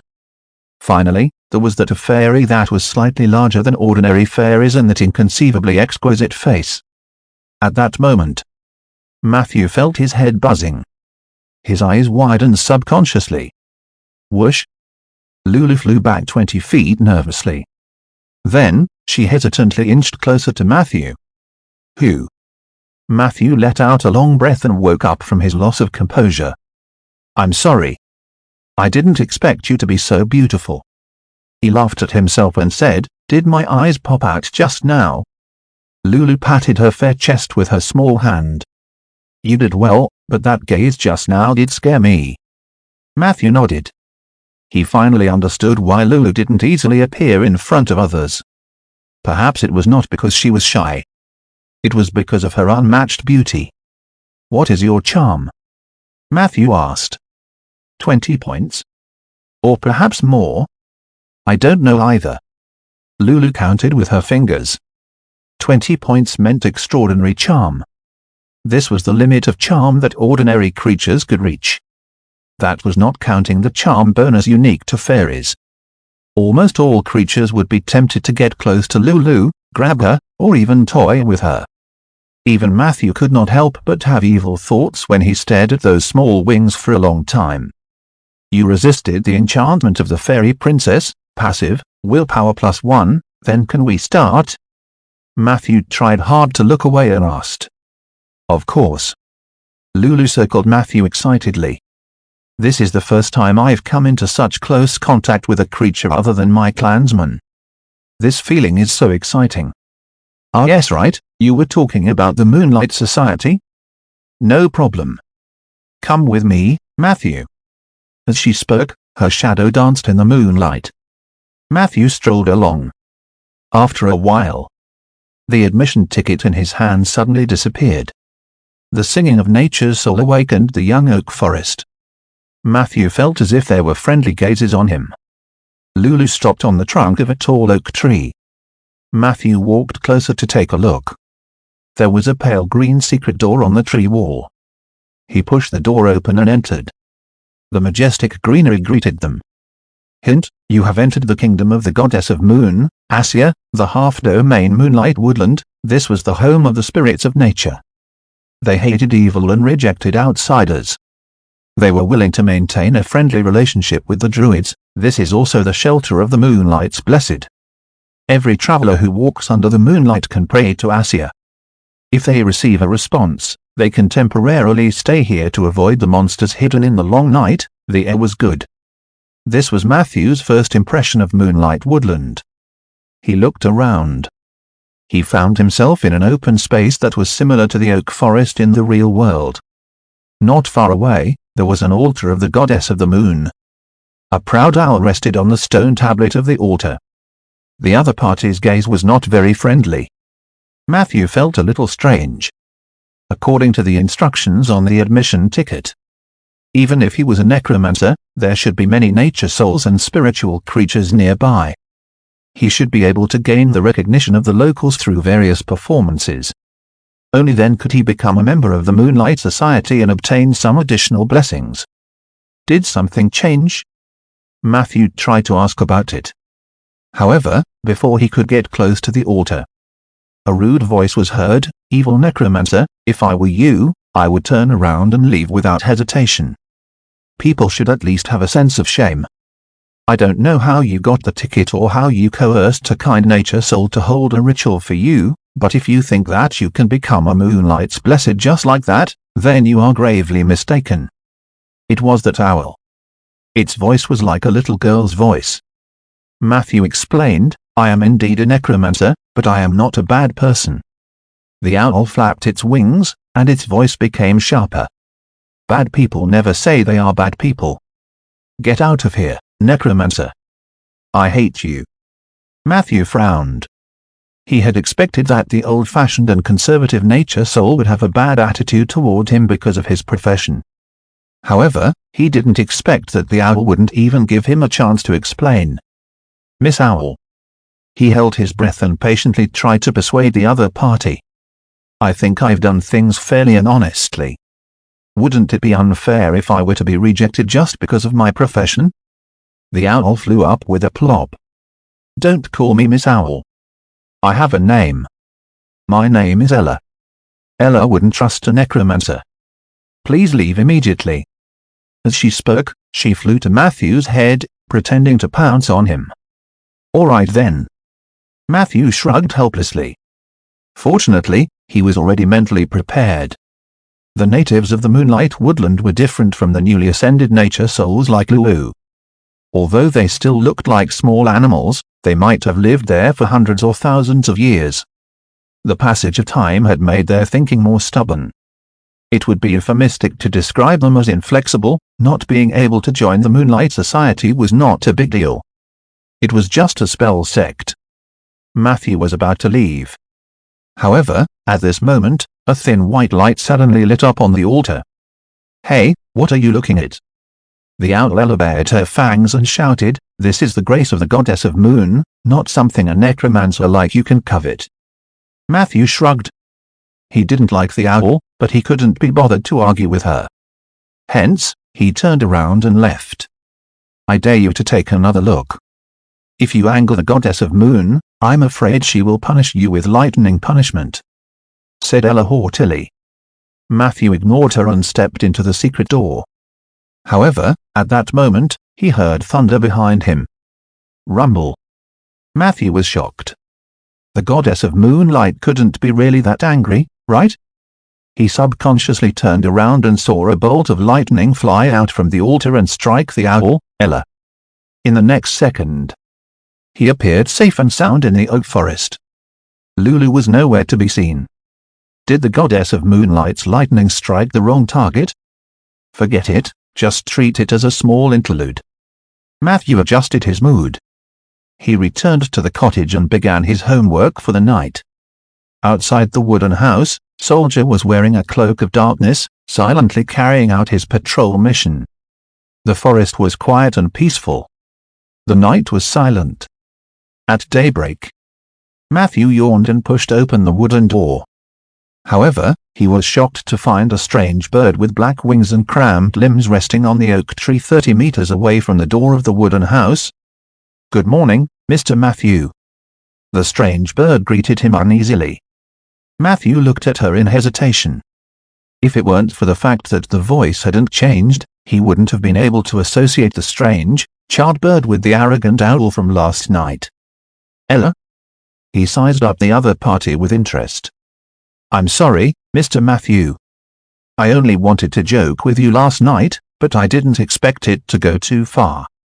To show my sincerity, I will personally invite you to the Moonlight Forest tonight.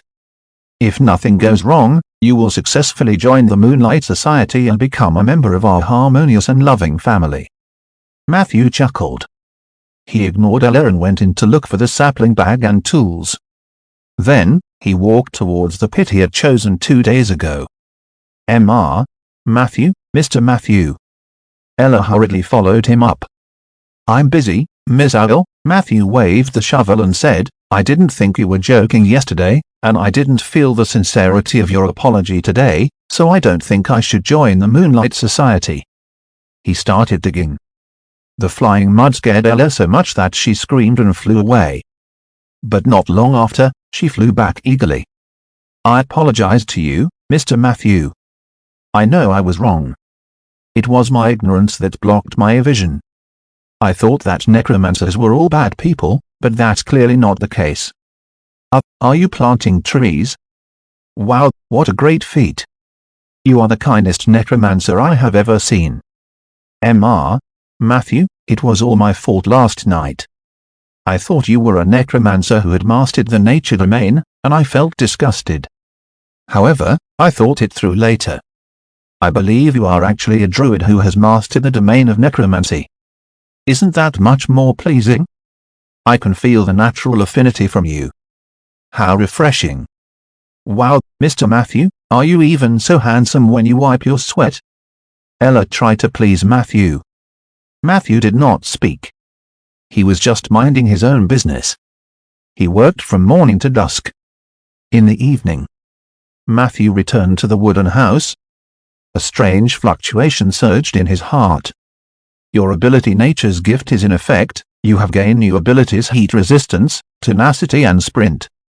Heat resistance, you become extremely insensitive to high temperatures and possess extremely strong fire and heat resistance. Tenacity, you have a stronger physique than ordinary people. Constitution +1, toughness +1, sprint, you possess extremely strong sprinting abilities, especially in the chaotic streets of urban areas.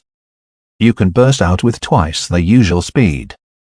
Chapter 25, Moonwalker, Thank You, Mother Nature.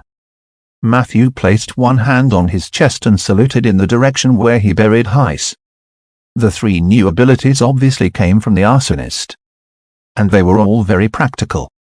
Heat resistance can reduce fire damage, sprint made up for some of the mobility, and the constitution and toughness provided by tenacity were what Matthew dreamed of.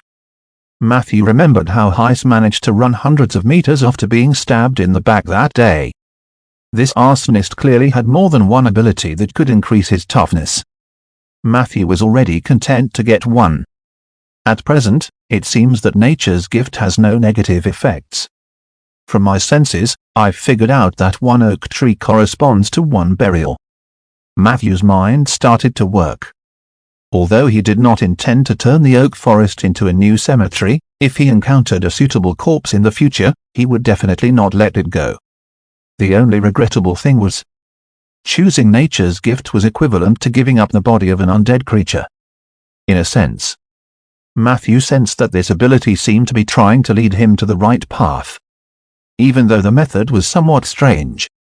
In the next few days, Matthew planted the trees diligently, and Ella followed suit. She looked at Matthew every day, hoping that he would change his mind. However, Matthew chose to ignore her. Even when she got too close, Soldier would suddenly jump out from a corner and stab her. This scared Ella so much that she flew all over the branches. Of course, Soldier had no intention of hurting her. He had only used Ella as a target to practice sneak attacks under Matthew's instructions. Every time he attacked, he would immediately activate the Dark Knight cloak and disappear. This made Ella feel worried, and she did not dare to approach the ground. Ediasis, however, no matter how Matthew threatened Ella, the owl did not leave. She tried her best to follow Matthew, trying to seize every opportunity to persuade him to join the Moonlight Society. Unfortunately, times have changed. Until the night 6 days later. Matthew finally found Ella and expressed his willingness to give her a chance, but only if Ella told the truth. "Why did you leave the Moonlight Forest to find me? I want to hear the truth." Matthew examined Ella's eyes. The latter retracted her feathers and shrank back. "This is the will of the goddess of moonlight. That day, I chased you away, but I was punished by the goddess like never before. She struck me with lightning 100 times and then drove me out of the Moonlight Forest. I have to bring you back. If I can't complete this mission within a month, my spirituality will be stripped away, and I will be banished forever. I will become a muddle-aided beast. Please, Matthew, I really know my mistake. For the sake of the goddess, please join the Moonlight Society," Ella begged. Matthew was deep in thought. It's really related to the goddess of the moonlight. She actually paid attention to me. Wasn't it said that after the ascension of the Heavenly Family Palace, the connection between the heaven realm and the material realm had become very weak? He thought about it.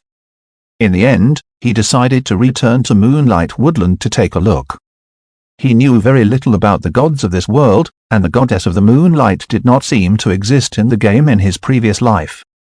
Now that he had the opportunity to come into contact with her, he could not miss it. As for the owl, Ella. With Matthew's magnanimity, he naturally would not continue to bicker with her. However, the necessary punishment was still necessary. "What? You want me to enlighten your oak forest once a month for a 3-year period?" Ella exclaimed. "Do you know how much energy I have to initiate enlightenment?" Matthew glanced at her and said calmly, "It wouldn't kill you, right?" Ella lowered her head. It seemed that she could no longer say a word. In the second half of the night, moonlight finally shone through the clouds. Under Ella's personal guidance, Matthew once again stepped onto the ground of the Moonlight Woodland.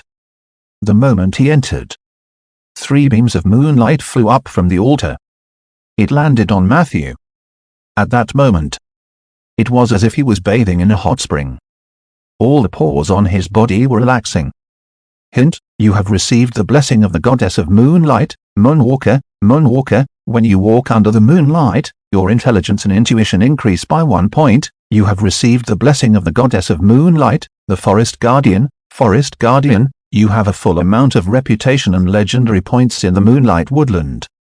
You will be able to go anywhere you want. You also have the ability to enter the Moonlight Woodland under the moonlight. You have successfully joined the Moonlight Society. Under the moonlight, your Shapa shifting becomes a quick cast spell. All attributes of Shapa shifting +1, wow! Matthew was amazed. This series of blessings came so suddenly. Apart from joy, he also sensed a faint sense of danger.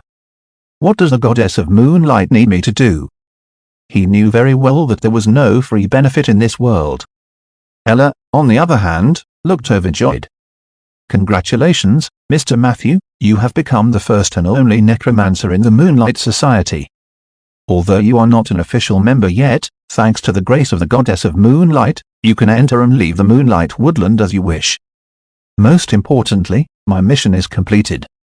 I finally don't have to worry about being expelled by the goddess. As she laughed, she actually choked up. Matthew patiently waited for her to release her emotions. Then, he asked the same question again. Or should I ask the goddess myself? As he spoke, he was about to walk towards the altar. No need, no need. I'm your guide. Let me pass on the will of the goddess to you. Ella spread her wings and flew away. Follow me, Matthew. On the way, I'll introduce you to what you need to do to become an official member of the Moonlight Society. Ella's voice echoed in the forest for a long time. Matthew noticed that the emblem of the goddess of the moonlight on the altar was gradually dimming. He followed Ella all the way. They passed through most of the forest. Along the way, Matthew saw many nature souls. They all had the appearance of small animals. Unlike the nature spirits he encountered when he was traveling in the oak tree domain, the natives of the Moonlight Forest were clearly lifeless. They were spirits that symbolized vitality and nature. However, in Matthew's eyes, they were not as lively as a skeleton soldier. The natives looked at him in astonishment. At first, they were surprised and disgusted. However, perhaps they felt the grace of the goddess of the moonlight, and most of them stopped for a while. After a long time, they looked at Matthew with reverence.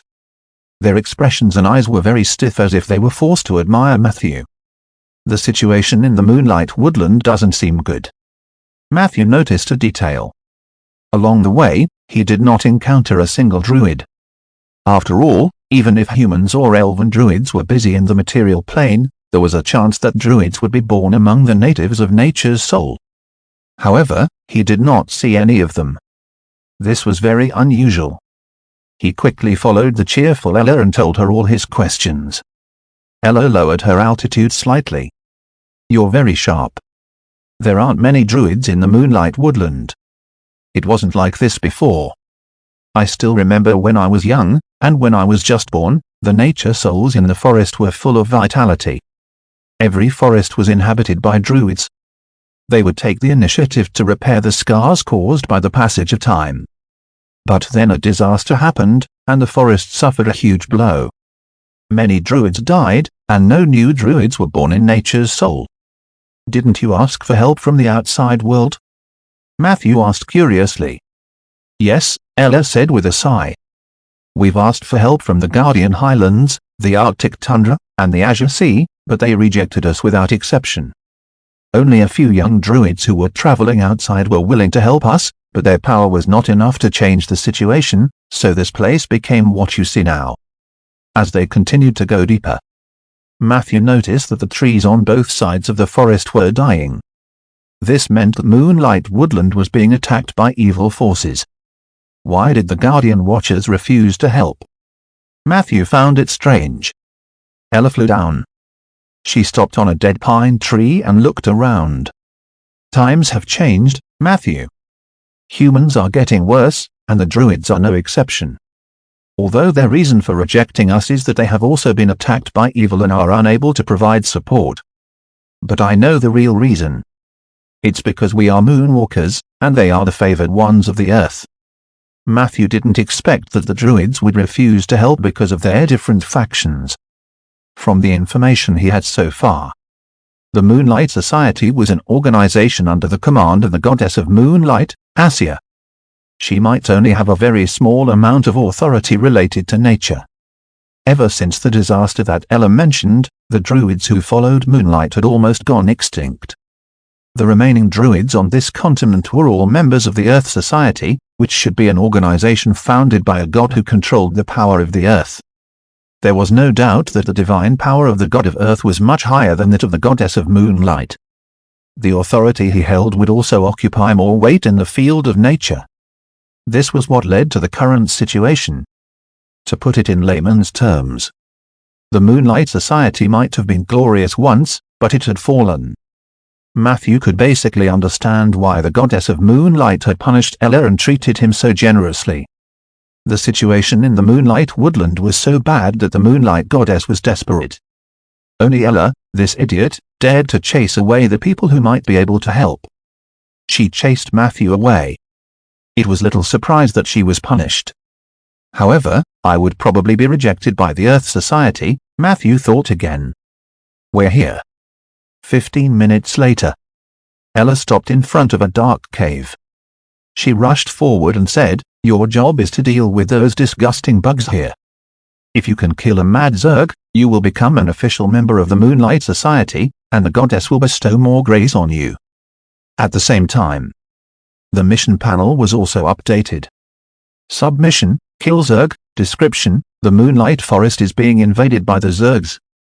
Kill them all and then extort a sum from the Goddess of Moonlight, reward, Goddess of Moonlight's grace and ability battle spellcasting. Chapter 26, The Ancient Tiger, here, this is for you.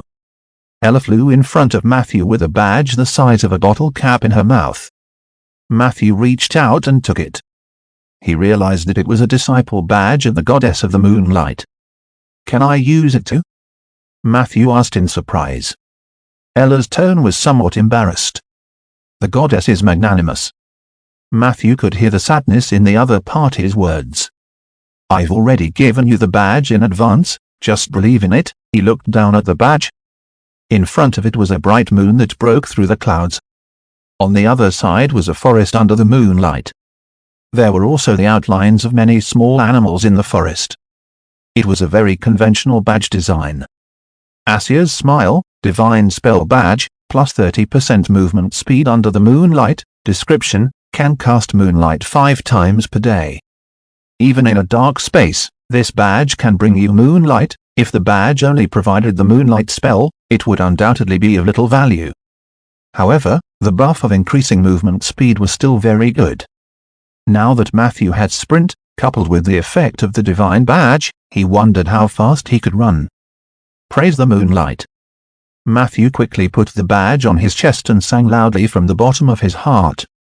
Seeing this, Ella's originally low mood suddenly rose a lot. Thank you, Matthew. Well, there are a few things that I have to explain before entering the cave. Miss Owl said seriously. Firstly, as your guide, I will be by your side from the beginning to the end when you deal with the Zerg race. However, I hope that you can protect me, because I'm not good at fighting. I don't want to enter the cave at all. But the goddess won't allow it. Please, Matthew, don't let me die. Pause, where were we? Oh, secondly, this underground cave is extremely complicated. Not only does it belong to the Moonlight Woodland, but it is also connected to the material plane and some other unknown planes. There may be extremely terrifying monsters hidden in the depths, especially below the 10th floor. Therefore, we must be careful when exploring. Although the Zerg mostly only appear in the first 10 floors, sometimes people will go too deep if they are not careful. I hope you are prepared. Thirdly, there are a few druids doing the same job as you in the cave. The goddess doesn't want any conflict between you. In order to avoid conflict, she gave you the divine badge in advance. This is what those druids look like. They are all very nice people, especially this Miss Samantha, who is also a moonwalker like you. As she spoke, a few magic portraits of druids appeared before Matthew's eyes. He glanced at them. His gaze lingered on the female druid for a while. I'll remember this. It's not up to me whether or not something unpleasant will happen. Matthew chuckled and glanced at Ella. The latter lowered her head in shame. Then, she said solemnly, I'll vouch for you. These druids like me very much. With me around, they won't find trouble with you. So you must protect me well. Matthew replied indifferently, I'll try my best. Ella still looked a little nervous. She carefully stepped on Matthew's shoulder and asked, Then, shall we enter the hole? Matthew shook his head. I'm afraid I can't go in like this. I have to go home first. Ella immediately became anxious. Don't tell me you want to. Matthew said frankly, as you can see, I am a necromancer. No, absolutely not. I can't let the undead creatures taint the Moonlight Woodland. Even if they took one more step in the forest, it would be blasphemy to nature and the goddess. Ella was jumping on Matthew's shoulder emotionally. Matthew had expected this. After she calmed down, he then asked calmly, If I don't have my summons, are you going to fight for me? Ella fell silent. In short, no. No, Matthew. Oh, fine. Hiss, I hate you, Matthew. I'm in. Half an hour later. In the dark underground cave. A row of skeleton soldiers was exploring the dark area in front of them in an orderly manner. Matthew walked in the middle. Ella was sitting on his shoulder with a resentful look on her face. The visibility in the cave was very poor. Fortunately, Matthew had prepared torches in advance. The two skeleton soldiers in front and behind each raised one, illuminating the surrounding environment. The terrain here was somewhat similar to the underground cast caves. They were both tunnels that extended in all directions. The only difference was the climate here was even more humid, as if the entire cave had been soaked in water for a long time. Matthew walked among them. The sound of dripping water and footsteps continued. However, most of the underground plants here were in a state of decay and withering. It was as if a force had taken away their vitality. Is this the Zerg? In the corner ahead, a skeleton soldier was using his forearm to dig out a purple conch-shaped meat shell mechanically. The meat shell was filled with yellow-green mucus and pus. He could still vaguely see the severed limbs of insect-like creatures. This is a destroyed hive. Do you see the mark on the wall over there? Ella tried her best to suppress her disgust. That is the crescent moon mark. There was a tick above the mark, which meant that all the zergs in the vicinity had been cleared, including the hive. Matthew nodded. He had seen the mark long ago. It was obviously left behind by other druids. We have to pay more attention to this kind of mark. Ella entered a state of a guide. If there is an exclamation mark on the crescent moon, it means that there are many bugs nearby. There might even be wild zergs guards. They are terrifying monsters. They are the elites of the zerg race. The two of them continued forward. They left very smoothly. Apart from withered underground plants, destroyed hives, and a few traces of burning, they did not encounter anything new along the way. Very quickly, a Y-shaped intersection appeared in front of them. The terrain on both sides of the road sunk. Hint, you have found the entrance to the second level of the Zerg nest. Both caves led to the second level. But Matthew was not in a hurry to move. He could hear footsteps and conversation coming from the cave on the left. It's too narrow here, Samantha. My wilderness form is restricted, and we have to be on guard against being infected at all times. I have to admit that this is indeed one of the more difficult challenges I've received. It was a deep male voice. His voice was extremely magnetic and carried a faint majesty. So you understand how I felt before, right? You are the ancient tiger, Eli. If you find it troublesome, imagine how I must feel. The female voice chuckled and said, however, your transformation just now was indeed very cool. It's a pity that the Zerg guard ran away. Haha, do you think so too? Who's there? The male voice's smugness stopped abruptly. Not long after, a man and a woman walked out of the cave on the left. They were dressed in simple linen clothes. The man was tall and had an open chest, revealing well-proportioned and developed muscles and thick chest hair. The woman was tall and had a hot figure. Her eyes were very long, and her face had a wild beauty. Hello, Samantha. The moment the two sides met, Ella greeted them. Did you just come up from below? How's the situation down there? My underlings and I are going down to take a look. Samantha did not say anything. She just stared at Matthew. However, the tall man beside him said indifferently, Samantha is the Moonlight Society's sole support, so the situation down there is a mess. The number of Zerg guards is increasing, and they are also very good at escaping. I just severely injured one, but unfortunately, it escaped. Ella looked at him in surprise. Are you the ancient tiger of the Earth Society? The legendary Eli? Eli smiled warmly.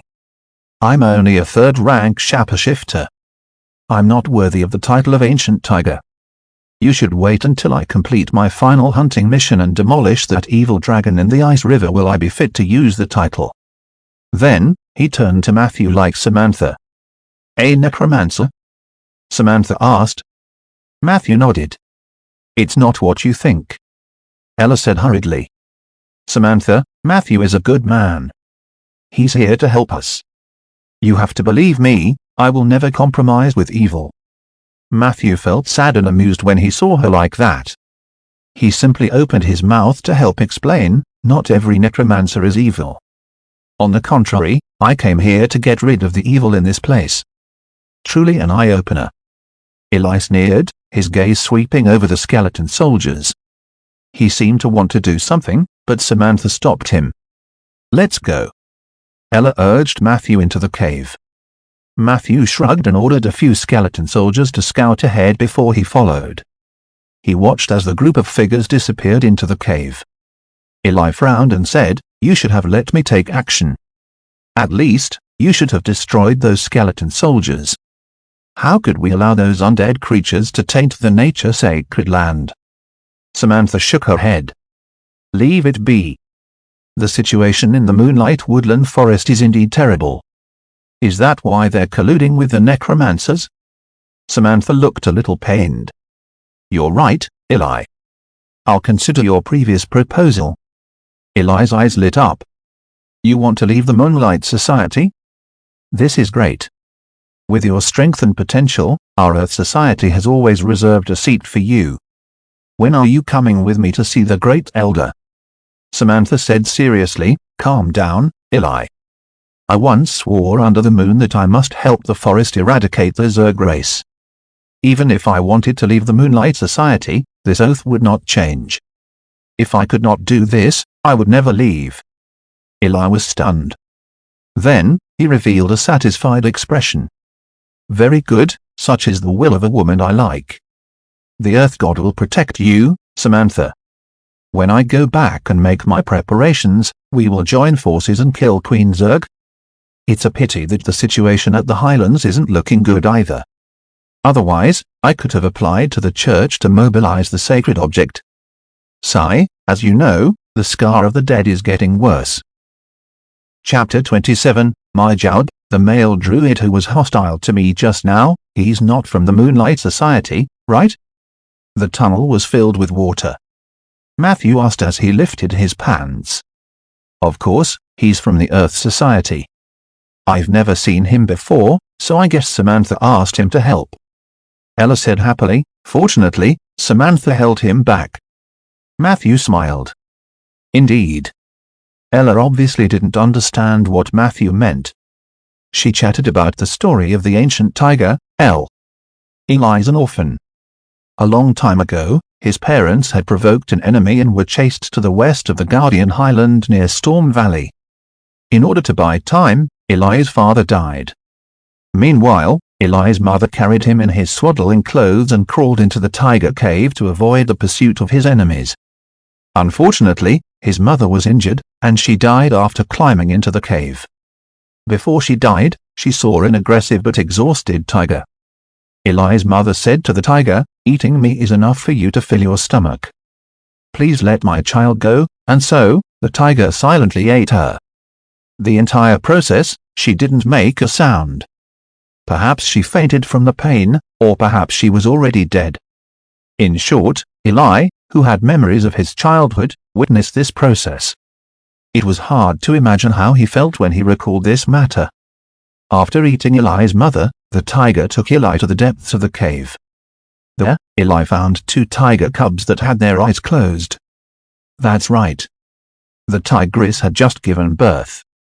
She was very weak and urgently needed to replenish her energy. If it wasn't for Eli's mother, she might have left the cave to look for food. Even if Storm Valley was the tiger's territory, it was still a very dangerous thing. Yes, the tigress, who had recovered her strength, began to feed her cubs. Eli also had a share. I believe you can guess the story behind it. Eli was raised by the tigress and received the favor of the god of earth in the process. His first wild transformation was a fierce tiger. Later on, through various fortuitous encounters, he mastered the transformation technique of the saber-toothed tiger and the legendary creature, the ancient tiger. His combat power was extremely terrifying and could not be measured by a normal Tier 3. Therefore, people had given him the title of a Tier 4 shapeshifter in advance, which was the ancient tiger. Matthew nodded his head after listening. A very rough life. Then did he help his parents take revenge? Ella thought for a moment and said uncertainly, I don't know. I think so. In short, he is very powerful. If you meet him underground in the future, it is best to avoid him. Matthew didn't say anything. His eyes were staring ahead. All the skeleton soldiers stopped in their tracks. Drip. Drip. Drip. Drip. The sound of water dripping from the cave on the left was disturbing. And in the deathly silent atmosphere, the air in all directions suddenly became slightly agitated. Matthew! Ella belatedly exclaimed, they're coming. However, before she could finish her sentence, Matthew's robe instantly bulged and folded. In the next second, he turned into a raven and flew away. Hey, Matthew, wait for me. Ella was so anxious that her voice turned hoarse. Like Matthew, she landed on a horizontal stone pillar. When she looked down again, one after another, rat-sized Zerg lava emerged from the darkness. They crawled like silkworms, their bodies covered in purple-green pus, and their speed was faster than ordinary people. Matthew. Ella couldn't help but scream. The most terrifying thing about the Zerg lava is its parasitism. As long as you wound them even a little, they can consume any living thing with parasites. We're finished. The battle below became more and more chaotic. There were more than a dozen larvae dealing with each skeleton soldier. Just as Ella was burning with anxiety, Matthew finally said, "Other than infection and parasitism, what other abilities do they have?" Ella was stunned. "Isn't this scary enough?" Matthew looked at her as if she was an idiot. "It is indeed terrifying to living creatures, but my summons are all undead. Can these bugs infect skeletons?" As if to confirm Matthew's words. Suddenly, there was a sound from below. The two lowered their heads and looked down. A fist-sized larva crawled onto the knee of a skeleton soldier. Its body rapidly shriveled. At the same time, a large amount of pus came out of the larva's body and covered the bones tightly. Chirp chirp. A sound similar to a mouse's cry was heard, and more larvae gathered. They rushed to the place where the pus was flowing and were eager to give it a try. However, in the next second, a sharp sword descended from the sky. Whoosh! The blade sliced through the larvae bodies like tofu, and the pus exploded like juice. Skeleton soldiers did not use any skills. It only slashed its sword back and forth at the place where the larvae gathered, and a large number of larvae died. After it was done, it even touched its knees. After wiping off the pus, its bones were as bright as new. Hint: your summoned creature is immune to the infection of the Zerg lava. Your summoned creature, skeleton number 3, has killed 13 Zerg lava. Your XP plus 13, EXP accumulated. The battle continued noisily. Matthew sat on the wall and watched. Summoning his underlings to fight while eating popcorn was the greatest pleasure for a necromancer. Moreover, from the moment the first skeleton soldier raised his dagger, the outcome of this encounter had already been decided. Just as Ella had said, the most terrifying thing about Zerg lava was its pervasive infectious ability. Against this kind of infection, even high resilience might not be enough to resist it. This creature was the nightmare of all living creatures. However, it was different for the undead creatures. You couldn't infect a skeleton with parasites. Without the biggest threat, the Zerg lava was essentially no different from a larger rat. No matter how slow the skeleton soldier's reaction was, it could still kill a few insects with a single slash. What was more interesting was that the Zerg lava lacked intelligence. They seemed to be unable to judge the situation on the field and could only rely on their instincts. The battle was clearly one-sided, but they were still pouncing on the skeleton soldiers one after another. After a short 15 minutes, there were more than 100 corpses of Zerg lava on the ground. Matthew's skeleton soldiers were almost unharmed. The reason for the word almost was because one of the skeleton soldiers had twisted its ankle when it was cutting the bugs. However, it was a skeleton, so Matthew could just twist it back after the incident. After this battle, Matthew found that most of the skeleton soldiers' soul fire had condensed a little. Undead creatures could also increase their strength through fighting and killing, but the progress was not obvious.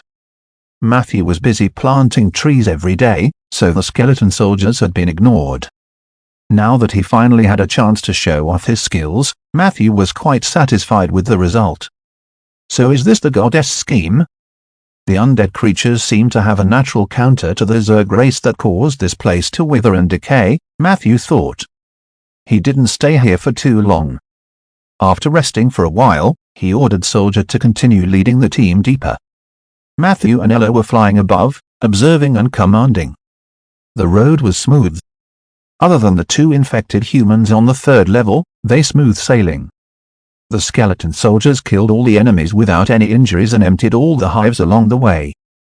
Although there weren't any large spoils of war, the occasional dozens of gold coins and the XP that allowed the skeleton soldiers to level up quickly made Matthew feel that this trip was worth it. As for the 2 infected bodies, one of them was ambushed by Soldier when they first met. The latter cut half of his body with a short knife, instantly making him lose his combat ability. The other one fought a straggling skeleton soldier. The fight was intense. The strength of the infected body was shocking. By the time soldier and the other skeleton soldiers arrived, the skeleton had been mostly torn apart. This was also the first casualty Matthew had encountered while exploring the cave. What should we do? Matthew, you're missing a skeleton. Should we continue? Ella asked nervously. They were now close to the entrance of the 4th level. According to Ella, from the 4th level onwards, this kind of wild infection would become common. Of course, it was not necessarily the infection of humans but more of all kinds of animals. The infected body had the infection ability of a larva, strong strength, and good melee skills. Druids recognized them as troublesome creatures. What missing skeleton? Matthew chuckled. Then, he took out his withered wood staff and chanted at one of the infected bodies. Very quickly. Under Ella's surprised gaze, a staggering skeleton soldier stood up from the pool of red and green blood. So as long as there are corpses, you can summon skeletons endlessly, right? Ella's eyes widened. I guess so. Matthew added in his heart, the key is still my upper limit for summoned creatures. All right, let's treat it as defeating evil with evil. Ella muttered. Matthew looked at her silently. She hurriedly said, then let's hurry to the next level. Matthew shook his head. No, today's mission ends here. Ella was stunned. Why? Did my words offend you? I'm sorry, Matthew. I apologize to you. I can finally understand the goddess wisdom. Necromancers are indeed more suitable for killing bugs than druids. Matthew yawned. No, it has nothing to do with that. There are only 4 hours left before dawn. I have to rush home to sleep now. I still have to wake up early tomorrow. Wake up early? Why did you wake up early? Ella didn't understand. Planting trees. Matthew said confidently. Don't you know that's my job? The next evening, Matthew simply refused the eager Ella outside the door. He sat down by the bed. Soldier's figure slowly appeared in the corner of the room. Matthew checked the progress of the planting mission. In the past week, he had worked overtime and planted a total of 104 trees, which naturally corresponded to 10 strengthening opportunities. He didn't hesitate and threw everything onto Soldier. 10 rays of light flashed, and soldiers leveled up 3 times, reaching level 9. There were also 7 new keywords. 4 of them were blue and white keywords. Your summoned creature, Soldier, has received keywords, Shadow Strike, blue, Poison, blue, Farming Technique, white, Nurture the Children, white. Chapter 28, Bondage Master. Shadow Strike was an ingenious attack. It could use the enemy's shadow to launch a short displacement and then instantly cause extremely great damage. Matthew made a straw doll for Soldier to demonstrate on the spot. The result was quite shocking.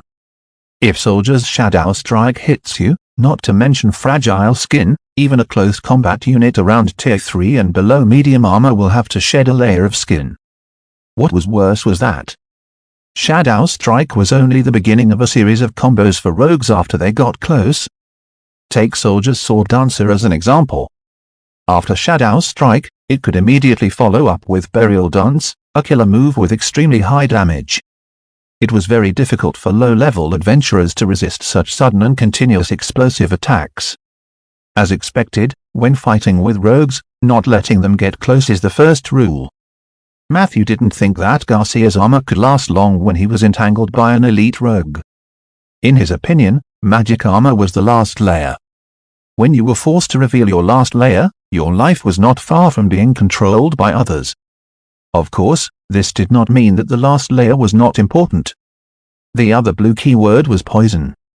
This was a keyword that included a series of minor skills such as identifying poison, extracting poison, making poison bottles, and smearing weapons with poison. Due to his limited energy, Matthew knew very little about herbal medicine and pharmacology. Now that Soldier had gained such an ability, he could be considered to have made up for his shortcomings in this aspect. In the future, I can ask Soldier to collect poison and make more poison bottles. He can use them himself, and my crossbow will be more lethal. If Shadow Strike and poison were still within Matthew's knowledge. The last two white keywords were hard to understand. What the hell was farming techniques? Could it be that Soldier was actually a farmer when he was alive? Nurture the children? Did he raise small animals like pigs before he died? Or was he a man with rich experience in raising human babies? Matthew looked at Soldier in confusion. The latter still responded to Matthew's gaze with a blank expression. After a while, Soldier looked away. He found a spot in the corner of the bed and quietly sat down.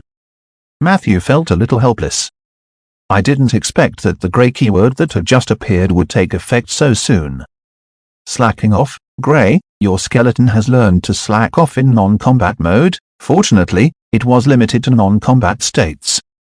If it would slack off in battle, then Matthew would have to consider whether he should give him all the subsequent enhancements. His gaze went past the grey keywords. The good news was, the last two keywords were both purple. The bad news was, these two keywords looked a bit strange. Shadow dance steps, purple, your skeleton can quickly and violently twist its crotch to please and charm the target. At the same time, when it was dancing, a part of its dance steps could cross the shadow realm, thus achieving the goal of speeding up the approach to the target. Ash, bondage master, purple, your skeleton is good at using rope skills, including binding, even when not in battle. Requirements: to prepare for this skill, please prepare at least a strong enough magic rope for him. So, what exactly does the sword dancer profession is about anyway? Matthew was deeply puzzled. He looked at Soldier again. The latter hesitated for a moment. Then, he got up and twisted his hips at Matthew. The air fluctuated slightly. Matthew's eyelids twitched. At that moment, he felt dizzy. Stop. He pressed down on Soldier's restless crotch. I understand now.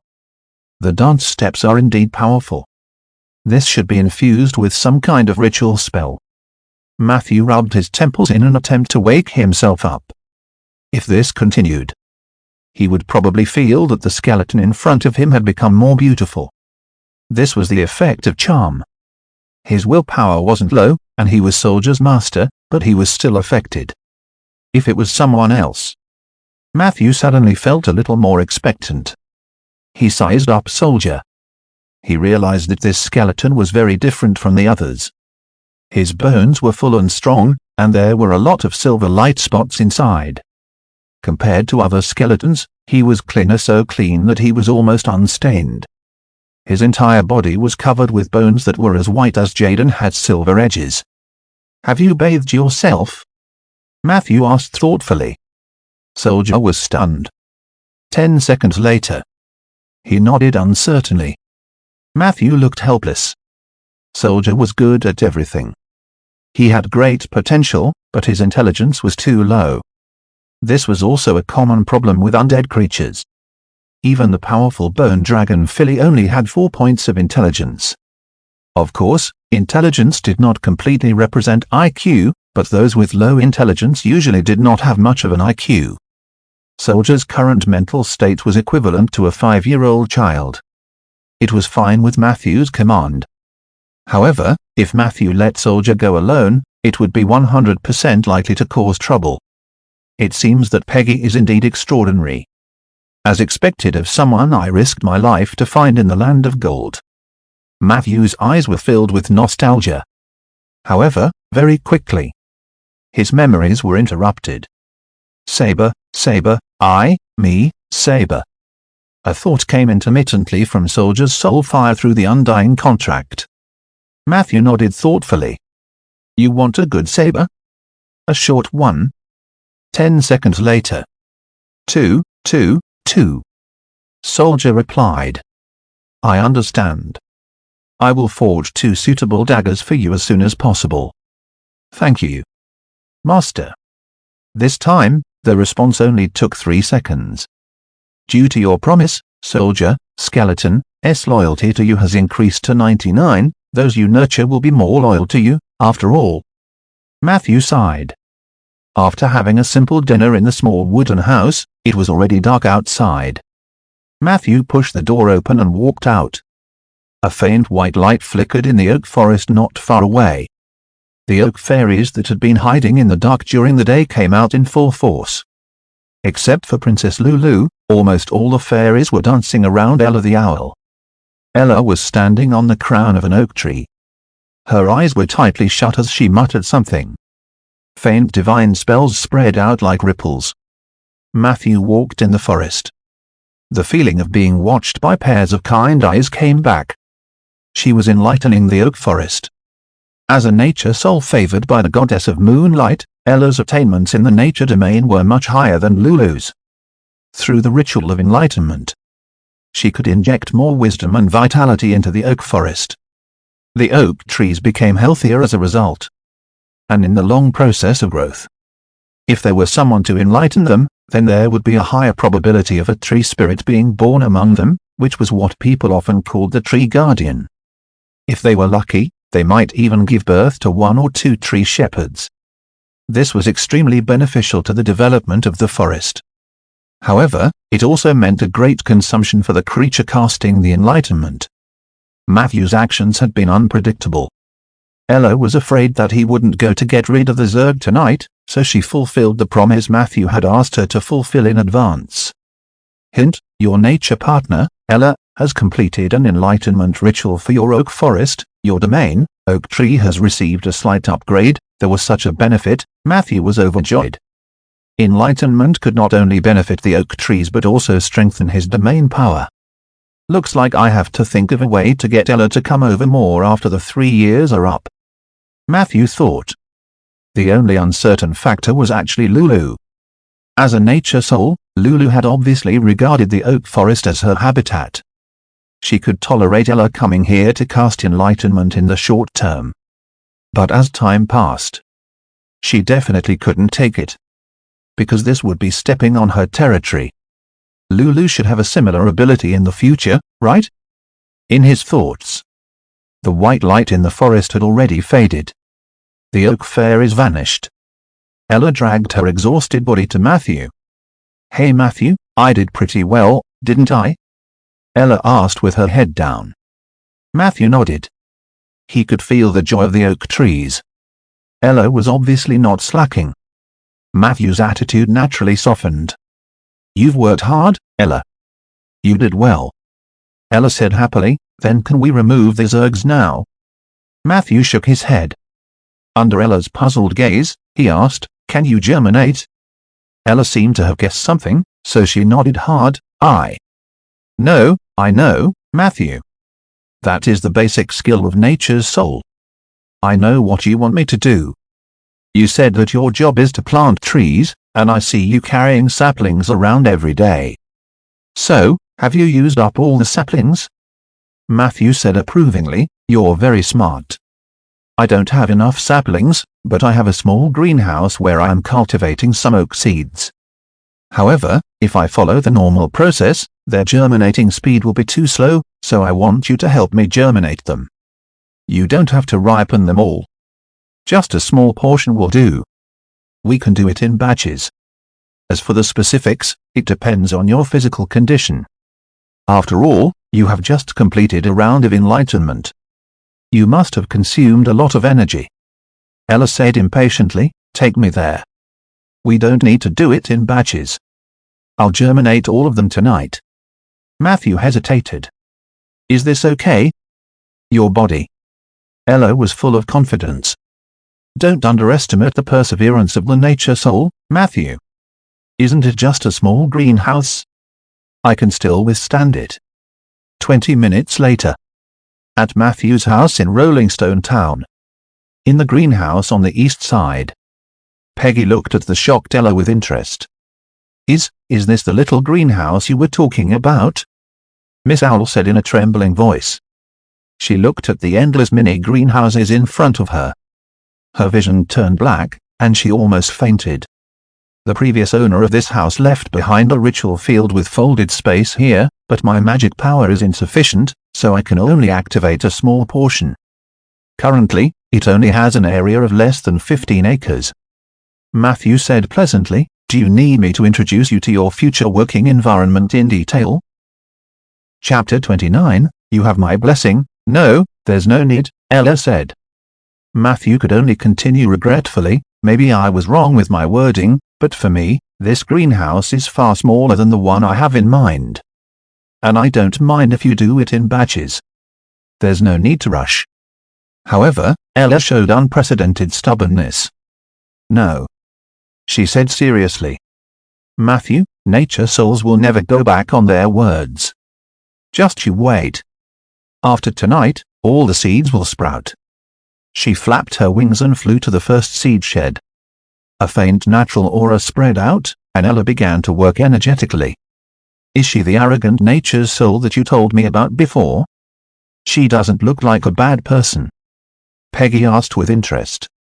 Matthew nodded in agreement. "Of course, she's not a bad person. In fact, most of the nature souls are very suitable to be friends. They're just blinded by the discrimination against my profession. However, this is not their fault. Necromancers do have a bad reputation. In fact, Matthew quite liked to deal with nature's souls, and he even liked most druids.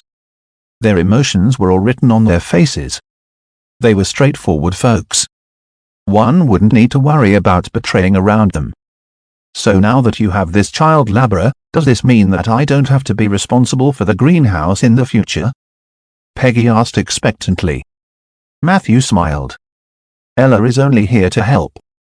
She's new here, and there are still many details that she doesn't know.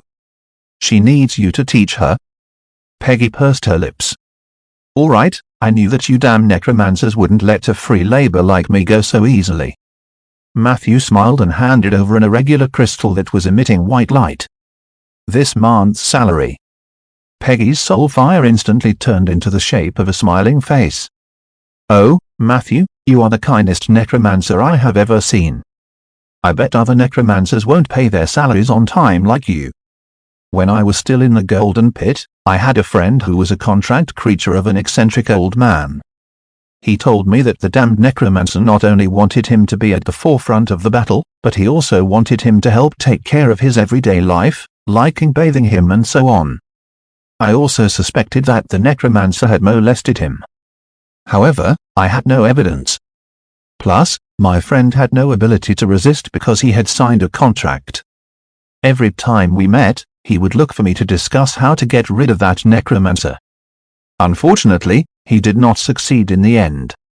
The last time I saw him was after a terrifying battle. At that time, he had almost lost all the important bones in his body. I was very worried about his condition, but he smiled and told me that it was not without good news. At least he wouldn't be asked to bathe the old man anymore. Yes, later, it was proven that he was right, but only partially. That damned necromancer had indeed stopped molesting him. Instead, he removed all his bones before his eyes and gave them to the other skeletons. The excess bones were broken down into a bone powder, and even the last soul fire was used to light the lamp. How despicable. I'm sorry, I've said too much, but I still want to say thank you, Matthew. Matthew listened quietly. I only did what a man with a bottom line should do, so you don't have to thank me, Peggy. But what I'm curious about is, how did you know what happened to your friend? Peggy hesitated for a moment, her soul fire swaying slightly. Maybe I have a telepathic connection with him. In short, I saw those images before he died. I thought that after becoming an undead creature, I would no longer be afraid of death, but that's not the case. I'm still afraid of losing my self-awareness. Every time I think back to the scene I saw at that time, I feel terrified.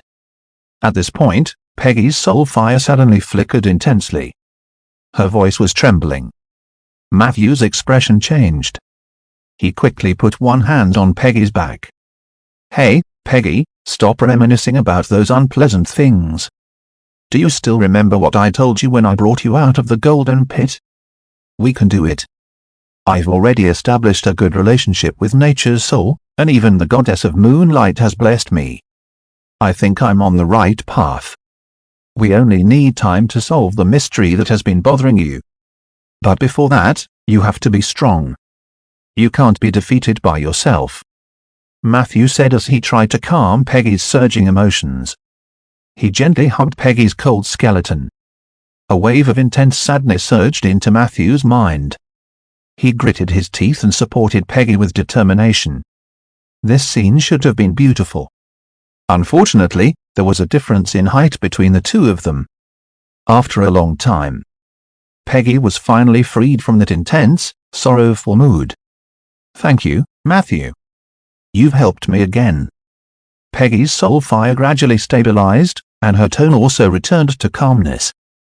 "It's been more than a year since I last felt the terrible feeling. I thought I had gotten rid of that nightmare, but it still didn't let me go." Matthew was already used to such situations. When he first signed with Peggy, she would get sick almost every week or so. Later, Matthew brought her to the material world to live, and she slowly got better. "What did you see just now?" Matthew asked softly. "It's similar to last time. There are countless torn corpses on a boundless grassland. The ground is black, and the grass is dripping blood," Peggy said calmly. "Perhaps that was the most memorable memory you had when you were alive," Matthew speculated. "Perhaps." Peggy's mood recovered very quickly. She even took the initiative to joke about Matthew. "You're hugging me too tightly." Matthew subconsciously let go quickly, but he immediately reacted and looked at Peggy with anger and amusement. "Oh, Matthew, you're too gentle. It hurts." Peggy smiled proudly. "But to be honest, I'm a little touched. If I weren't already dead, I would have married you." Matthew was about to answer. At this moment, the two of them simultaneously felt a shocked gaze staring at them. Matthew looked sideways. Am I interrupting something?" Ella said in disbelief. "Zerg Nest, 4th level." After a not-so-intense battle, the skeleton soldiers were slowly cleaning up the battlefield. Matthew, on the other hand, looked seriously at the dispirited Ella beside him. This stubborn nature's soul was forcefully taken away from her post after a quarter of the oak seeds had ripened. If Matthew didn't stop her, he was worried that the other party would die in his shed that night. "Are you feeling better?" Matthew asked with concern. "Much better. Don't underestimate the recovery ability of nature's soul," Ella replied weakly. However, her mental state was much better than when she first entered the cave. The moonlight woodland was her home. Here, the energy she had consumed would be quickly replenished. "That's good." Matthew chose his words carefully. "Actually, what you saw earlier was a misunderstanding." Ella suddenly quivered. "Matthew, you won't kill me to silence me, will you?" She looked at him nervously. "The goddess will keep an eye on you." Matthew rubbed his temples and said helplessly, "If I wanted to silence you, I definitely wouldn't have waited until now." Ella let out a long breath. That's good. Don't take it to heart, Matthew, I understand." "No, I mean. But I know that there are many necromancers who develop feelings for their summoned creatures. I have to admit that compared to the other skeletons, Peggy is a real beauty. At the very least, she still has all her bones."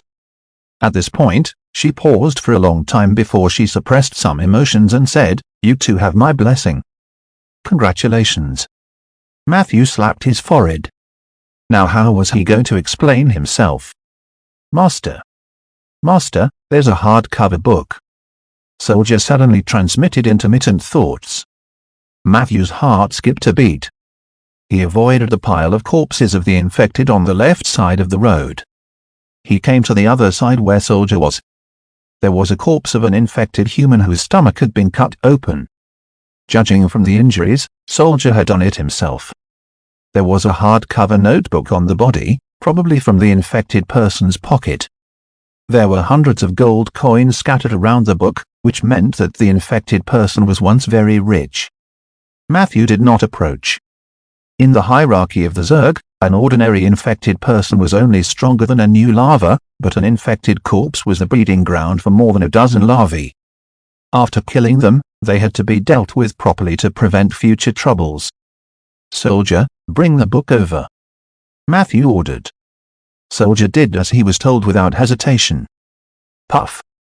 A larva suddenly crawled out of the infected man's eye socket and jumped straight at Soldier's thigh bone. Whoosh! A sword shadow flashed. Soldier accurately cut the larva into two in midair. At the same time, he had also picked up the book. Matthew took the notebook, wiped the blood and pus on the cover with a rag, and then looked at it. The size of the notebook was only slightly larger than Matthew's palm. The cover had a pattern made of gold powder that looked like some kind of cuneiform text. Matthew felt that this pattern was somewhat familiar, but he couldn't recall it for a moment. He opened the cover. However, the blood-stained first sentence made his body tremble. "The Empire ordered us to study psionic power on the dawn, but the terrible Zergs destroyed everything." It wasn't the content that moved Matthew. Instead, the word Empire finally triggered the association in his mind. He finally understood why the pattern on the cover looked familiar. Isn't this the symbol of the Antu Empire? I remember that the Antu Empire was the big villain in the game in my previous life. Almost all the monsters in the dungeon were related to their laboratories scattered all over the universe. Matthew's emotions surged. His previous judgment was correct. He had indeed transmigrated into the game world, or at least he was in the same universe as that game. Thinking of this, he couldn't wait to read the rest of the notebook. Chapter 30, Numbers Against a Necromancer. There wasn't much content in the notebook. From the tone of the narrator, he should be a low-level researcher at a laboratory in the Antu Empire. His research is on psionic. It was an extremely powerful ability that was different from magic. It was mentioned in the notebook. The Antu Empire seemed to have captured a batch of experimental subjects that were very suitable for studying psionic powers. Unfortunately, the level of the narrator was too low, so he did not have the opportunity to come into contact with them. He did not even know what kind of creatures they were. He was in charge of the theoretical part. However, in the multiverse, only the proud and aloof Giza race held the supreme secret of psionic power. Although there were a few handwritten copies from the Giza people in the laboratory of the Antu Empire, their research on psionic theory was still in its infancy. However, the impatient upper echelons of the Empire had ordered them to conduct the psionic experiments ahead of time. After a certain experiment, a swarm of Zergs that came out of nowhere attacked the laboratory, and most of the people became infected by the violent Zerg. The dawn they were on had activated a self-destruct sequence immediately after the invasion of the Zerg swarm. It was under such circumstances that the narrator wrote his final words. Yanni from Group 3 was also infected. She treated me to Pettigrew biscuits and took care of me several times at work, but I couldn't confess my feelings to her until the end. Looking at her twisted and crazy face across the glass, my heart ached for a long time until I saw her husband's infected body. Everyone is dead. I locked myself in the cold storage. I would rather freeze to death than become a zombie-like thing, but the cold air soon disappeared. I soon realized that someone had cut off the power supply, but who could have done it? A ghost? I don't know. I don't want to think about it either. I want to save myself. But I'm on a fucking starship that's wandering outside the Empire's territory. No one can save me. If I had known that the apocalypse would come so suddenly, I wouldn't have pretended to reject Baz when he invited me to a striptease show. Fuck. I suddenly remembered my childhood dream of sleeping with a large number of women of different races. How did I end up as a mediocre researcher? This is so sad. The above was the second to last page of the notebook.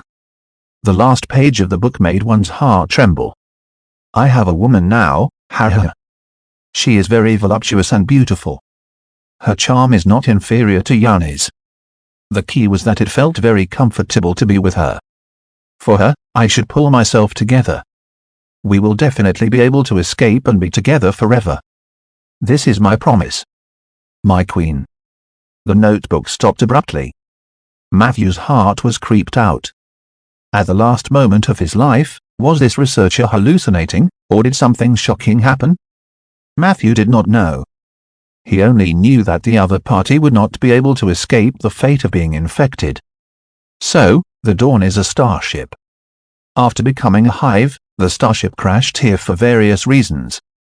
Ella had mentioned that the Zerg nest was part of the Moonlight Woodland, the material plane, and other worlds. From this point of view, perhaps the swarm of Zergs had chosen this place as their landing point due to their consciousness. At this cross-section of many worlds, it was more convenient to infiltrate many worlds at the same time. Matthew thought calmly, combining the knowledge he had learned in his previous life. He silently raised the difficulty level of this hive in his heart. The instance dungeons created by the Antu Empire were definitely not that simple. According to Ella, the Zerg Guard was the strongest unit of the Zerg. However, Matthew was sure that there were more dangerous creatures hidden below. Creatures like the Zerg Queen or King. After all, the Antu Empire is famous for her hubris. Originally, it was prosperous enough to dominate an entire universe, but it set up thousands of laboratories and recruited a bunch of monsters, eventually causing the complete destruction of its own universe. Matthew shook his head helplessly. He put away the researcher's notes. At this moment, the skeleton soldiers had already piled up all the infected bodies together. Buzz! Buzz! Buzz! Matthew sprinkled a handful of fiery dragon oil from afar. Whoosh! A small flame lit up. The pile of corpses started burning intensely. In less than 10 seconds, the infected and the larvae were burned clean. The flames dissipated. Only black marks were left on the ground. It burns fast and takes only a short time. The arsonist's fiery dragon oil is indeed a necessary tool for burning corpses and destroying evidence. Matthew praised in his heart. What was even more amazing was that the fiery dragon oil only left behind bones. As long as he needed it, he could summon more skeleton soldiers at any time. Matthew led the group forward. The area in front of them was empty. It was obvious that someone had swept through it. At the fork in the road, Ella rubbed her sleepy eyes and said, "These 3 paths all lead to the 5th floor. The only difference is the different entrances. However, you have to take note that below the 5th floor is the activity space of the violent Zerg guards. They are very terrifying and are not comparable to ordinary infected entities." Matthew nodded. If it was before, he might have chosen to move forward boldly. However, since he knew that this was the Antu Empire's doing, he would not charge forward blindly. The left and right roads have already been taken. It should be Samantha's doing. With her and Eli's combat power, it shouldn't be a problem to clear the local infected, but they won't have an easy time as I do. With it in mind, Matthew decided to take the middle path. Before entering the 5th level, he had to clear all the Zergs in his way. However, before he could give the order to the skeleton soldiers, intense footsteps suddenly came from the next tunnel. Whoosh! A yellow and black phantom jumped out of the tunnel. The moment she bumped into Matthew and the others, she cursed, "Damn it." Matthew took a closer look. It was a leopard. The leopard's forelimbs touched the ground and then bounced up. It walked upright like a human. The spots and animal skin instantly faded, revealing a beautiful figure. "Return to where you came from immediately. I'll try to buy you some time. Remember, don't look back. They're here for me, but if you're discovered, I'm afraid you won't be able to escape." Samantha said hurriedly and crouched down on the ground. She didn't move, but in the blink of an eye, a lifelike leopard appeared in front of everyone. "Samantha? What happened?" Ella was shocked. "It's the Zerg guards. I don't know why, but those Zerg guards actually left their territory to ambush me today. I almost fell for it. Hurry up and stop asking." The leopard shouted angrily. Then, without looking back, she ran back into the tunnel. Deep in the tunnel, all kinds of strange roars could be heard. "Matthew, we have to help." Before Ella could finish, Matthew transformed into a raven and flew up to the top of the cave. "Wait for me." Ella followed in panic. However, Matthew did not fly far. He only found a high platform where he could stand and observe the situation while deploying his skeleton soldiers. Fierce fighting sounds came from the tunnel. After a while, the leopard's figure appeared again. There were 3 bloody wounds on her body, one of which had worms crawling on it. "Ella, why haven't you left yet?" The leopard saw the owl in the stands and was shocked and angry. The skeleton soldiers move very slowly. "I'm afraid we won't be able to outrun the enemy." "I want to know how many Zergods are chasing after you," Matthew said. Samantha was stunned when she heard Matthew's voice. Before she could respond, a large group of people rushed out of the tunnel. At that moment, Ella could not help but scream. Matthew was also shocked by the ugly appearance of the monster at the front. What kind of monster was that? It was like a monster made of countless human legs and bodies, but the joints were not sewn carefully. The iron wires barely held the joints together, and the Zerg larva crawled out one by one. Its skin was purple-red, and its speed was extremely fast. Wherever it passed by, there would be a large pool of yellow-green mucus on the ground, making people feel extremely nauseous. Violent Zergard, LV-10, and behind this monster were more than a dozen infected ones. This number had indeed exceeded the limit that the skeleton squad could handle under normal circumstances. "Go. I'll stall for time. Eli will be here soon. Don't worry about me," Samantha shouted. As she spoke, she growled at the guard. After successfully attracting the other party's attention, she went around the terrain and played hide-and-seek with the other party. The skeleton soldiers were engaged in a battle with the infected. The scene was extremely chaotic. However, in this situation, the lack of individual strength of the skeleton soldiers was magnified infinitely. In less than half a minute, 3 skeleton soldiers were suppressed by the infected in a one-on-one battle. Beep beep beep. More footsteps came from the tunnel. The second violent Zergard quickly appeared in front of everyone. Unlike the first violent Zergard, which was almost entirely made up of human thighs, this violent Zergard had countless arms. They looked extremely evil. "Soldier!" Matthew shouted. In the shadows, a skeleton that was moving forward while twisting its hips suddenly attacked. Like a ghost, he appeared behind the second guard, and the short sword in his hand slashed out like a storm. In the blink of an eye, he had cut off all the stitches on the guard's body. "Pa!" The monster actually turned into a pile of minced meat on the spot. Hundreds of larvae jumped out. They shouted and pounced on the skeleton soldiers and Samantha. Very quickly, the space became too small for the leopard to bounce around. She was careless, and several wounds appeared on Samantha's body. "Samantha, get over here." Matthew's voice came from the high platform. She glanced at Matthew. Matthew had returned to his human form and was holding a shiny magic book in his hand. She hesitated for a moment, and finally, under Ella's loud persuasion and the effect of the divine badge on Matthew's chest, she approached him at an extremely fast speed. 10 steps behind her, there were 2 infected ones chasing after her. "You'd better have a way to escape. Otherwise, I can only take Ella away," the female druid said quickly. Matthew did not answer. He lifted the book slightly and started chanting. Puff! A group of mysterious magic words floated in the air. The 2 infected ones charged at them, but they seemed to have hit a wall, and their heads were bleeding. Not only that, but their bodies also began to weaken rapidly, as if a force was sapping their vitality. "Defensive Psalm, you have cast the spell's rune of guard and protection from good and evil, protective spell. Aren't you a necromancer?" Samantha was surprised. "Of course, I'm a bona fide necromancer." Matthew smiled. "And you'll soon know why people say that you should never assume you have a numbers advantage against a necromancer." In the next second, Matthew suddenly let out a sharp syllable. In the chaotic battle, a lotus-like grey fog suddenly bloomed from the body of a skeleton soldier that was about to fall. A large amount of negative energy poured out. There was a loud bang.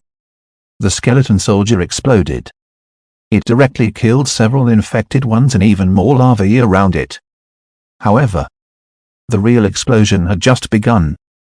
You have used the spell Last Dance on Skeleton Soldier number 9, you have started using consecutive corpse explosion. Chapter 31, Psionic Staff, Corpse Explosion. Necromancer's signature spell, one could learn it as long as one reached level 4. The principle was to use mental strength and mana to pry the negative energy from the newly dead body, causing it to explode due to energy imbalance. Therefore, the first requirement for corpse explosion was a corpse that had been dead for no more than 5 minutes. Fresh bodies teetered on the balance of life and death. That was why a small imbalance in the energy could release such a shocking explosive force. When a necromancer who was proficient in corpse explosion reached the 2nd rank, he had the opportunity to learn an advanced spell called Corpse Explosion Chain. This skill could give corpse explosion a powerful buff. The corpse of a creature killed by corpse explosion would have a 50% chance of automatically creating another corpse explosion. Coincidentally, Matthew had mastered this technique a year ago. Coincidentally, each of the violent Zerg infected ones and violent Zerg guards was infested with countless violent Zerg larvae. In terms of chaining corpse explosion, these larvae perfectly played the role of connectors. The damage of a single corpse explosion wasn't great, but the health points of the Zerg larvae were even lower. They were almost instantly killed, and each larva would be treated as a single unit to increase the probability of a chain corpse explosion greatly. That's why. Bang! Bang! Bang! After the first explosion sounded from the damp and dark cave, the continuous explosions sounded like firecrackers during the spring festival in Matthew's previous life. The haze of negative energy continued to rise from the cave. They looked like little mushroom clouds. The high-intensity chain explosions also inevitably caused abnormal airflow in the cave. Even though the 3 of them were within the protective spell, they could feel the wind whistling past them. Ella staggered. If Matthew hadn't reacted quickly and grabbed her, she was almost swept away. Rumble. The serial corpse explosions caused the stone wall to collapse. For a moment, a strong wind blew, and white smoke billowed. A large number of Zergs died in the explosion. In the midst of the chaos, Samantha saw the arrogant guard who had ambushed and chased her. It originally wanted to rely on its thick skin to pass through the area with the most intense explosion. However, a series of mournful wails followed. Its bloated and huge body fell down uncontrollably. In the end, in the purgatory of negative energy woven by white bones and grey fog, the Zerg guard had also contributed its body to the corpse explosion feast. Boom! The huge body exploded. All the creatures within 20 meters of it were blasted into pieces. Matthew estimated that after the big guy exploded, the number of Zergs present had already decreased by more than half. However, the corpse explosion continued. Slowly, the loud explosion chain turned into occasional explosions. 20 minutes later, Matthew used the arcane missile that came with his charged staff to deal with the stragglers that escaped the explosion. The terrifying corpse explosion finally stopped. The wind slowed down slightly, and the white smoke sank. The 3 of them walked out of the range of the gradually dimming rune of God. In front of them was a mess. A large amount of debris was mixed together. Minced meat, broken bones, eyeballs, nails, hair, fascia, internal organs, stones, gold coins, clothes. A large amount of blood and pus sprayed on the stone walls in all directions. The air was filled with a nauseating smell. Even with Matthew's mental fortitude, he almost couldn't resist the urge to retch. Ella flew away without a sound. Samantha, on the other hand. Perhaps it was because she often fought with the Zergs. Her resistance to such bloody scenes was obviously stronger. She walked around the scene of the corpse explosion with a calm expression, checking to see if there were any stragglers left. Only when she saw the parts left behind by the Zerg guards did she slightly frown. On the other side of the battlefield, Matthew met up with Soldier and counted the few spoils of war and losses.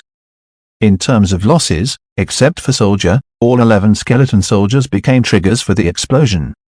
This was what Matthew had accumulated in Rolling Stone Town for a long time. It was impossible to say that he did not feel heartache, but skeleton soldiers were essentially cannon fodder. There weren't many spoils of war either.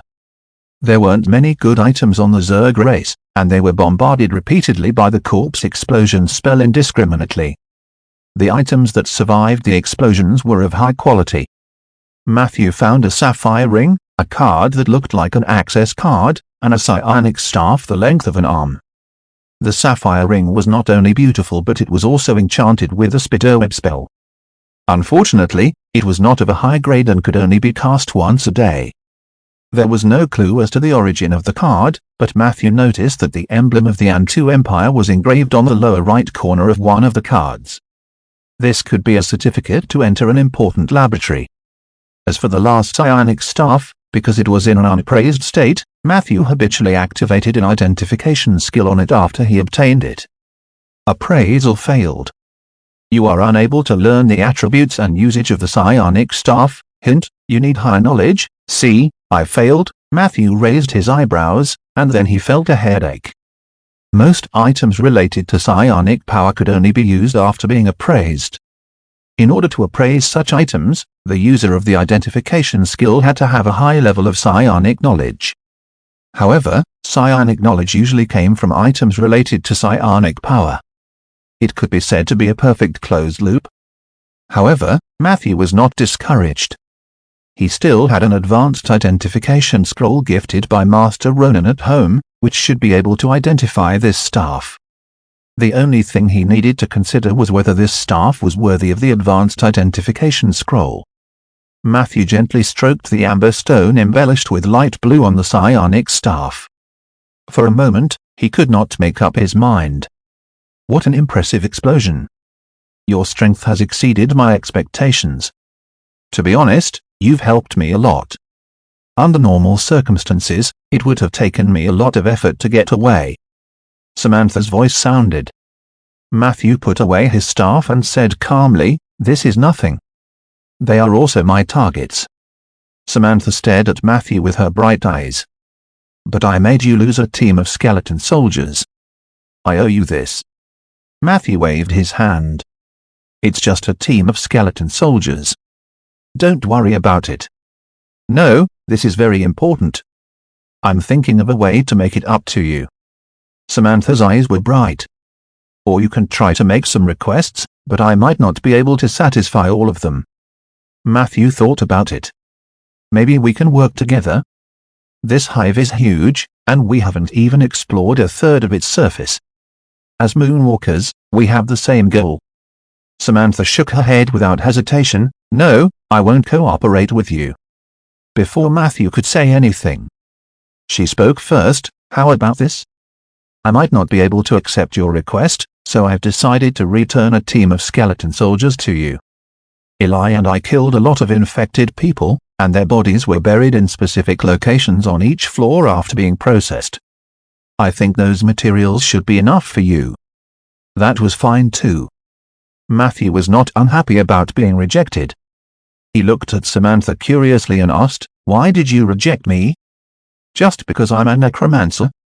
Samantha said honestly, "I'm sorry, but I really don't want to work with a necromancer. It goes against my nature." Matthew couldn't help but laugh. "Our nature souls also narrow-minded?" Samantha was stunned. "What right do you have to expel the undead from nature?" Matthew asked righteously. "Can't undead creatures be a part of nature? Is your understanding of nature a concept instilled into you by those conservative and backward existences who hold power? If that's the case, then I really don't want to cooperate with you. Your understanding of nature is too shallow." "What? What are you talking about?" Samantha asked in shock. "How could Her Highness the Goddess allow you to say such blasphemous words?" "Blasphemy? Was this level of challenge considered blasphemy?" Matthew now had a new understanding of the Moonwalker's mind. In fact, Matthew didn't care if the Goddess of the Moonlight would punish him or not. Not to mention that she had a favor to ask of him. Even without the pressure of the violent Zerg, it was uncertain whether she had the ability to punish him or not. After all, according to the information he had learned from Master Ronan, It had been hundreds of years since the famous event, the ascension of the Heavenly Family Palace. The influence of the gods on the material plane could be said to be negligible.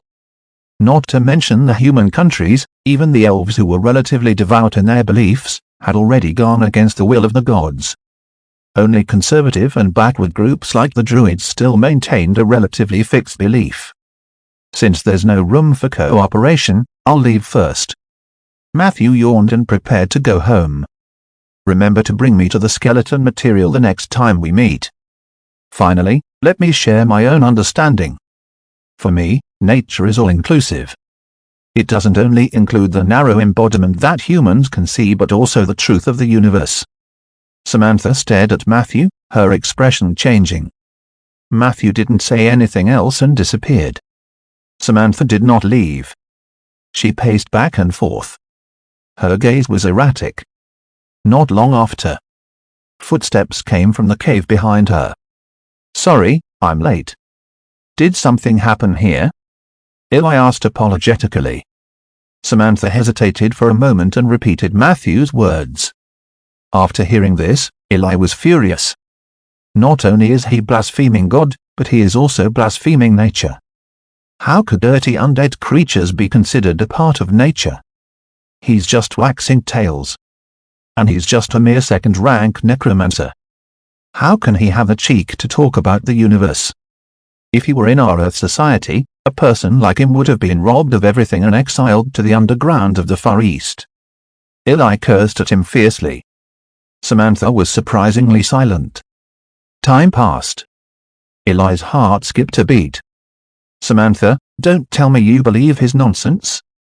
Samantha hurriedly shook her head. "How is that possible? I'm just thinking about how to repay him. After all, he saved my life just now." Eli heaved a sigh of relief and nodded.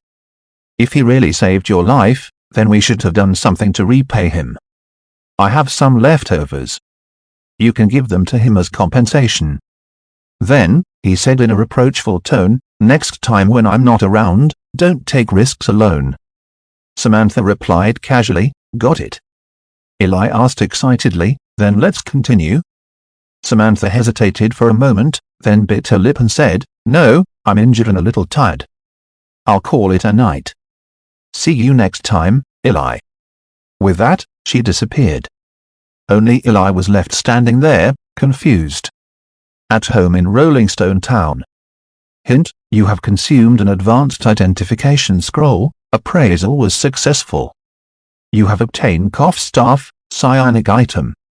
Chapter 32, Domain, Temperance, Description. When the wand is fully charged, it can instantly cause up to 3 targets to fall into a violent coughing state. Note, when coughing, the target's focus will be reduced by at least 10 points. If the coughing target was located in a crowd, it could quickly cause a small-scale infection. The duration of coughing depended on the target's level and immunity. You cannot make legendary, undead, and mechanical units cough. This staff can ignore all defensive spells below legendary. There is a certain chance that the coughing state will be dispelled by a high-level priest, a small divine artifact.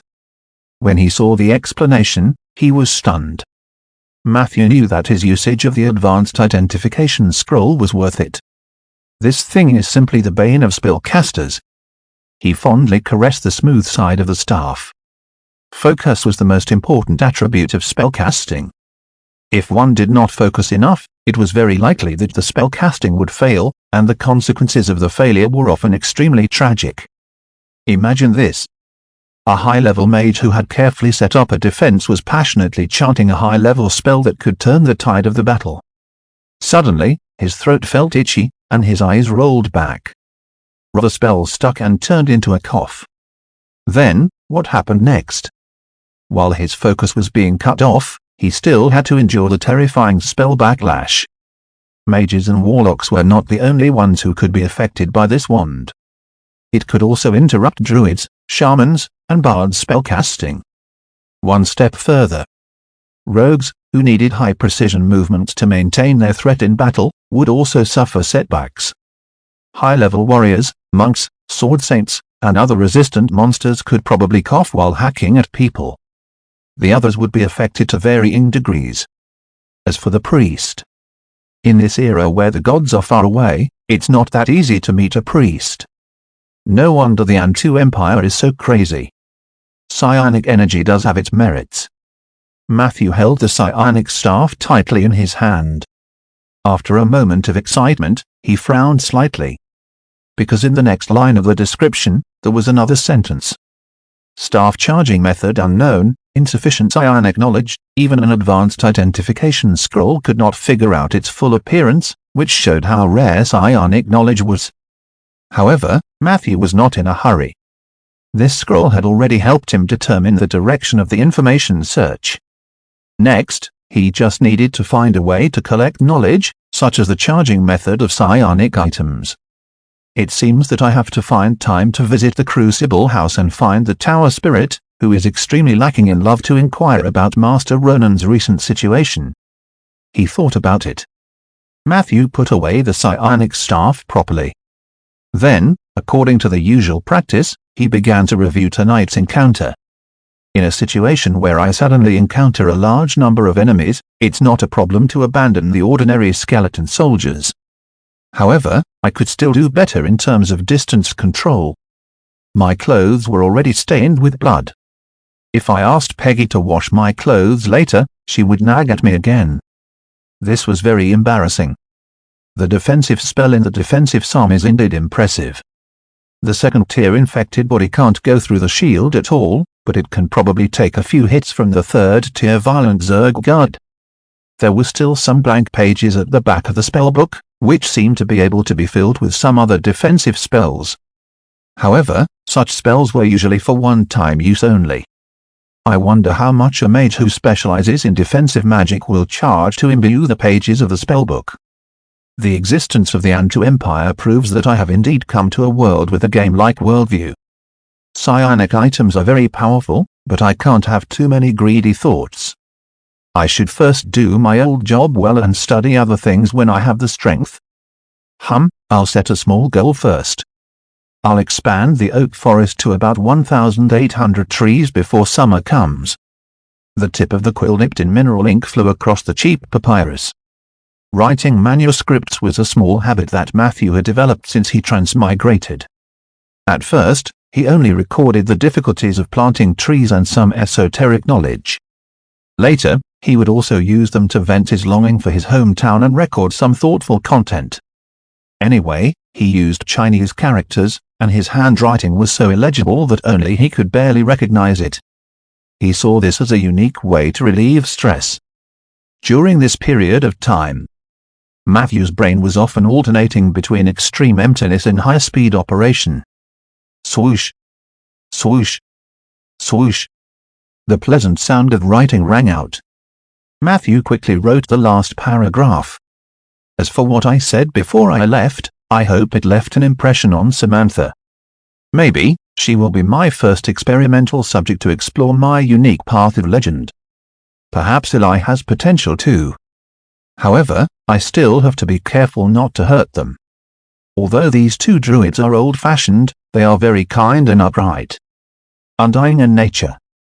This was the question that Matthew had been thinking about ever since he transmigrated. He knew very well that these two seemingly different paths would be the source of his future power. Based on the world's knowledge, the two paths were almost completely opposite. People did not even want to think about why they were opposite, as if it was a natural law. Matthew had once asked Master Ronan this question. The latter pondered for a long time before giving Matthew an answer. Ronan told him that all the concepts that were currently used on the continent could not be separated from the interpretation of the world by the gods of the Age of Enlightenment. Chapter 33, Domain, Temperance. In the era when the gods rose up and interfered with the human world with their own power, in order to consolidate their absolute authority in their own domain, they formed a set of explanations for the world and concepts under the tacit understanding and compromise of many parties.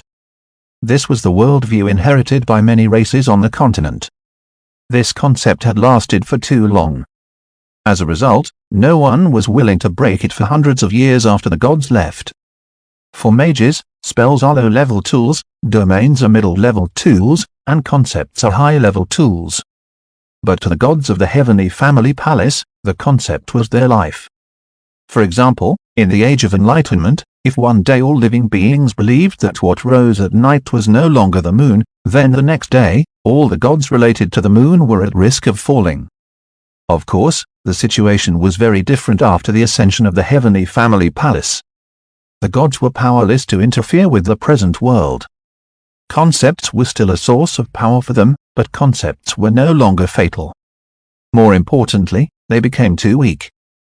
This is why we can sit here and discuss concepts without considering the feelings of the gods. In fact, they were a bunch of pitiable worms that had been swept into the trash heap, destined to never shine again in this world. After their ascension, it was the era of spellcasters. I admire your views on nature and immortality. If you embark on the path of legend one day, you might really have a chance to walk on a supreme path that no one has ever walked before. These were Ronan's original words. Matthew was deeply moved after hearing it. He was excited that the light shone on his previously lost path, but he was also glad that he met a good teacher like Ronan when he had just started. In Matthew's opinion, it was inevitable that the concept of undying and nature went hand in hand on his body. If he continued to use the existing concepts and worldview, then the two would inevitably conflict with each other. He even suspected that the chaotic characteristics of the system were a manifestation of conflict. To solve this problem, he had to come up with a new concept. And in this new concept system, he had to make the undying and nature mutually inclusive. This was theoretically possible. After all, the negative energy plane that symbolized the origin of the undead was naturally formed. It should belong to the broad sense of nature. As time passed, there would be a day when the world would be destroyed. When the universe was destroyed, it would return to death, and death was a subdomain of undying. The two could be mutually inclusive. Of course. With Matthew's current strength, it was still too early to talk about the concept. He had to grasp the power of undying and nature at least before he could announce the new concept to the world. But a journey of 1,000 miles begins with a single step. Persuading the most conservative druid to accept the possibility of the overlapping of undying and nature was Matthew's test after planting the tree. He finished writing. Matthew did not put away the stack of papyrus. He was just taking a short rest. Then, he continued to write. Next was the content of his future plan. Matthew liked to make plans regularly and list out the things that needed to be done one by one. The first was planting trees. Before summer arrived, this was Matthew's main business. No project could affect his continued effort in planting trees. For this reason, he decided to reduce the time he spent cleaning the Zerg nest at night. After all, the lower he went, the more dangerous it would be. He had to ensure that there were no stragglers that escaped from the upper levels before he considered going to the next level, as he believed that Ella and the goddess would understand. The second was the learning of spells and the advancement of his profession, which had been delayed for half a month. These two were actually not that urgent, not to mention the spells that could be learned at any time. Matthew's level was now stuck at level 8. If he wanted to continue to improve, he had to complete a ritual called Night of the Undead to obtain the qualification to advance to Advanced Necromancer. He could also go for other powerful or unorthodox advanced professions: the True Necromancer, the Lord of Paleness, the Lord of the Dead Souls, the Sciovode, the Tomb Guard. There was also Bayan City's characteristic advanced Necromancer class, the Chained Death. In short, if he did not advance, his level could not continue to increase, and his experience could only be stored temporarily. However, advancement often required a lot of energy and time. After some thought, Matthew decided to plan for the advancement in the first week of summer. This meant that he still had enough time to think about which path to take. Lastly, he needed to add some necessary props and items. He wanted to buy scrolls. The weapon that soldier requested had to be forged by someone else. If he still had money left, Matthew wanted to exchange it for a bigger magical bag. Also, a long time ago, he had taken a fancy to a ring in the Crucible house that could increase his energy limit. However, he thought about it. He sighed. In the end, he crossed out the last 2 items from his to-do list. It was late at night when all the paperwork was completed. Matthew sorted the papyrus paper and pressed it with different weights. He had just stretched when a white light shone. Pa! A coconut fell into Matthew's arms. Wait, where did you get this? Matthew was surprised. Unfortunately, the oak tree fairy came and went quickly. He only saw a flash of white light, and the other party disappeared, leaving Matthew alone to enjoy this gift of nature. Chapter 34, Domain, Temperance. How do I crack open this thing? Matthew touched the thick coconut shell with both hands, not knowing whether to laugh or cry. However, very quickly, his attention shifted from the coconut to the ability gift of nature. He pondered for a moment. Matthew placed the coconut on his thigh, took out another piece of paper, and wrote, "How should I use this miraculous and strange ability?" He stopped writing and thought for a moment. If he were a greedy person, he would strive to maximize his benefits. He would collect corpses through all sorts of legal or illegal channels and then bury them in his oak forest. After that, he only needed to sit back and enjoy the fruits of others' labor.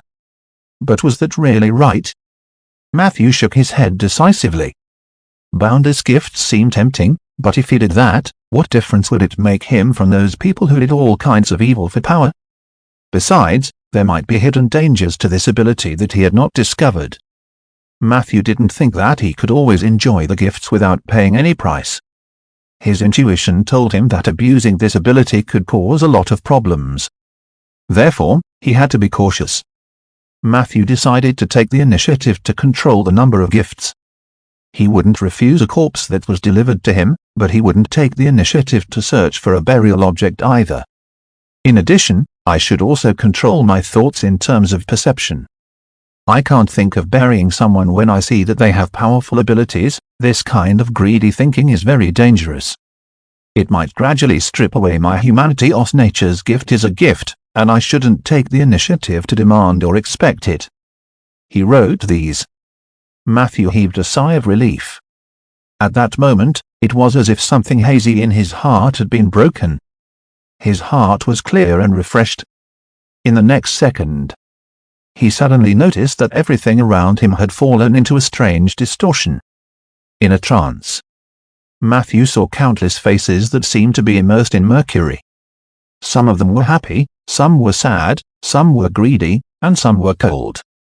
It was as if there were pairs of eyes with different emotions watching him. His skin was itchy from the gazes.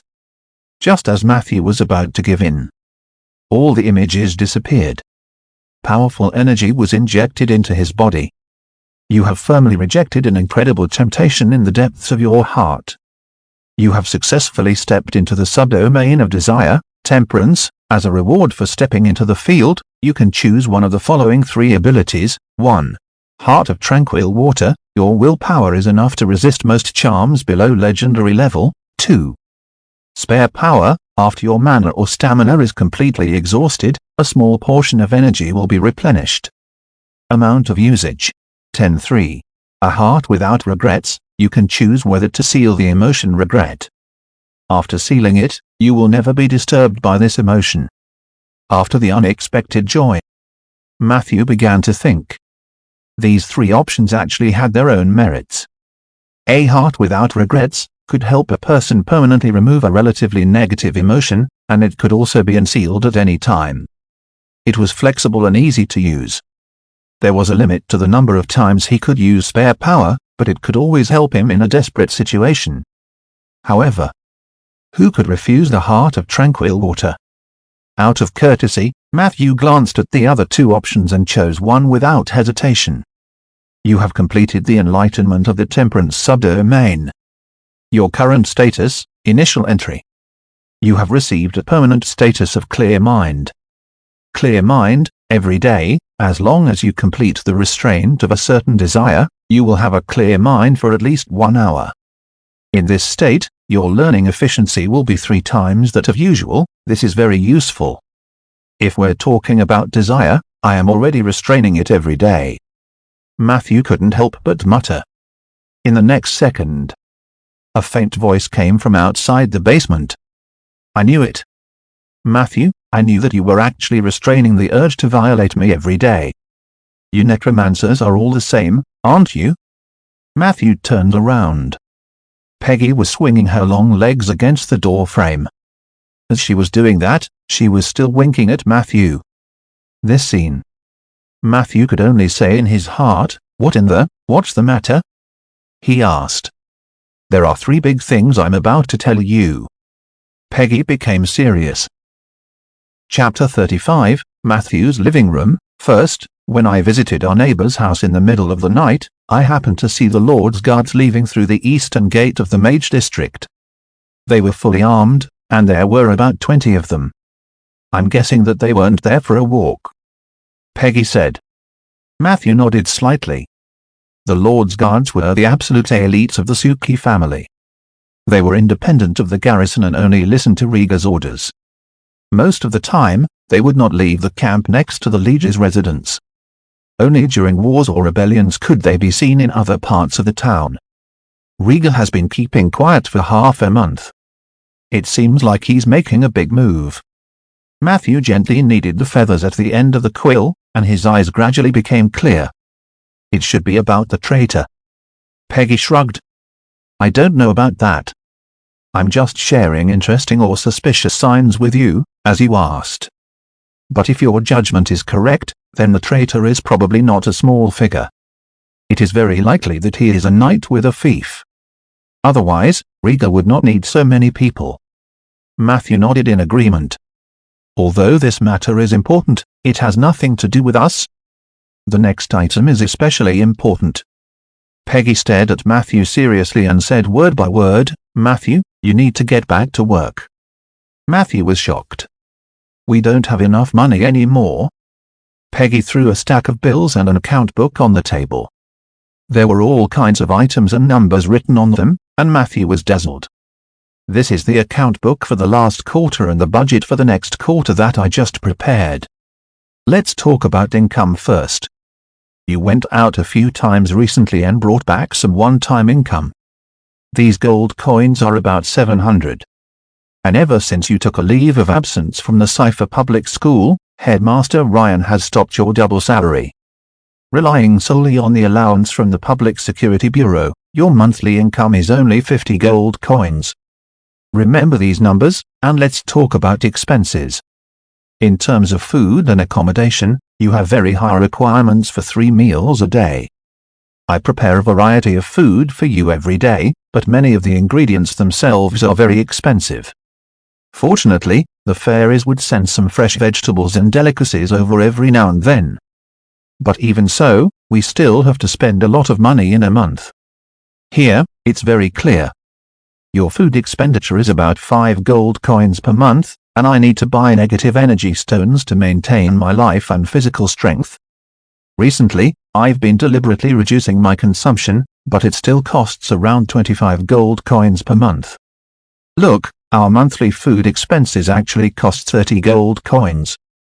Peggy growled and said, this is too extravagant. Matthew pinched the bridge of his nose. It is indeed extravagant. However, the biggest expenditure is still in the greenhouse. In order to ripen a large number of seeds at the same time and cultivate them into saplings, you need to open the growth circle in the greenhouse at all times.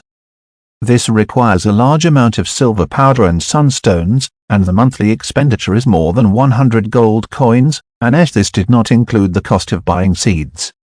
Next, you would buy a full set of attribute enhancement scrolls. Even if that feminine mage in Bayan City is willing to give you a discount, a set will cost you 200 gold coins.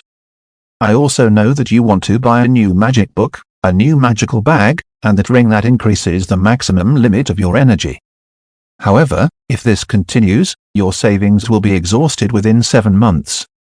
We'll go bankrupt then. Matthew. Peggy looked very nervous and didn't feel safe at all. Matthew thought for a moment. I've also calculated the expenditure. There's one thing you might not have noticed. The main factor that caused the expenditure gap is actually the greenhouse. After this spring, I'll greatly reduce the consumption of the greenhouse. But that's still not enough, is it? Peggy stared at him, then covered her jaw with one hand and said rather exaggeratedly, Matthew, Why don't you let me go back to the negative energy plane? I don't need extra negative energy stones to survive there. Although I don't like that place, at least it can lighten your burden. Matthew looked at her speechlessly. Or you can go back to class. You are an excellent history teacher. Peggy tried to persuade him with reason and emotion. However, the salary given to me by the public school is only 60 gold coins a month. If we follow your calculation, we will still be unable to make ends meet. Matthew spread out his hands, indicating that he was a lazarbones who did not want to go to work. No, as far as I know, as long as you are willing to go back to class, your salary will increase to 100 gold coins a month. Peggy's plan was revealed, so, go back to class, Matthew. This family needs your income. The girls in school are also waiting for you to come back. Did you take Principal Ryan's money? Peggy confessed, actually, this is also the third thing I want to talk about. Miss Sif came by today and said that she had something to talk to you about. I told her that you weren't here, so she planned to wait for you in the living room. I told her that you might not come back tonight. She looked a little disappointed. After sitting in the kitchen for about an hour, she left with some regret. However, she told me that she would visit you again tomorrow at the same time. Matthew rubbed his temples. Did you say no? Peggy glanced at him. I said yes. Chapter 36, Matthew's living room. Why? Matthew asked. Paige crossed her arms. Because that girl was very cute. She chatted with me for more than an hour in the kitchen and even asked me what dishes you liked. She promised me that when she came tomorrow, she would bring me the purgatory recipes hidden in her house. As a skeleton who aspires to become a top chef, of course, I couldn't refuse. Matthew was amused. So that's why you're urging me to go to work. Was it Sif's idea? Also, is this the big thing you mentioned? Peggy said matter-of-factly, going to work on time is a virtue, Matthew. Besides, this concerns my dream and your happiness. Why isn't it important? I want to remind you that Sif is different from other girls. Her mind is much more mature than you think of underage girls. I think she suits you very well. Matthew spread his hands and joked, unfortunately, her father does not suit me. I thought so too, Peggy said seriously. So I gave her a suggestion. I told her to get rid of her father, who likes to follow his daughter when she comes to find you tomorrow. Matthew scratched his head. So Rija was following Sif again? Didn't he have his own work to do? Who knows? Peggy said. He's a pitiful person, but this kind of oppressive protection may not give Sif happiness. He should learn to let her grow up on her own. You look like you have a lot of experience with children, Matthew teased. Peggy was stunned for a moment. Her soul fire flickered again, and she didn't speak for a long time. New memories? Matthew lowered his voice. No, Peggy shook her head. But I think I heard this sentence from another person. I don't know if you've had a similar experience. A moment, a sentence, that strong feeling of déjà vu, as if you've experienced it before. Matthew nodded. The two of them were silent for a while. So, are you going back to class or not? Peggy asked suddenly. Matthew blinked. The reason why I was willing to go to class was partly because I lack money.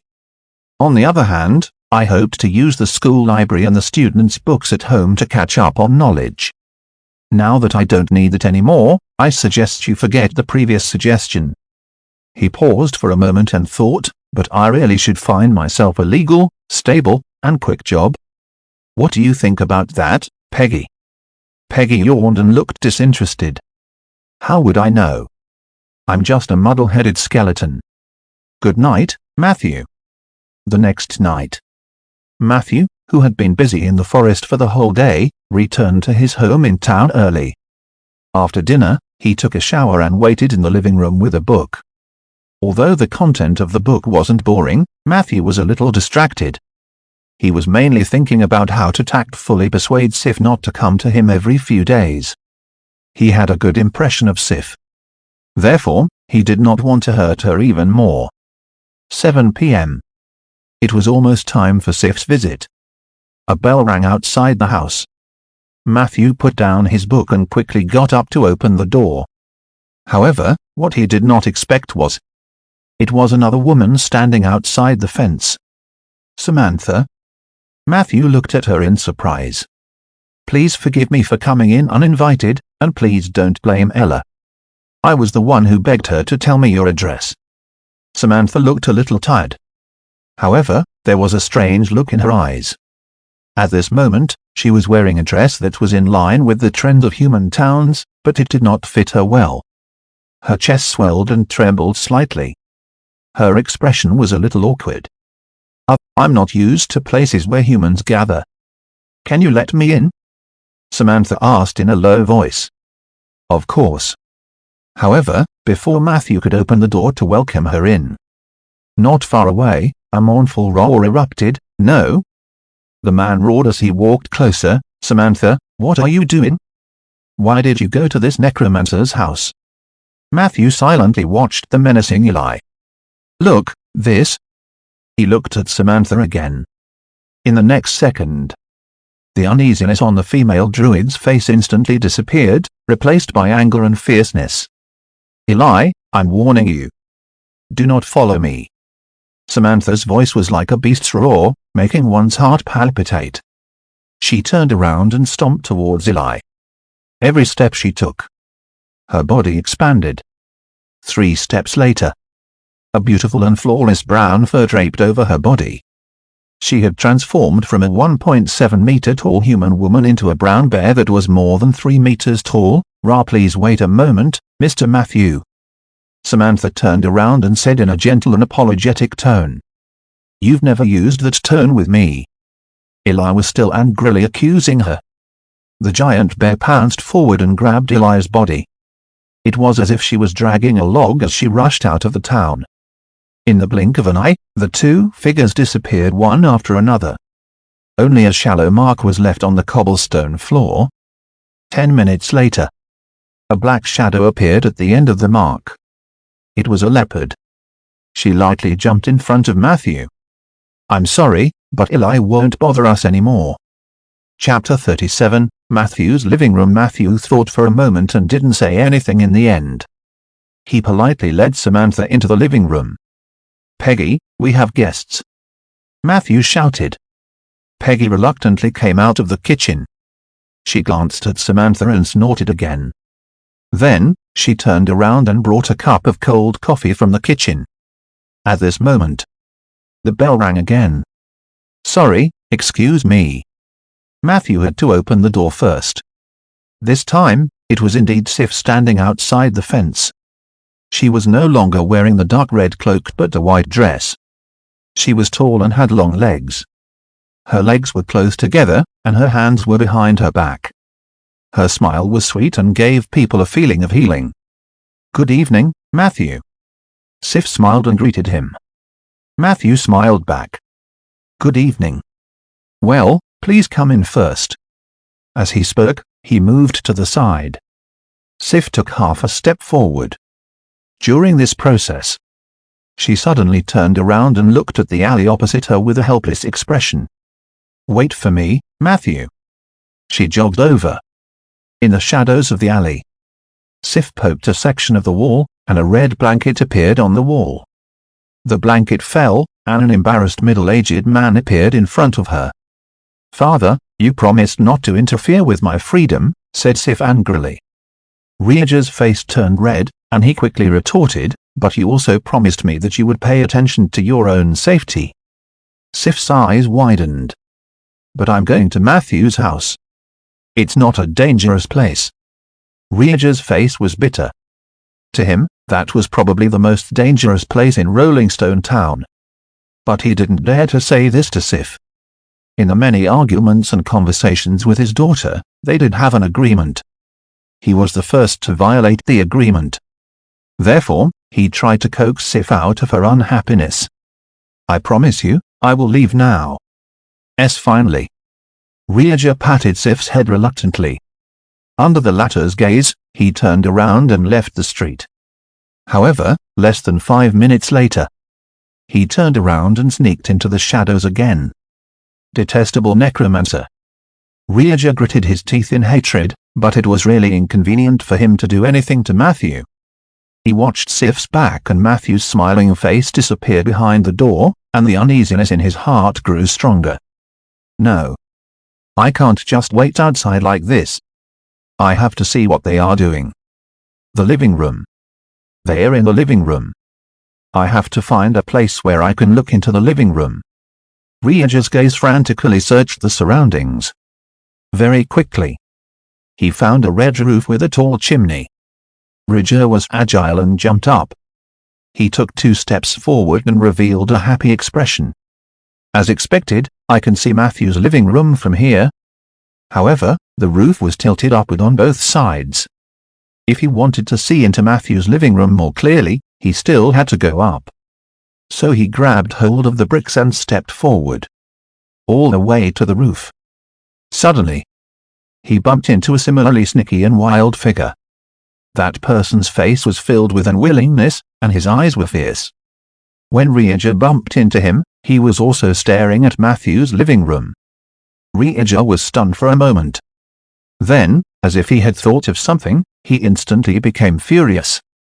He grabbed the wild man's shoulder and asked, "Did the despicable necromancer get your daughter too?" Chapter 38, Matthew's living room. Grabbed by Rieger, Eli instinctively wanted to counterattack, but he restrained himself at the critical moment. His intuition told him that the man in front of him did not seem to have any malicious intentions. He frowned and pondered the meaning of Rieger's question. Then, he shook his head and said, "No." Rieger was a little surprised. Matthew was well known for being liked by girls. He thought that, just like him, Eli was a family member of the victim girls. "I'm sorry." Realizing that he had lost his composure, Rieger let go of his hand and sighed. "I really envy you. You don't know how popular that necromancer is among the underage girls. If you have a daughter, please keep an eye on her, or you'll regret it." Eli's lips quivered slightly. "In the end," he said truthfully, "the one who just went in was my girlfriend." Rieger widened his eyes. The 2 men on the roof fell into a dead silence. In Matthew's living room, the atmosphere was also a little strange at first. When 2 young women with different figures and looks appeared in a sealed space, a few meaningful eye exchanges were inevitable. Very quickly, Sif smiled sweetly. "Matthew, do you have guests? You guys go ahead. I'll go to the kitchen with Peggy." As she spoke, she actually hooked her arm around Peggy's arm with incomparable ease. The 2 of them went to the kitchen affectionately. Not long after, laughter came from the kitchen. Samantha looked away and asked curiously, "Are all human girls so bold now?" Matthew shook his head and smiled. "Sif is an exception." He poured Samantha another glass of milk. "I came to look for you today because of what you said the other day." Samantha went straight to the point. "At first, I didn't think that what you said was right, but your words reminded me of the past. A friend." She took a sip of milk and pressed her lips together to wipe away the white foam. Her beautiful face revealed a deep reminiscence. "In fact, it has been a long time. There was someone who said something similar to me, but at that time, I was too young, and I lacked knowledge of this world. I thought about it carefully. Although you are a necromancer, you don't look like a bad person. That day in the hive, I saw you transform into a raven. That wasn't a mage's ability. That is the shape-shifting form that only druids have.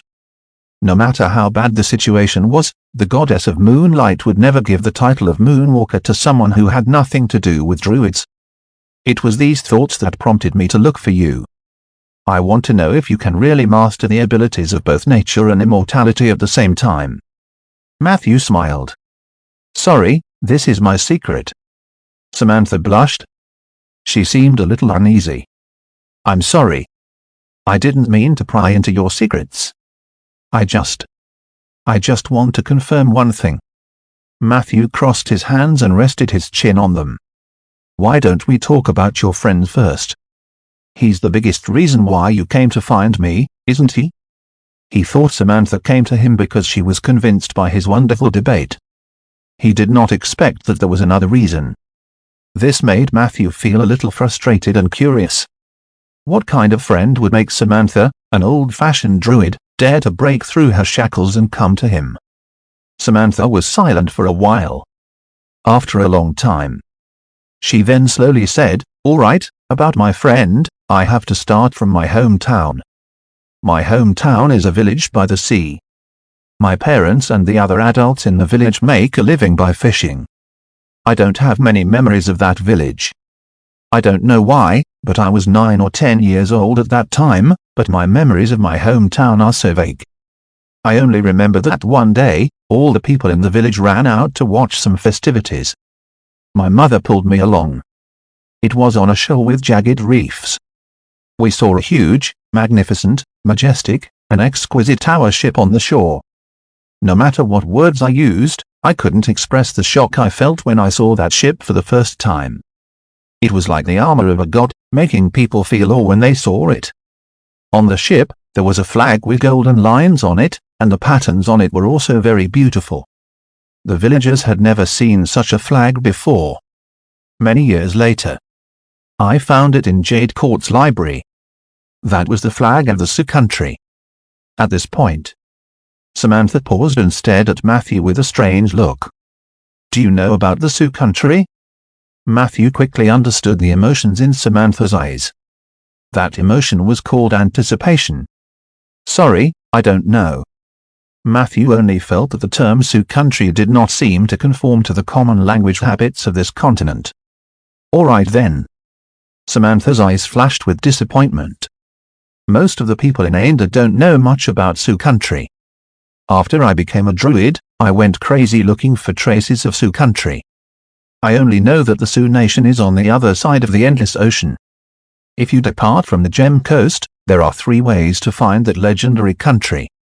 If you headed north, you would cross the eternal ice field and the road of desolation. You would pass through the barren and dangerous far east, and you would have a chance to reach the northern part of the Sioux country. Chapter 39, Matthew's living room to the south. You had to go southeast after arriving at Serrated City. Along the way, you would cross Mount Doom, Voodoo Swamp, and Barbarian Tooth Peninsula. This way, they would have a chance to reach the south of the Sioux country. The last method was to cross the endless sea by boat. In short, that country was very distant, mysterious, rich, and powerful.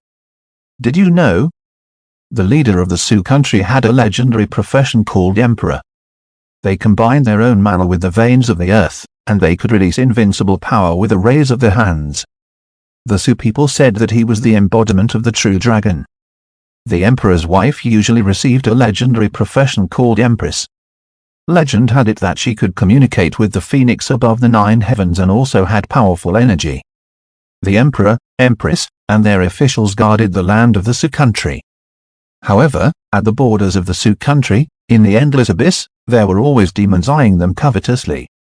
In order to resist these demons, the emperors of the past generations built a vast and magnificent magical wonder, the Great Wall. It was said that even the shortest part of the Great Wall was more than 300 meters.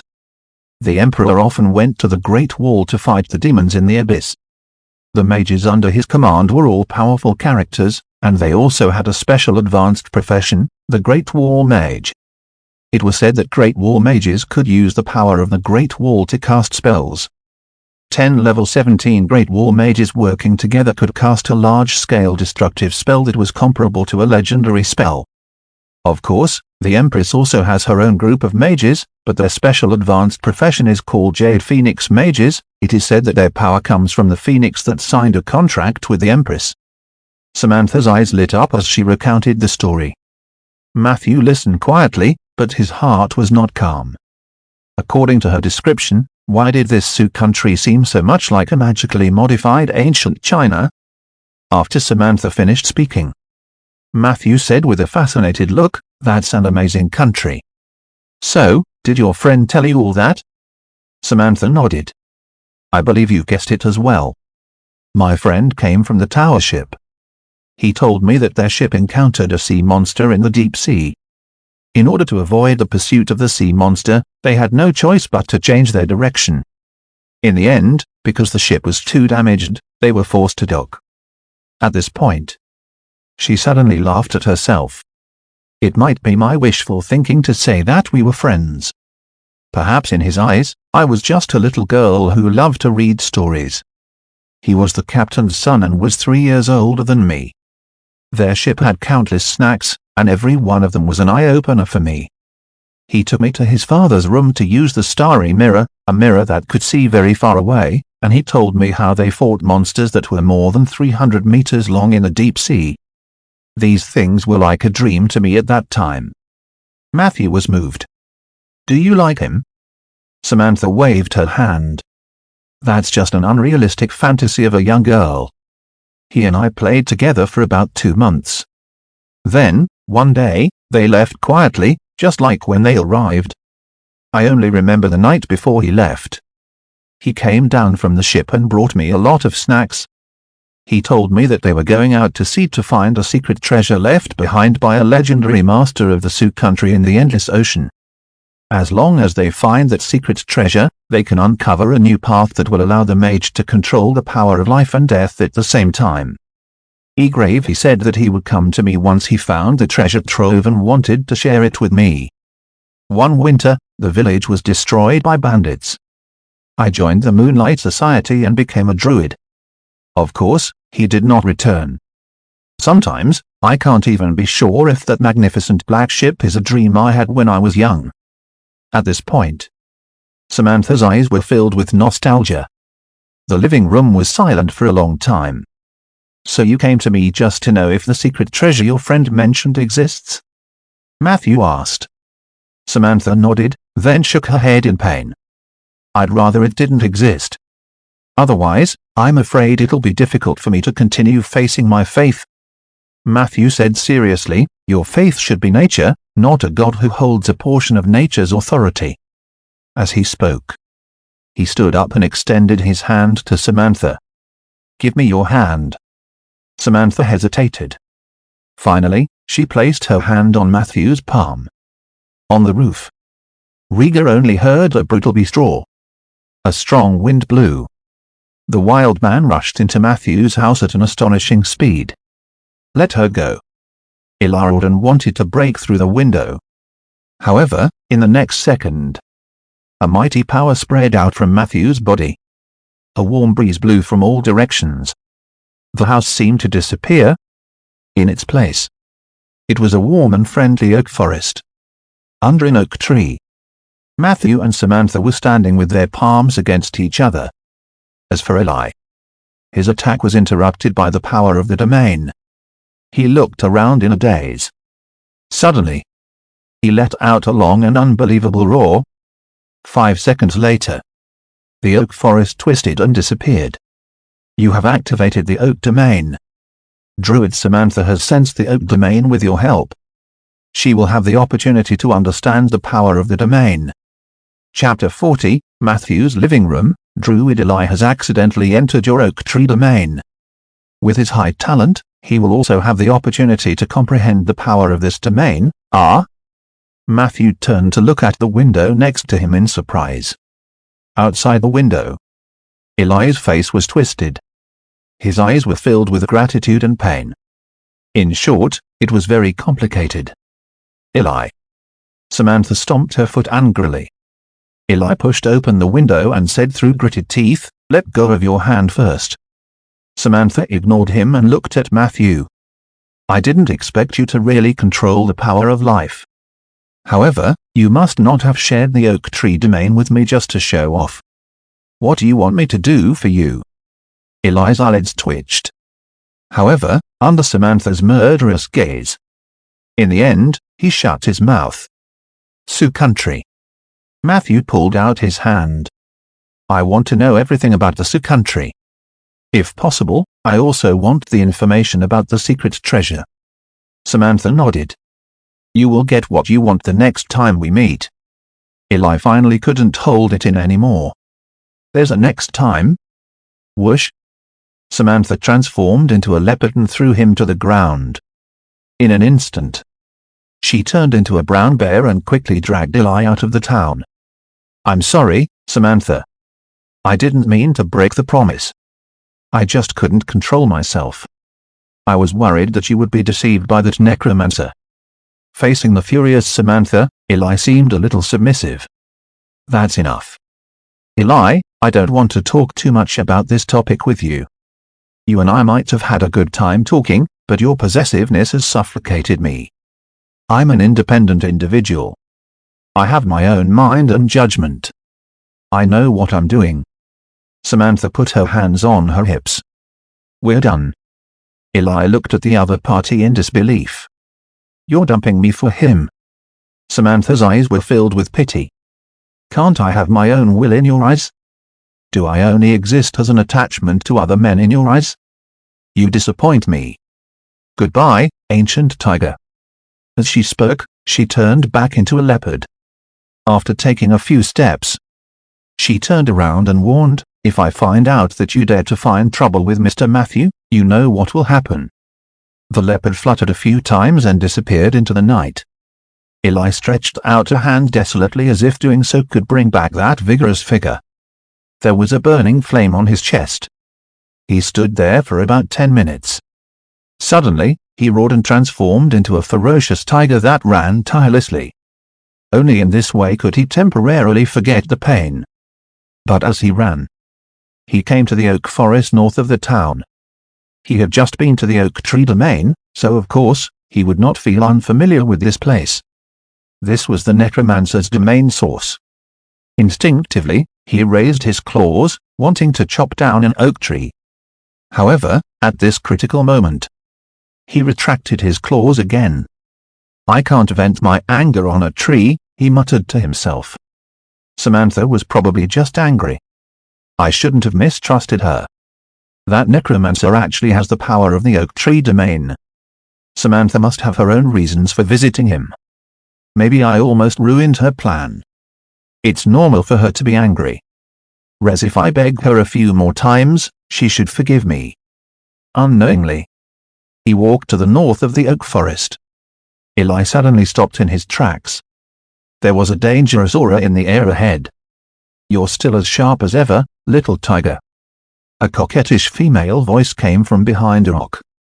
Eli growled, and a slender black panther walked out gracefully. "Quina?" Eli said warily. The black panther slowly approached.